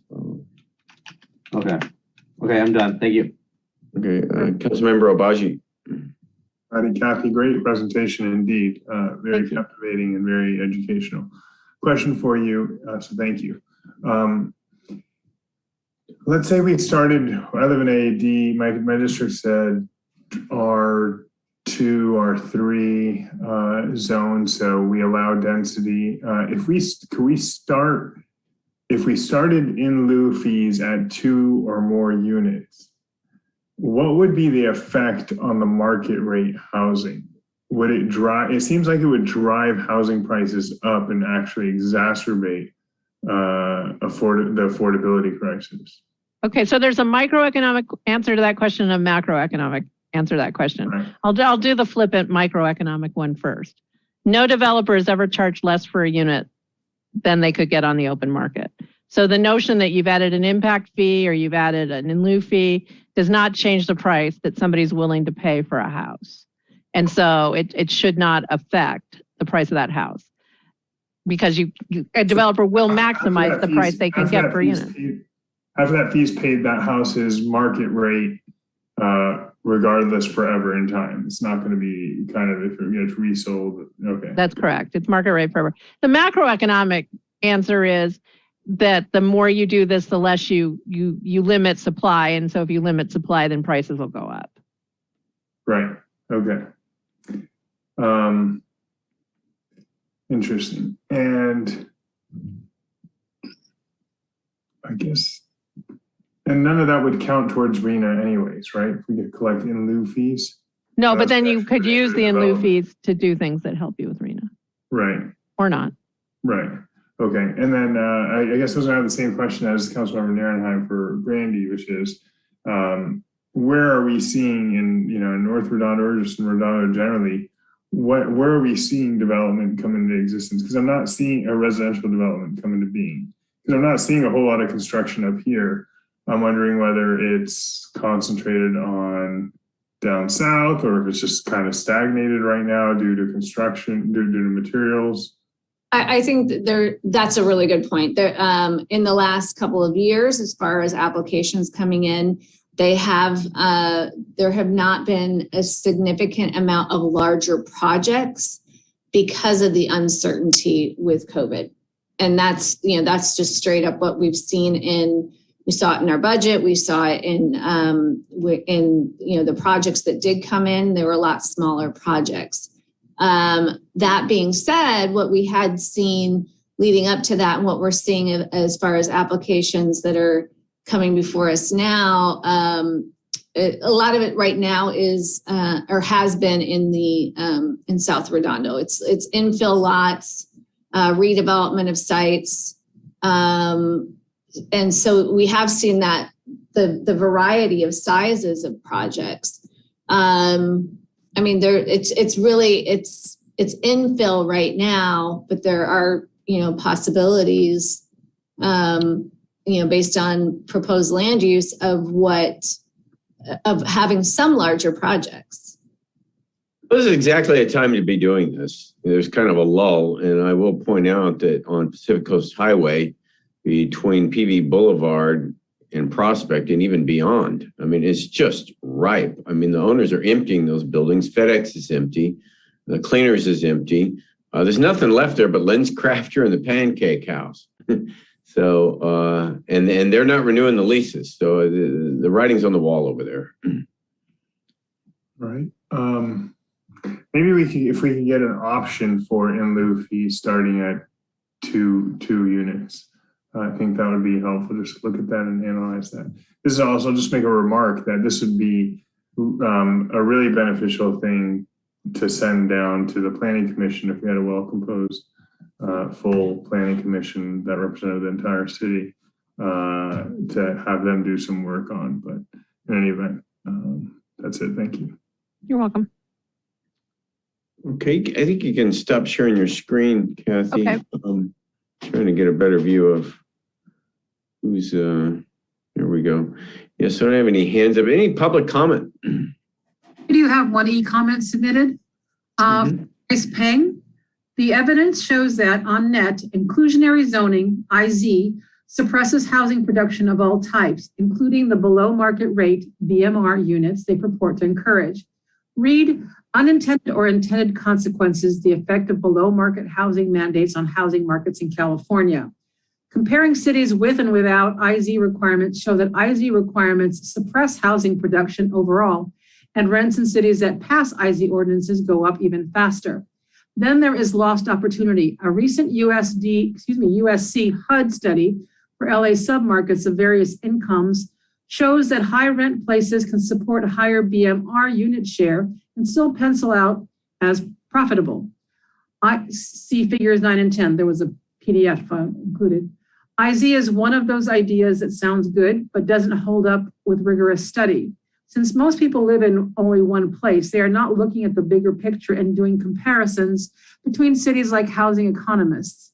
But the experts are unanimous on this. By setting arbitrary and one-size-fits-all IZ requirements throughout the city, you will suppress housing production that we need to fulfill our RHNA targets. Failure to meet RHNA is not an option. If we do not make sufficient progress, the state will wrest control of zoning from RB altogether. That's the only comment we received. Thank you. Kathy, did inclusionary zoning suppress housing in Pasadena? No. Do you think it'll suppress housing in Redondo Beach, particularly affordable housing? No, I don't, because again, as I've said before, I'll just say again, if you look at the feasibility of it and you look at the impact of it and you look at the carrots that can be offered and you do a conservative approach, I think it absolutely increases the affordable housing, and by definition, it increases the market rate housing. Thank you. Any more public comments? No, there okay. Is there a motion maybe to continue this, or Councilmember MD? I'll make that motion to continue it later, but I just wanted, because I'm kind of going off of some of the papers, that I read, like you said, there are developers that would disagree with you, but it's going to be on there. But I was reading a paper from USC, and in their conclusion, they said by all means it's much more attractive to developers to develop in lower rent markets. It's cheaper for them. They can do it there. But then there seems to be a break when it comes into moderate strong markets is where inclusionary zoning is the least attractive, but then it goes into very affluent neighborhood. And then that's when they ended up getting a higher internal rate of return because the land cost is so high. And you mentioned that in your presentation as well. So I don't consider us a very affluent neighborhood, but do you consider us a very affluent neighborhood? I do consider you a very affluent neighborhood, but I think what they're referring to in the study is they're looking at the impacts of Initiative JJJ in LA. And what happened with JJJ in LA was they created a city density bonus that allowed for more density increases than were allowed by the state density bonus. And then they had this whole tiered system of affordability. It's been very successful in very targeted parts of the city of LA. It's tied to transit as well. And so what those projects tend to be, and as you say exactly, is very high land costs. So the increase in density helps to defray those land costs. I would argue, and I mean, and obviously I'm not saying A, I don't have the study in front of me, but B, is actually building in low rent markets in general is tough because of the fact that you need the rents to be able to cover the cost of construction without even thinking of the cost of land. And so I would tend to agree that as you get into the moderate land price, moderate rent, that might be the sweet spot. And then the high end places with very expensive land is if you can make the parking work. Okay. But I mean, there's a lot of literature out there that says inclusionary doesn't work. There's a lot of it. There's a lot of, I've seen most of it. All I can say is on the ground in the cities that I've worked in, the affordable housing is being developed. And I did a study back to another question that was earlier I looked at 4 cities 10 years before and 10 years after that inclusionary housing ordinances were adopted. And there was no discernible pattern up or down as to whether it was more or less before and after. Instead, it just seemed to go with economic cycles. They went up and they went down, but it wasn't like all of a sudden, here we are when the inclusionary is adopted and then here it goes. It was just much more like this, just like in normal economic cycles. And that was, for cities that had adopted them in Southern California. Okay. Definitely, I think we should read some of the studies. But some of the studies that I've seen, it's not a conclusion, it's all just one. The answer is no or yes. It really just is very dependent on the factors that you put into it, such as land cost and what rents you can get and all that to really determine whether or not what works and what doesn't. And I think that's basically your job, is why you did the study and you came up with the numbers, right, of what would work in Redondo. That's exactly right. Okay. So that was at least the goal. That's why we went through the scope that we did. It was bigger than just here's an ordinance. Here's some examples of other communities. We'll just whip an ordinance together. We needed it to be something that could be justifiable, and through Kathy's report. Yeah. Okay. Well, then I'll make a motion to continue this item. Well, continue this item and provide further direction to staff to come back with a list of questions that we can input on to us offline for the meeting in Brandy, October? Yeah, we'll bring it in October. I'll coordinate with Kathy just to make sure her schedule will work. October, first meeting in November. And we'll come with the list of all the information we need to make the policy decision. So council can, and we'll make sure that you have that in advance. Okay. You get the presentation as part of the staff report for the next meeting? Perfect. I'll second that. No, that's a substitute motion. That's okay. Substitute motion. Yeah. Second that. Good. There you go. Okay. Is the motion clear, Brandy and Kathy? I'm hoping Brandy's taking really good notes. Yes. I've been busy talking. Kathy, how many cities in California have inclusionary zoning ordinances? More than 170. And there's like 482 and growing, right? I mean, more and more are doing Well, yeah, I mean, this year alone, I've worked on 4. Yeah. And have another one coming up, 2 more coming up right after this. Yeah, I read a lot of studies about housing, and it's hard to look at these studies that have generalized or general results and then project them onto your particular city, because everybody is so different. And so that's the beauty of bringing in Kathy and doing very specific, studies of our city and how it fits into all those models. Because, it would be a mistake to just read all these studies and go, oh, okay, I know what to do with Redondo now. Right. But we're going to find out, we got to do something.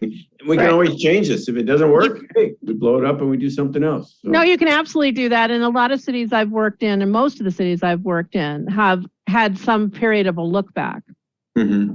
And then say what's happened in, usually it's 5 years. I have a couple cities that did it at 2 years. I don't think 2 years gives you enough time to figure out what's happened, just in terms of, because it takes a while to get through the planning process, if nothing else.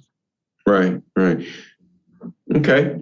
Thank you, Kathy. That was great. There's a motion and a second.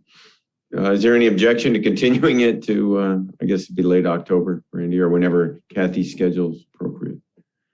Okay. I think everybody's okay with that. There's no objection. So, okay. So, all right. Thanks so much. Great. Thanks, great everybody. Job. Thank you very much. Okay. N2.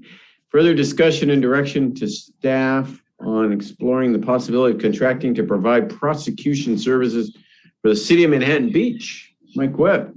So this is a follow-up to the May 18th meeting where you gave direction based on Manhattan Beach's request at whether we would provide prosecution services for them like we do for Hermosa Beach. I've blue foldered a 2.5 page brief staff report, and it'd be good for you to look at that. Also, let's see. Well, I'll just. So there are 10 cities, as you may remember in LA County. that prosecute state misdemeanors, not just code enforcement, municipal violations. There are 10 cities. Half of them are in the South Bay, and that doesn't cover the LA County, the LA City parts of the South Bay, such as San Pedro, that are in that jurisdiction. The reason for having local prosecutor is having local control over public safety, which is a vital and crucial part of what the residents want. As a matter of fact, I would argue that it's the number one priority for residents is the city providing public safety. It's similar to why you have local police departments as opposed to the sheriff. You want local control over it. So we looked at it briefly, got indicated it's probably feasible, but we'd have to look at it. We had submitted a proposal of a flat fee of $300,000 to do that. And of that, a minimum of $100,000 a year would go to covering our current overhead. By way of contrast, $200,000 a year is what Hermosa Beach pays us. The interest for Redondo Beach are twofold. One, we get another $100,000 in. We got another $100,000. I just got a text from Manhattan that they gave direction to go ahead if you approve it and work on negotiating a contract and to ask for permission from the DA's office. So the first reason for Redondo Beach to do it is financial. We get overhead covered, and it would be at least $100,000. The reason being, we would need to hire an entry-level deputy city attorney, and if he or she promoted all the way up to the top level, that would be an all-in, all benefits, all cost under financial services of a max of $185,000. At the entry level, it'd be closer to another $50,000 worth of covering our overhead. So the markup, if this were a business, would be a third at the top range, and it would be half at the initial range. So it does provide a significant source of revenue to cover expenses we are already paying and have to pay. And I met with city manager, assistant city manager, financial services, and we went over making certain that this made financial sense for the city to essentially rent out a unit we already have to another city. It's worked really well with Hermosa. I know that during the pandemic, the early stages when we had that really challenging budget, I think it was very comforting to know that essential element of the service we provide to the residents of our city was being supplemented by a contract of another city. The other part would be public safety. It helps if the beach cities have control over prosecution and protecting and preserving public safety in the area. Currently, as you know, you passed a no confidence resolution. Manhattan Beach did the same in the current district attorney because one of the reasons is you don't like the policy of not prosecuting a number of misdemeanors.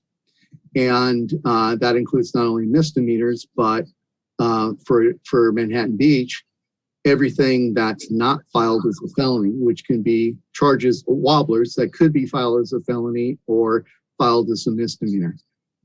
Criminals don't tend to pay a lot of attention to boundaries, and the defendants we have in Redondo have also committed crimes in Hermosa and also committing crimes in Manhattan. And it doesn't help having a neighboring city where certain offenses that are illegal under state law go unprosecuted. I think Chief Kaufman is available to talk about if you have any questions about the public safety benefits to Redondo. But so this proposal from our perspective makes sense both to cover costs that we already have to have and to help preserve public safety in Redondo. It's not doing a favor to another city, it's helping our city. The interest in Manhattan would be if they want to have local control. And right now they pay nothing. And so they have to decide, do they want local control over it? What we provide to Manhattan and Hermosa. And if they want local control, contracting with an already established unit makes sense as a cost-efficient way to do it. So it's our recommendation that it makes sense for Redondo to do it. It's ultimately your call. Because Manhattan is a general law city, they need to get the approval of the DA's office. Or even if we want to do it and they want to do it, they don't have the ability to do it. The DA would be able to continue with whatever policies he's legally entitled to do as the county DA. So there are two different sections of the government code. There's one that applies to charter cities, where we have, as a matter of right, the ability to prosecute crimes. It's one of the sections in the charter. You could, if it came to state misdemeanors, you could go to the DA's office if you wanted to do that. But as long as you want to continue to provide our own local prosecution and have control over it, the DA can't stop us absent a change in state law. That doesn't apply to Hermosa, to Manhattan. And so apparently they, based on the text I just saw, they gave direction to seek approval from the DA's office. We wouldn't do anything unless and until they get that. If they do, then we'd move to actually preparing a contract, and none of this would go into place unless both you and the Manhattan Beach Council approve the contract. But one other thing I would say that is this doesn't address homeless court, other than we have hired would provide we could provide homeless court prosecution, but I've made very clear to them that they cannot use our homeless court without separate accommodations. So for example, this contract would allow us to provide homeless court services if, for example, they hosted it 2 times a year. We've had discussions with Hermosa Beach staff that we already do prosecution for them. It'd be simple to include them in homeless court, and they have tentatively agreed, subject to both council's approval, if we can get a grant, that they would host our homeless court 4 months out of the year. They have roughly half the numbers of homeless, and so we would be spared the burden of hosting it 12 times a year, because they would host it 4. And there's a bit of a misnomer in that, again, homeless court is not based on the area of residence. It's based on where they commit the crime. So homeless court already covers people who who are unhoused, who reside in Torrance, who reside in Hermosa, who reside in Manhattan Beach. And the tie is they picked up a case in Redondo Beach. And many of our unhoused people have substance abuse problems, and they may be alcoholic, and they tend to pick up cases all over the South Bay, and they don't remember where those cases are. And we get approval to package those up with our cases to dismiss them on behalf of the other agencies once they're permanently placed. And so this would just, if we go to Hermosa and they're hosting it, it would just allow us to include those cases where they've only picked up a case in Hermosa Beach. Manhattan Beach, again, I made clear that they'd have to, if they wanted to participate in homeless court, although this could control our ability to provide the services, they'd have to, they can't just get a free ride. That remains to be negotiated. The DA could say no. And at that point, it's really irrelevant because, we can't provide the prosecution services against their will. So I think it's in the public interest of Redondo for us to do so, just like we have successfully in Hermosa Beach. The interest is both financial and safety oriented. I saw the one comment that we had in the blue folder. That's just based on misinformation. They don't have a Manhattan Beach city prosecutor that handles state misdemeanors. Drunken public, under the influence, possession of drugs, trespass, all the things that defecation or urination in public, when they're open public restroom, all that sort of quality of life crimes. Plus, they don't handle, the DA handles more serious cases that aren't filed as felonies. And that includes things like domestic violence, vehicle theft. You've seen all the increases because of changes in changes in a lot of things at higher levels. Our prosecution unit for 3 decades has done a very effective and creative job of protecting public safety.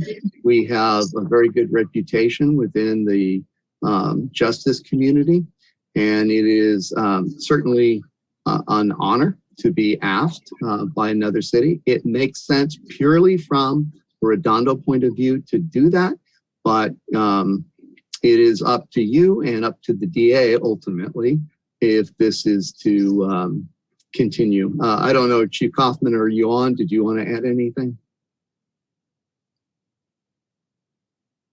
Yeah, I'm here. The thing that's changed that has me most worried about our neighboring cities to prosecute misdemeanor crimes is the new list of special directives, which are crimes that are not being filed by the DA now, and that is very, very concerning because we went over that list at a past council meeting, but just to refresh everyone's recollection, if you try to prosecute a misdemeanor through the DA's office without your own prosecution, like we have here, you can't prosecute trespass, disturbing the peace, driving without a license, driving on a suspended license, criminal threats, drug paraphernalia possession, minor in possession of alcohol, drinking in public, under the influence, and even resisting arrest. So those are things that we obviously want prosecuted here in Redondo Beach, and failure to prosecute those in neighboring cities will definitely have an effect on us. I am a big fan of policing outside of our borders and cooperating with our local law enforcement. We send people out on task force for this very reason, because there's in LA County, there's crossover between crimes. So I think the list of special directives is probably my biggest concern, which is why I think it would be good for Redondo's public safety if our neighboring cities were actually prosecuting these crimes. So, and I would agree. So this is in our self-interest. We, in addition to the financial aspect, the initial interest may have been that plus the homeless court. I've made very clear that homeless court doesn't come here without further negotiation. It would cover the prosecution services, but it doesn't come here. And so that would be for the final contract review. I know that they've put in for a South Bay Cities Council of Government grant, as have we, and that won't be decided until next month. So all of that will be decided later, but I've made it very clear the council's concerns. And I think it's more in the interest of Redondo residents and for Redondo Public Safety to go ahead and get direction to do that. If the council disagrees, then I will inform them it's done, and we'll just have a neighbor that has those issues and just hope they don't spread to Redondo. And with that, I'm available for any questions. Thanks, Mike. Thanks, Keith. I have a question. Mike, you're breaking down what we were going to do with that $300,000, hire another prosecutor at a cost of how much per year? Fully loaded, it would be $185,000. This entry level salary is, I think, $84,000 a month, or no, $84,000 a year. It's around $7,000 a month, and then fully at the end, as they go up and get a cost of living increase, it goes up to about $11,000 a month. And at the $11,000 a month, once we got there in years, it would be a fully loaded cost of $185,000. It would have to be an entry level position because I'd make it clear to whoever we hire that he or she would only have a position so long as the contract remains in existence. And given that, it's really not fair to bring in a prosecutor with experience if they know, hey, if either we or Manhattan gives a 90-day notice that we want to terminate the contract, which is what we have in Hermosa, then they'd be given 90 days notice that they don't have a position. And so what's the term of this contract? That's yet to be decided. 3 years, 5 years? With Hermosa, we have an ongoing 1 year. contract with it's subject to a 90-day cancellation by either party. And so that's subject to negotiation. Well, with that math, you're suggesting we're going to make $120,000 a year? We'll make in excess of $100,000 a year. Once the person gets up to the max, we'll make probably closer to $150,000 a year. When they get hired at the 84,000 entry level. And why doesn't Manhattan Beach just go hire their own prosecutor? Well, they wouldn't get the same level of service as renting an ongoing prosecution service. There's a lot of waiting in court. I don't know if you guys have visited criminal courts, and this is one thing I left out. So when we negotiated the Hermosa contract, we were sharing a courtroom with the DA. Hermosa was sharing a courtroom with the DA. They were hiring people who were sitting around half the time while the DA calendar was being called. And we had prosecutors in a courtroom that were waiting and had to remain there, waiting for half the calendar to be called from the DA. I communicated with the Superior Court assistant presiding judge, and they agreed to move the Hermosa and Manhattan case, Hermosa and Redondo cases into the same courtroom. So we didn't have to cover any extra courtroom. Right now, the court has changed. Everybody's arraignment starts in the early disposition court. After that, all the Redondo Hermosa cases still go in front of Judge Gilbertson. The DA cases for Manhattan Beach go up to the 4th floor in Department P, and it's in the staff report. In talking with Judge Honeycutt, the site supervising judge for Torrance, and actually in charge of all of the Southwest District, which includes Inglewood and Airport Court, he's looked at the number, and we share spaces with like code enforcement from on the cities on the Hill. He's indicated that he can move those out and move the Manhattan Beach cases into our Department 3. And so we're not covering any more courtrooms. We're just handling additional cases, and the extra person would be necessary to help file those cases. We'd share the burden evenly throughout the prosecutors in the office. We couldn't do it if they don't move, if they don't combine them. If we had to cover another courtroom, it doesn't make sense for us because it would impact the services we provide in implementation. Well, I see what you're saying, Mike. We're getting really into the weeds, but I get it. I still don't get why Manhattan had $300,000. Why not at 250? They could hire their own and save 50,000. So I just don't see the. So one example is if they're in trial, a trial can get sent out to whatever courtroom is available. We have trials get it sent out to Inglewood Court. We had trials sent out to Airport Court. If the judge is really unhappy with one party or the other or really busy, we can have trials sent out downtown or Lancaster Court. If they only have one person, they can't cover two courtrooms, even if they're not in trial. And so they would have to hire two people and spend more like $400,000. Yes, and the two trying to figure out Manhattan Beach's motivation here. I think they want local control. I mean, if a person is under the influence of drugs or trespassing. Oh yeah, no, I get that. It becomes at some point a money issue. So they want local control, and they're willing to pay us $300,000, and somehow that's a discount of what it would take for them to accomplish the same thing by hiring us. And you have to create excess capacity in case the times when you have multiple trials going. We can have two trials going on and two courtroom calendars to maintain. And if you try and handle that with fewer deputies, the courts are not at all understanding if you can't handle your caseload. And that puts pressure on the prosecution agency to resolve cases on a much plea bargain for a much less than it's worth. Okay. I see what you're saying. There's efficiencies to us being already in there. Yeah, and exactly. That's exactly what it is. And it provides us money to help cover our overhead costs for that, that max. I'll just say this, Mike, I get it. And thanks for all that explanation. It's probably more than most people wanted to hear, but I get it now. And it just makes me nervous that, we're providing jailing services, we're providing prosecution services, we get the homeless court, Redondo's turning into, the prosecutorial and jailing and central of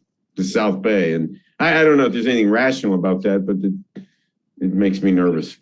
Well, I can understand it, but it is in our interest, solely in our interest. It's kind of like the idea of the, Beach City's fire department that you've discussed in terms of combining resources to sharing resources, because you don't always need the resources, but when you do, you really need the resources. And, in prosecution is sort of like that. So it's in our interest to do it.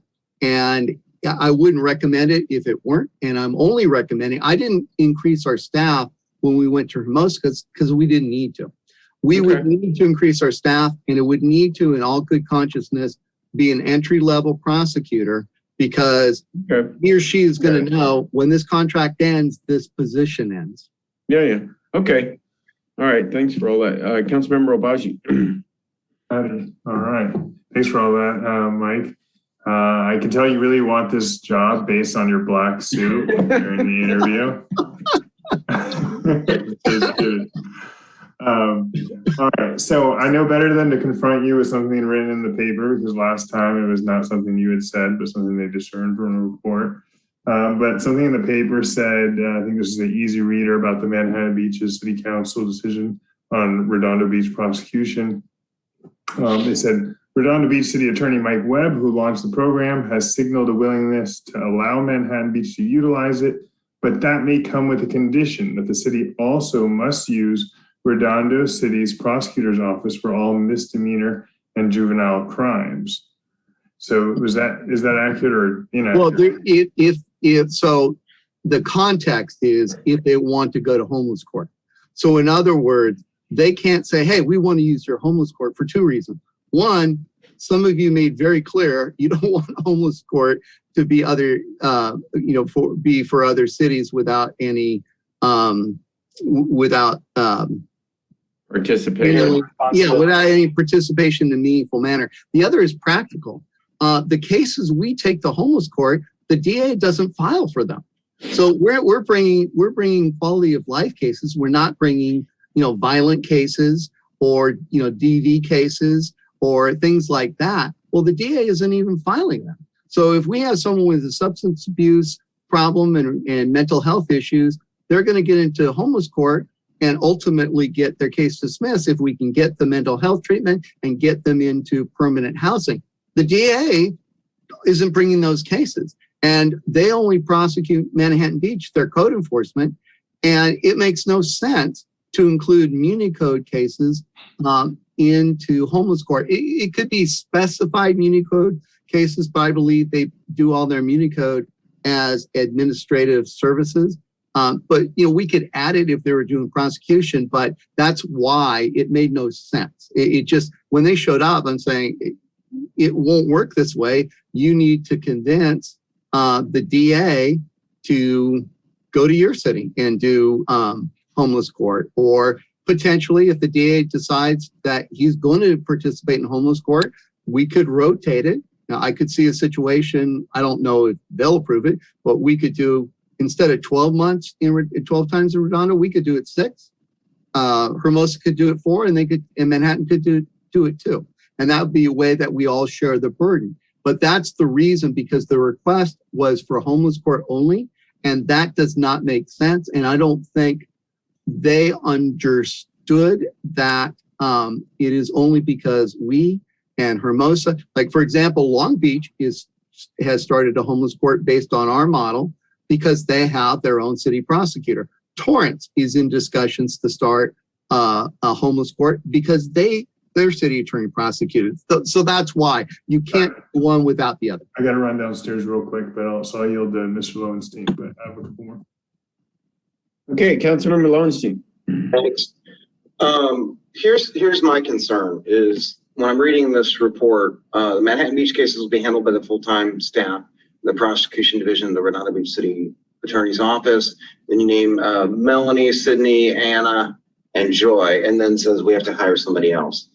We just went through a budget where we said we need to pay people more because they're working a lot more. And now we're going to be getting people to work even more.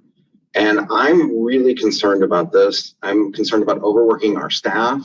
I'm concerned about Joy not being able to handle quality of life things that we throw at her if she's busy with other things. And if she's not busy, that's one thing. But if she's going to be handling some of this, I'm really concerned, and I'm really concerned that we would overwork people. So I don't necessarily believe that we should be an outsourced city where people turn to us or they're outsourcing. So I'm not exactly ecstatic about the idea. Quite honestly, I just think that there's other priorities we have as a city, and that's kind of where I'm at. So I understand that. I wouldn't recommend it if it was overworking. And literally with Joy, and I've had this discussion before with some of you. What we need to do as an office over the next 4 years is stop doing non-city attorney stuff. And there's plenty of it. And I'll give you an example with Joy, and the part that I will remove from her if this goes through is that she, and we don't need anymore. It's the non-attorney stuff. It's the before prosecution stuff. It is the responding to emails on Saturday night or Friday night because there isn't a code enforcement officer working, and the officer at the police department isn't prepared to take an adequate report for Airbnb cases.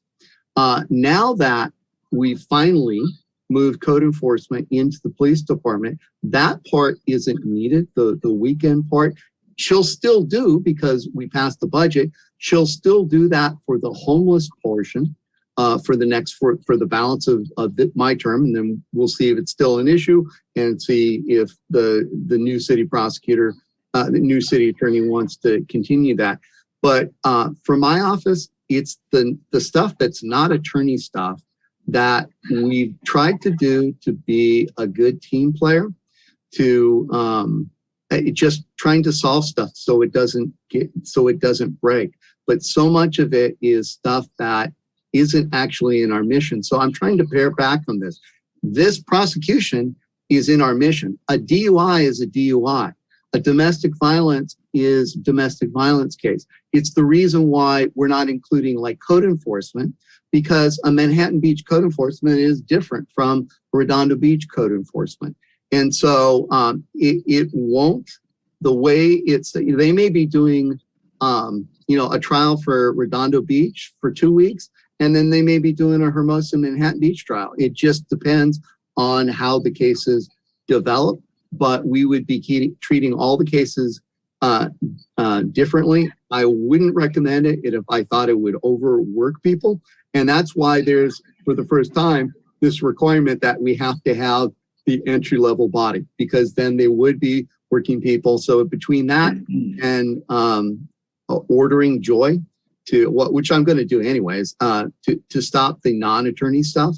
I had a conversation with Zane about that during one of the meetings. Wait. You're going to order Joy to do something? Yeah. I want to be in that room when you do that. Go on. She'd probably be happy to be ordered for class. Hey, Joy, stop working so hard. Yeah, okay. Yeah, well, you know what? I'm seriously, with my attorneys, I literally have to do that. It's when the civil arrest happened, I had every attorney in the office, including those on the civil side, working on a Saturday night close to midnight, so that we could put in place a truly enforceable curfew. And in partnership with the police department, we were able to stop people who were coming from Long Beach and coming from Santa Monica to try and ransack stores. And we and Beverly Hills are the two agencies that actually prosecuted people for violating the curfew law, which got a lot of attention from people intent on doing bad things on social media, and was effective in stopping the ransacking. So I do have to stop them working. But to your points, Councilwoman MD, if you've seen the end of Avengers Endgame. No, I haven't. I'm sorry. There's this thing I can send you. I'm in charge, sort of like the character from Guardians of Galaxy is in charge, and I'll send you. I do understand that. I do understand that. Okay, well, let's keep going, you guys. It's 10:40 at night. And, so was that it, Todd? Okay, Councilmember Nierenheim. Thank you, Mayor Brand. So yeah, I am in no way at all in any way, shape, or form in favor of this for so many different reasons. Number one is if those other cities want to have enforcement actions, things are happening in a city, and LA County DA does not want to enforce those lawbreakers and put them in jail and do whatever needs to happen. They need to become a charter city. It's real simple. There's a way out. Become a charter city. You can have your own charter. You can do your own enforcement. You can be like Manhattan Beach and have Manhattan Beach is a very wealthy community. I should have voted no on the PV Estates jailing issue, because all this comes down to one very simple issue for me is Redondo Beach is not here to provide services to many other cities, especially when we are extremely short-staffed in every department, up to including the city attorney's office. And all I ever hear is overworked, up to and including the 2 staff reports tonight for the sequel ordinance. And this ordinance were both blue folder. So they weren't ready last week. So until we can start getting our own reports and our own issues figured out, and we have the bandwidth to start dealing with the management aspect, because it's not just one person, it's one person plus the management, it's one person plus all the extra work. It's not our mission as a city of Redondo Beach. City of Redondo Beach, our mission is to take care of our residents in our city with our city boundaries. And I'm very wary of providing even more services to other cities, regardless of where they are, how close they are to us, for any reason whatsoever. When we can't take care of our own our own backyard, we're paying now city attorneys in Redondo Beach more money because we're, quote, forcing them to do all this extra work for the homelessness issue, which is not within the charter in jurisdiction. So I don't want to put any more, as a manager of staff and a manager here as elected officials, city father who's got to see the direction. I want to make sure that we want to have our own backyard well taken care of, which we can see looking backwards is not well taken care of. We need to hire more people, and we're not here to provide services to other cities. When it comes to homeless court, if other cities want to utilize our homeless court, we want to have a traveling homeless court working between all three beach cities, and it moves around to all three beach cities. I'm fine with that, but the argument was made last couple meetings ago.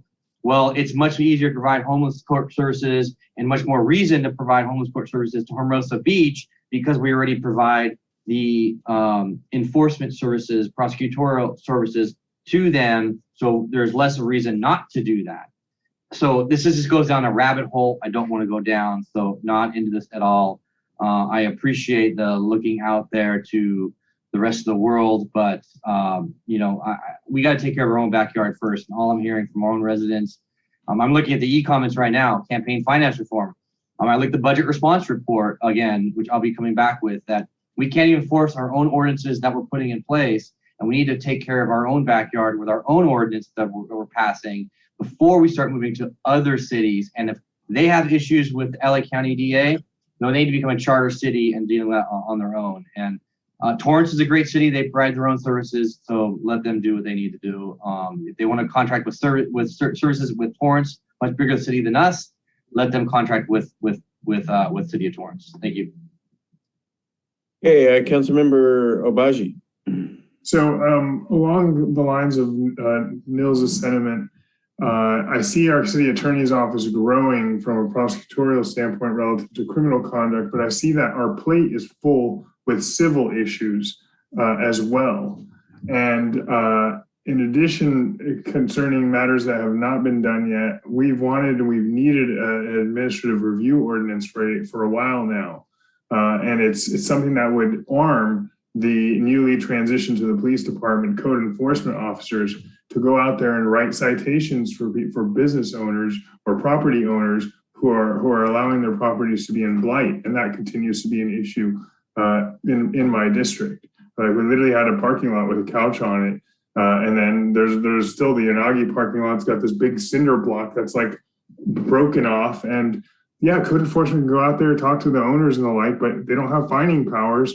We're not going to get anywhere, at least not on the macro scale. We're relative to citywide enforcement. So that's my concern. The other concern is that Manhattan Beach, a third option is that they could contract outside counsel like many other cities that I met at Independent Cities Association do. And so for us to take this on, Mike, I know that you could absolutely handle one more attorney under your wings and the like, but I'm concerned about the next city attorney who gets elected. If it's not you, that who knows what kind of management skill they're going to have, if any, to oversee this mini law firm essentially that's being developed. And meanwhile, these people are all trained in criminal, while we have a full civil deck to oversee and outside law firms to manage and deal with. So those are my main concerns. I'm also getting pushback from residents. I'd like to hear from the residents about this. I do appreciate that you're looking out for kind of regional collaboration, cooperation, and revenue generation for the city. But there's kind of a lower hanging fruit when it comes to revenue generation in the city that would also get the city cleaned up from a code enforcement and blight standpoint. So I'd rather continue this discussion than approve it right now. But I do see how, because I do, and the only reservation I have about just rejecting it is that I do see how a more regional approach to homelessness would be beneficial and would continue to get us support with powers like our supervisor's office that is key to getting us funding and the like. Okay, Councilmember MD. Actually, I think it makes a lot of sense because it's just you're just adding one more. It's stuff we're doing anyway. We're adding to we're bringing in Manhattan Beach. There's an economies of scales. That's the words I'm looking for.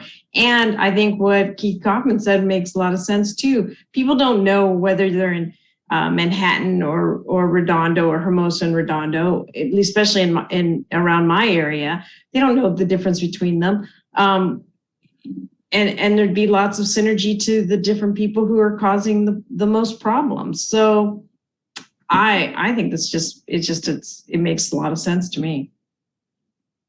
Okay, Councilmember Horvath. Yeah, I would echo those sentiments. There's so much fluidity between our three cities. Just, look at the borders, especially in North Redondo. And if we're specifically focusing on, say, like unhoused individuals, right, who are transitory and going back and forth, and they're the ones committing misdemeanor crimes, much to the ones that Keith listed off or Mike, discussed. I see it as making sense. To the concerns about like not being able to hire people or not having funds, clearly this has a monetary benefit to the general fund, which then can be used in other ways to enhance maybe areas that are in need, if you will. But from a collaborative perspective, especially, even though this is not really specifically designed to deal with homelessness, it does have implications on that. And I, for one, have been pushing, colleagues in these cities to step up to the plate and do more with other strategies that are necessary. So I agree. There's room for improvement here, but I don't have an issue with this. I think actually it can make sense. I hear the concerns that are being issued by everybody else, but I see this as being a benefit. Okay, I would not want to see one single solitary second of Joy's time or Anna's time taken up with diversion over to Manhattan Beach for any reason. I mean, I just wouldn't, and I just can't imagine that's not going to happen. But tell me I'm wrong. I mean, I wouldn't want, we're supposed to be doing a lot of other things. But anyway, Mike, you had a final comment? Well, a couple of things. I don't think any of you have visited criminal court. Not that you should, because of your role as a council people. I think there's a fundamental misunderstanding. You can smirk all you want, Councilman Nierenheim, but you don't understand how it works. I addressed the doing things outside the context because you had a budget proposal that doesn't know if homelessness is still going to be a challenge in a year. I don't know any rational person who doesn't know that homelessness isn't going to be a rational year. You council had a budget response report for that the clerk and the city manager worked on regarding investigation of your campaign finance ordinance. We can't investigate and prosecute the same crime. The BRR, which none of you brought up, which astounded me during your budget thing, went unaddressed. So you still have no one to investigate. We have always remained and ready to prosecute if we are presented with an investigation like the DA does on other crimes. So I think that there's a fundamental misunderstanding of what state misdemeanor prosecution is. And there are 10 cities, and the South Bay tends to, and historically has done it because we want local control. We put a premium on public safety. Councilman Obagi, there aren't people in ICA who hire other firms to do prosecution. They hire them for municipal code prosecution. In the staff report, and we can extend it and we can have you come visit it. We're certainly happy to have, I'll walk you through all the stages of prosecution.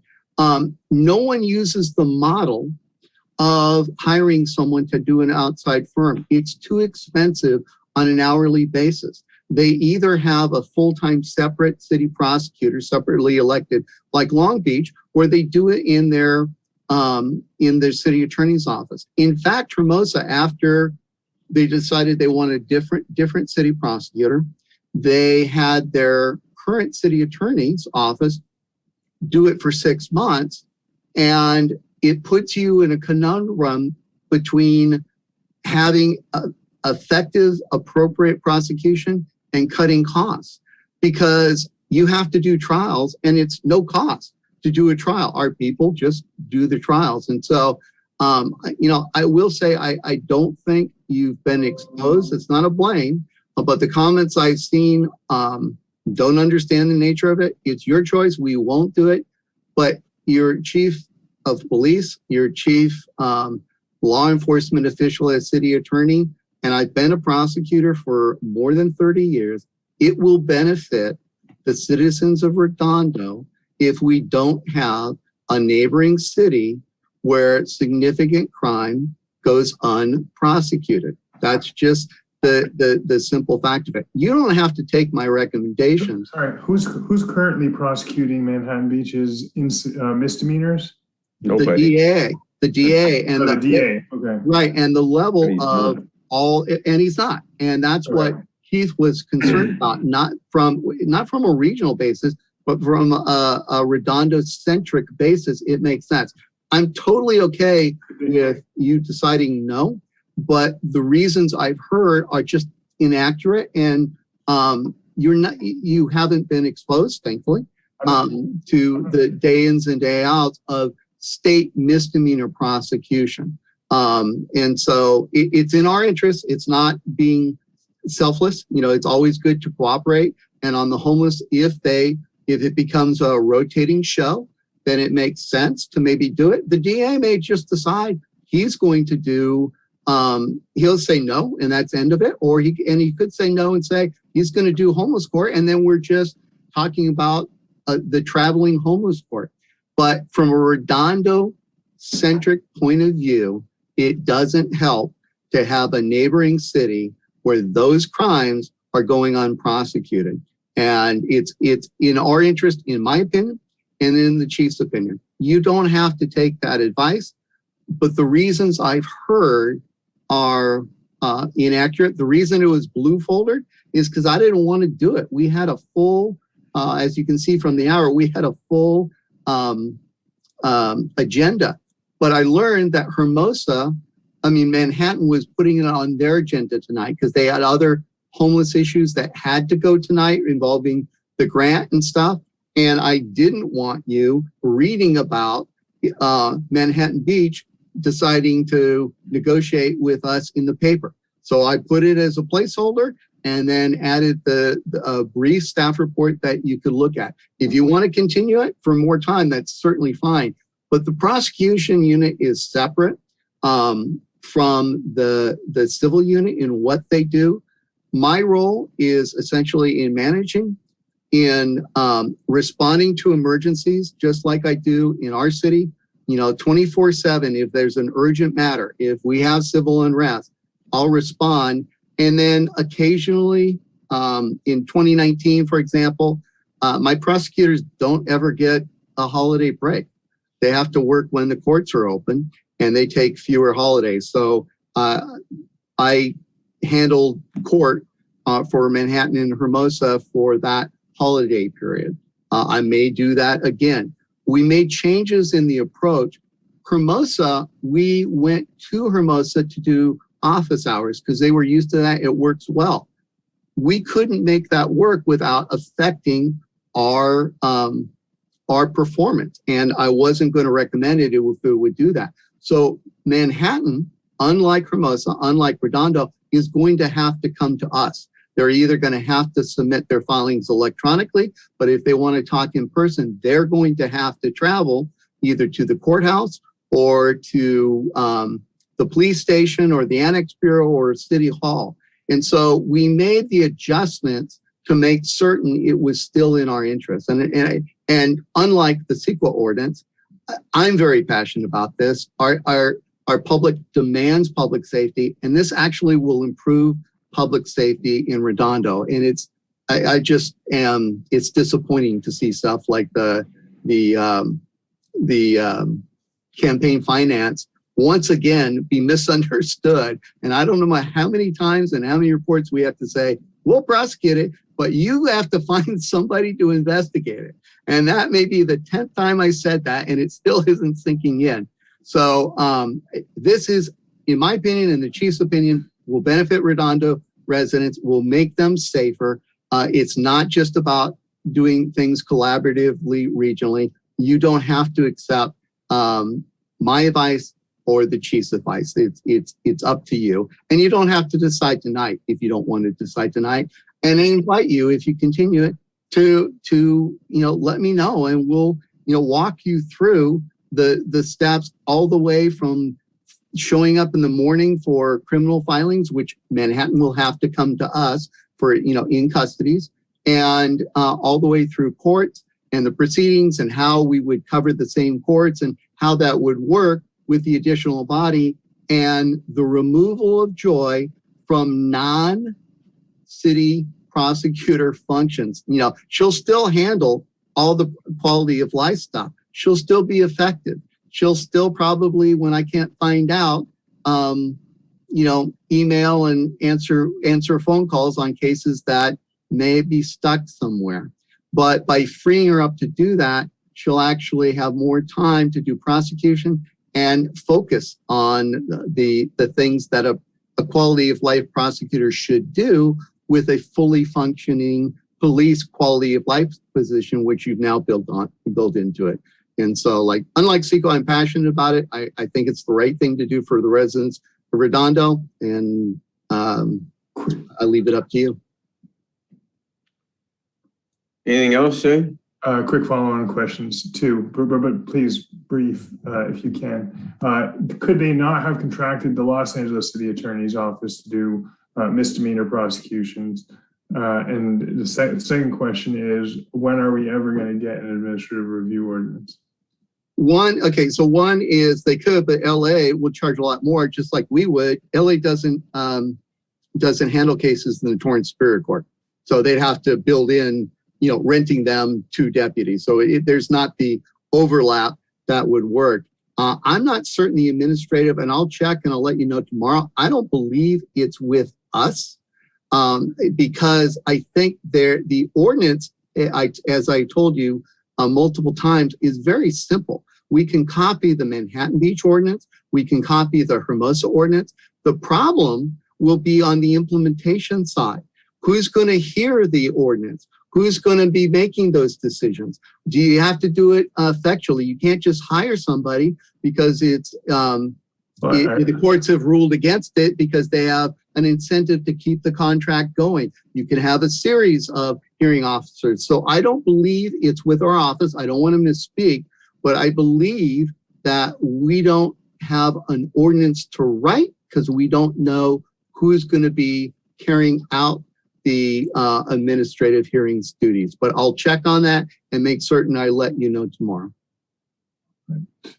I heard there's a pretty good law firm that's growing down at City Hall that could potentially handle administrative review hearings.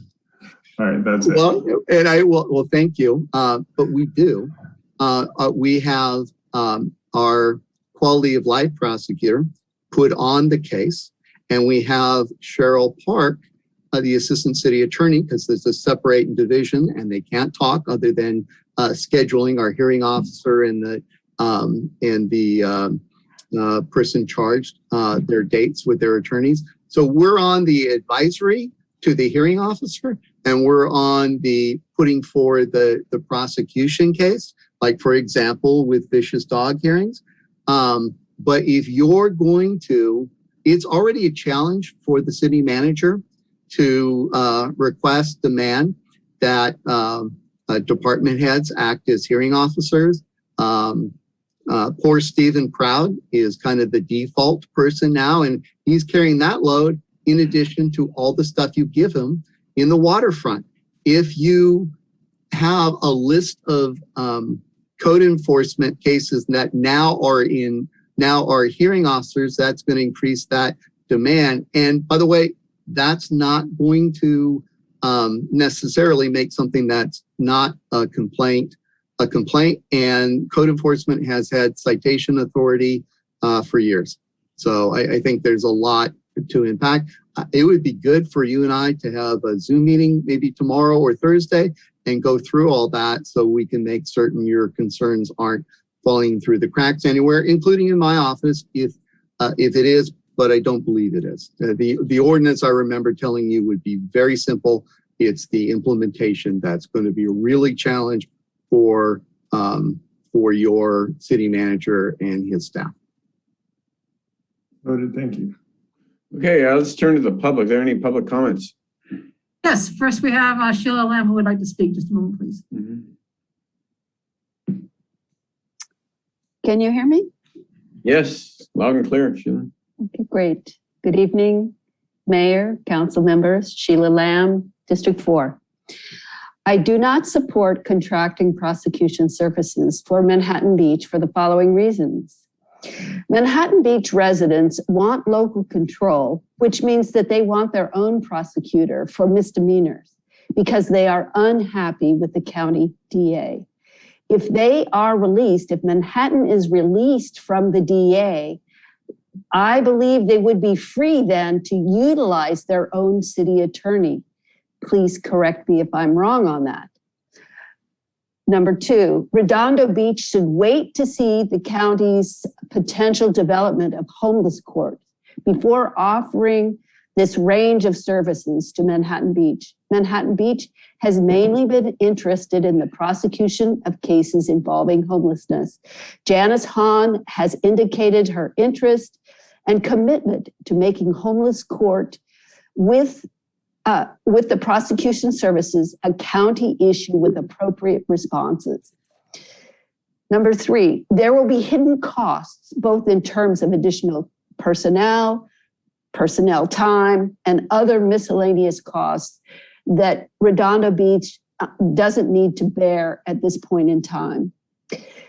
This proposal does not appear to be necessary to the safety and welfare of Redondo Beach residents, especially in light of the fact that Manhattan Beach will be able, once released, will be able to do the prosecution themselves.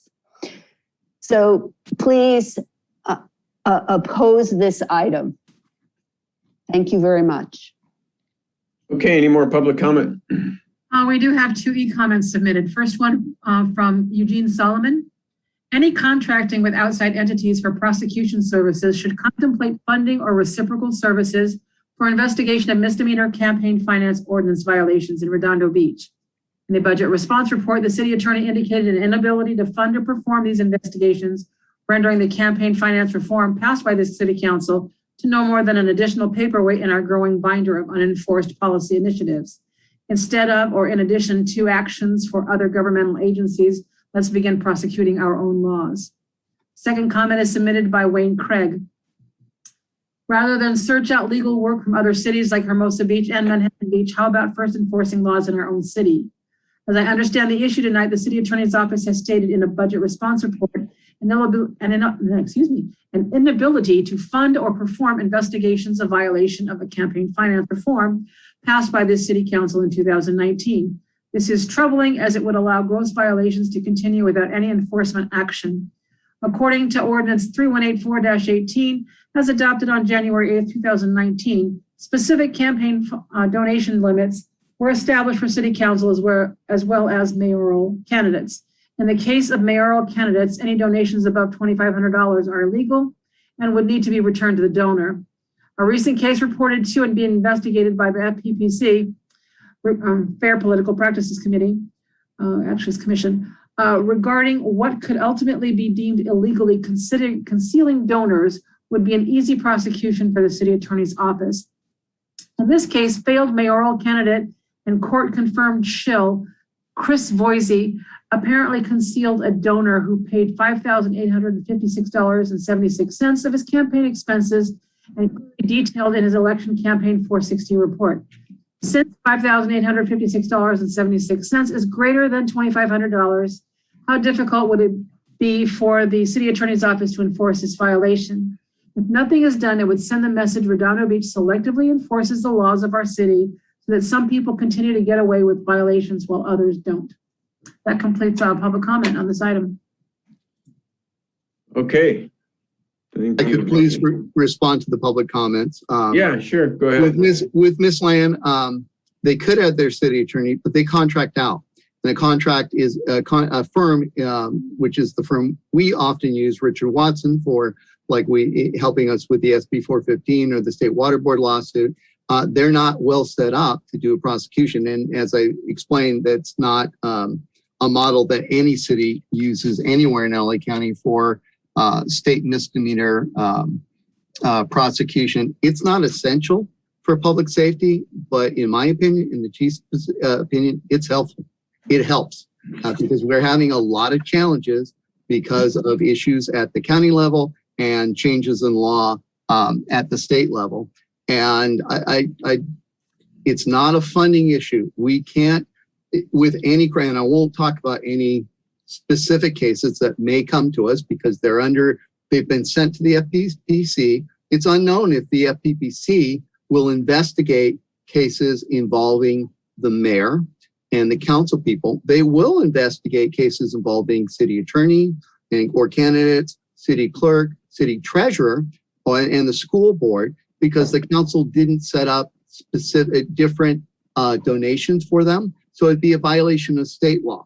So with that investigation, it would be forwarded to us and we would review it just like any investigation from any other state body.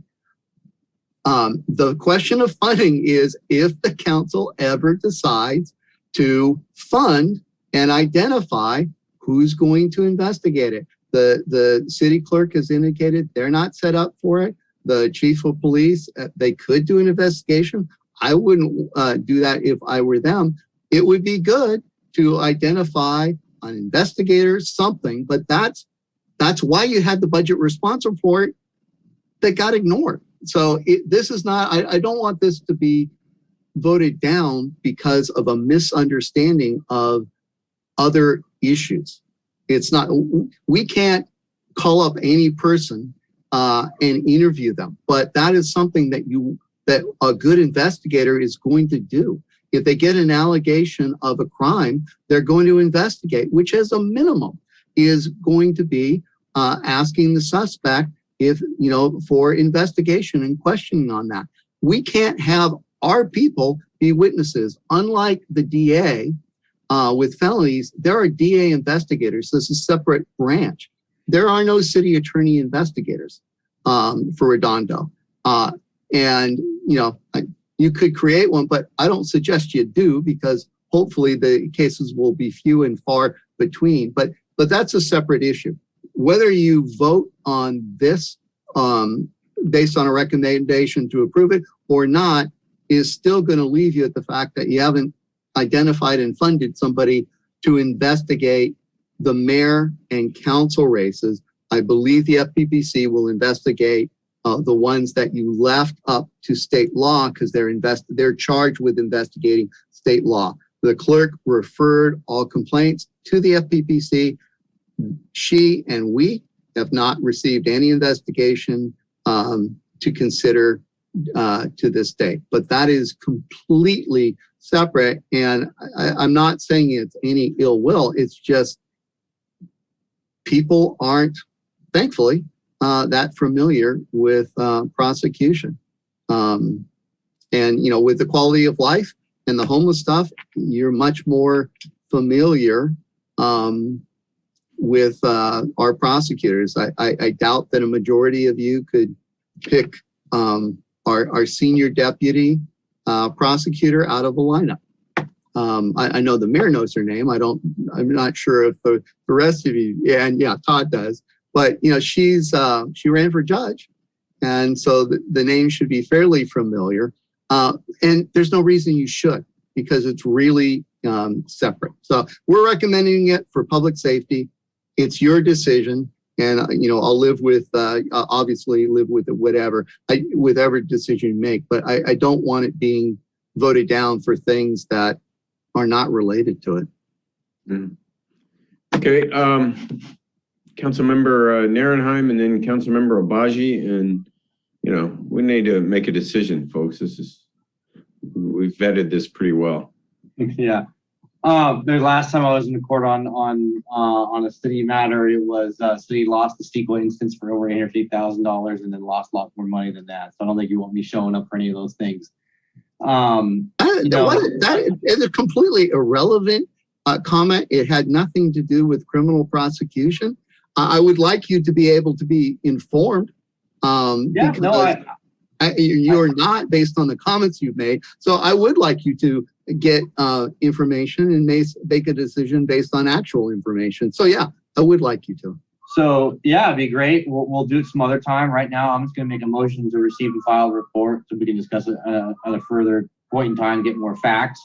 But I do not at any point in time right now feel that this is in the best interest of the residents or leadership responsibility of the council moving forward. So I'll just make a motion to receive and file a report, and staff can come back with more facts after you guys have educated us more if you need to feel it's the need.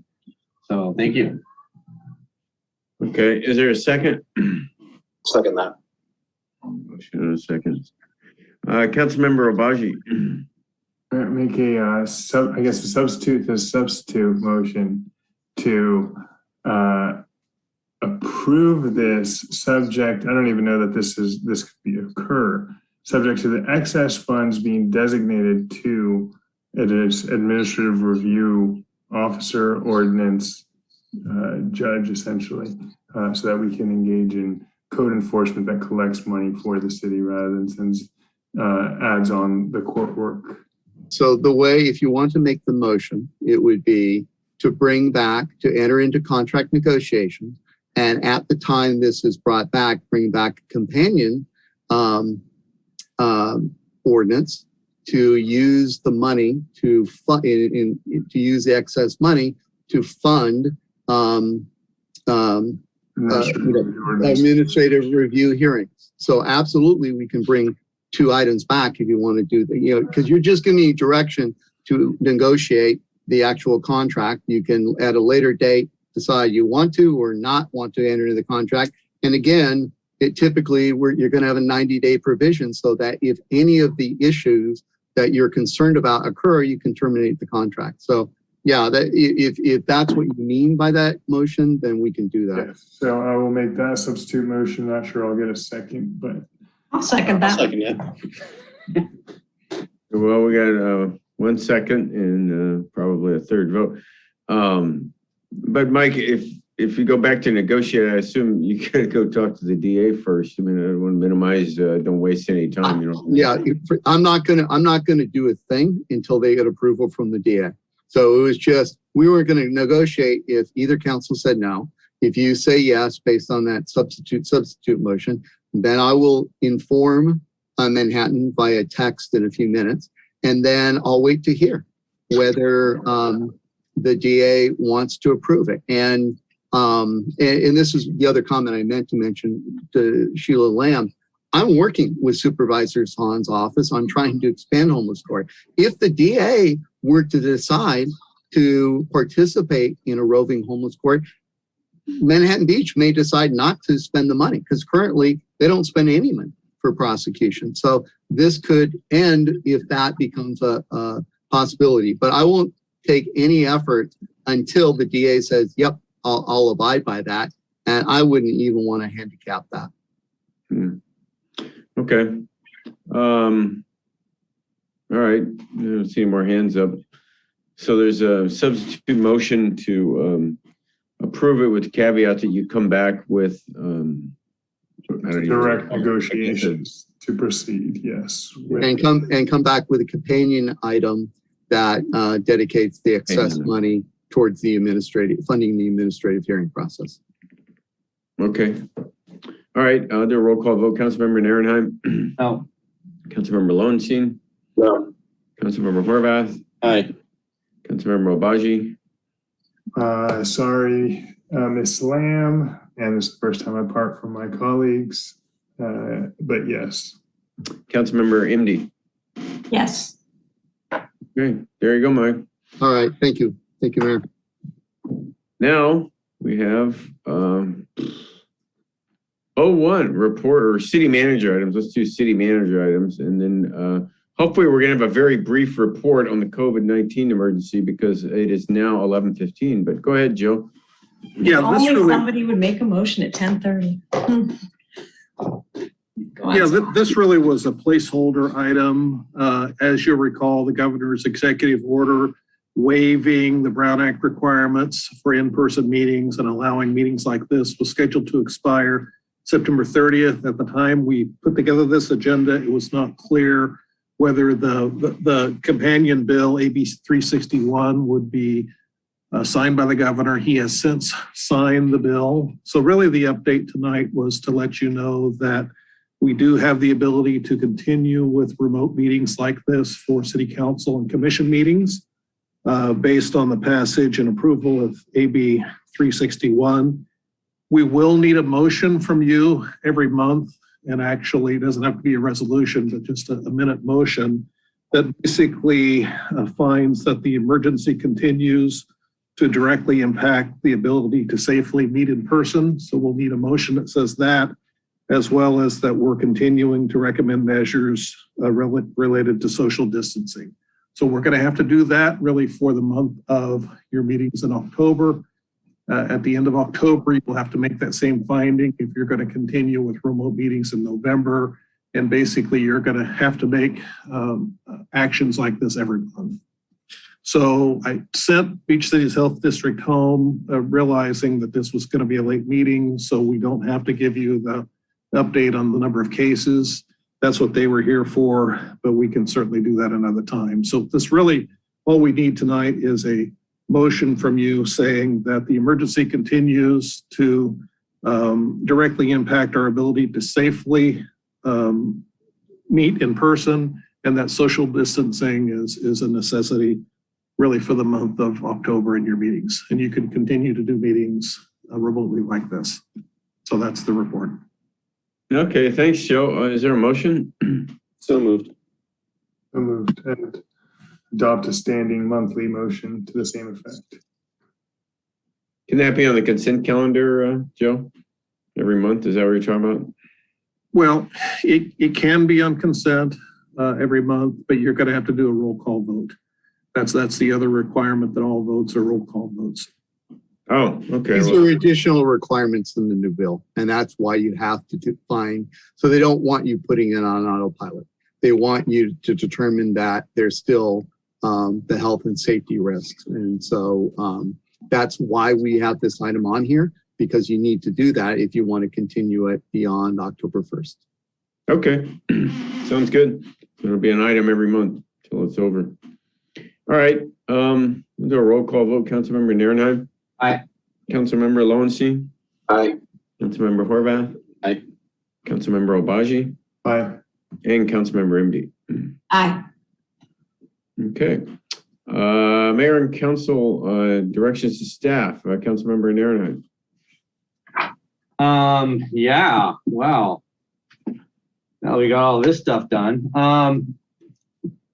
So first thing I want to take care of here is Quimby, the Quimby motion item. So I'd like to come back when the housing inclusive in the housing item for in December and end of October, early November comes back. I'd like to include a companion item as to increase our Quimby fees and all developer fees that we have, a review for possible action, including a tiered system for the Quimby fees for low-cost housing and difference between low-cost housing and affordable housing, and actual market rate housing. So, yeah. I think maybe the term is impact fees, but yeah, developer. Quimby and other impact fees. Okay,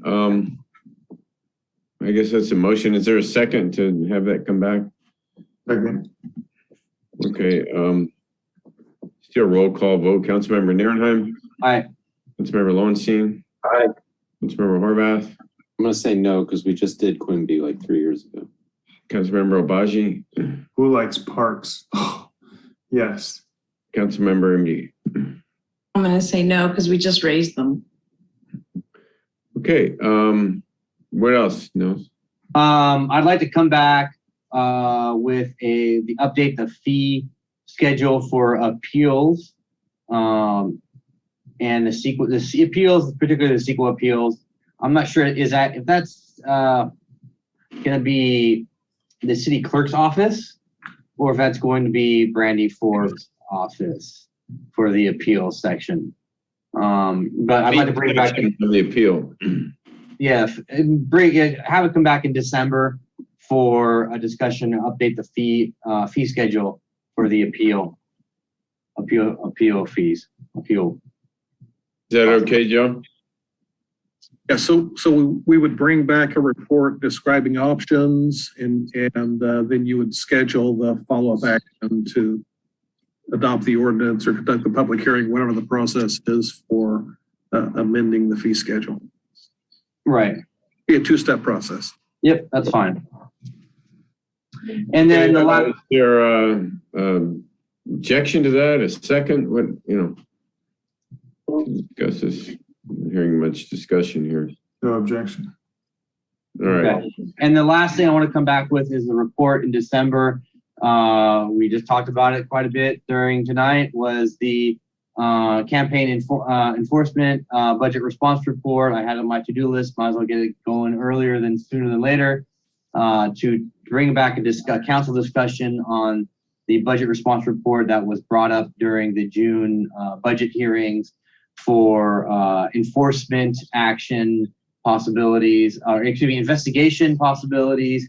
Why can't code enforcement do this, and or police, and any possible costs that might be associated with the action, if there would be any. So our December discussion. Do you want any additional item? It was the clerk and the city manager that submitted the budget response report. Do you remember if there was anything else that you would want that was in the report? In the report? I believe the report you want to wait just one meeting and then next week you can look at the report and then update it. We're not going to, if they're not going to do it till December, you can make certain you get what you want. Okay, that's fair. I like that. Okay. Yeah, I'll wait until the first October meeting to do that then. All right. Especially if we bring it back in December. All right, that works for me. That's it. Okay, Councilmember Lowenstein. Yeah, just one thing. We were supposed to get a report and a discussion on noise in Torrance Circle and cars burning up the road and everything else. That was supposed to be, I believe, for September, and now we're going into October. Where are we at with that? Because I was hoping we would have that by now. Yeah, are you still there? Yeah, I don't have the data yet, but I know that they're removing the thing, and I'll have the report with the data, so I can bring it to the next meeting. I haven't seen the data yet. Okay, so that on the next meeting. All right, that's it. That was my only question. Thank you.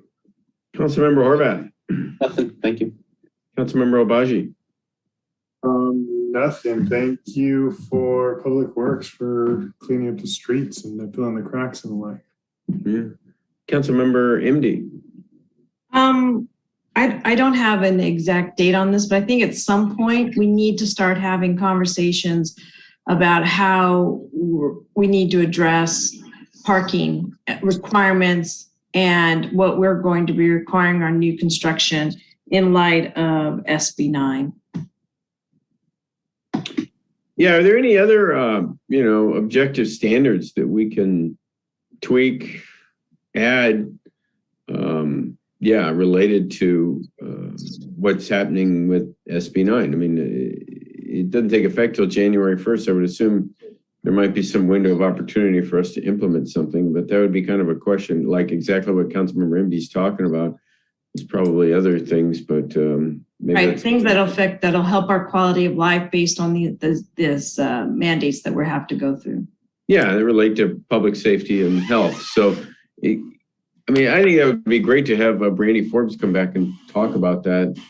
I mean, I remember there was a window of opportunity when the ADUs, before they actually took effect. I don't know if that's the case here, but it'd be good to get a report or at least have a discussion where we have time to do something if we decide to.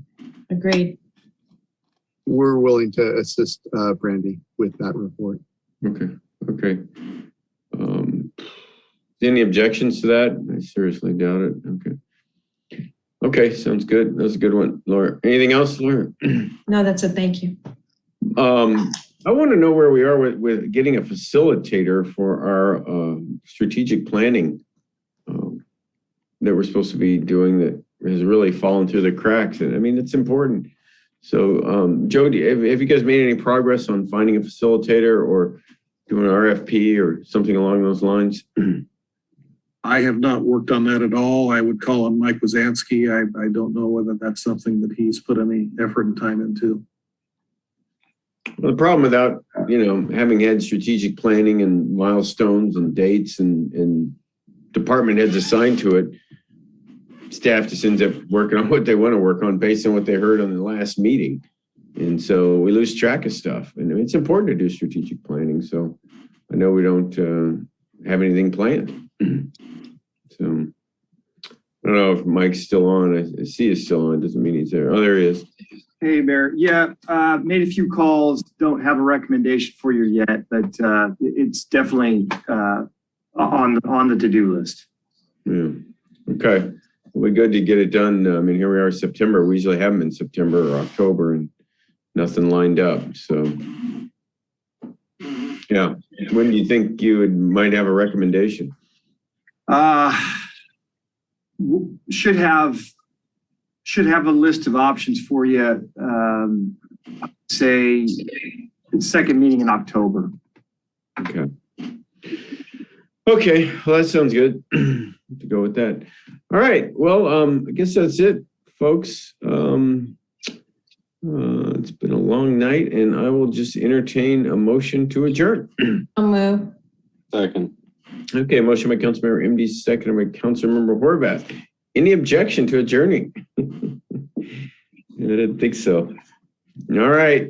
Have a good night, everybody. So ordered. Fun and games. See you in Sacramento.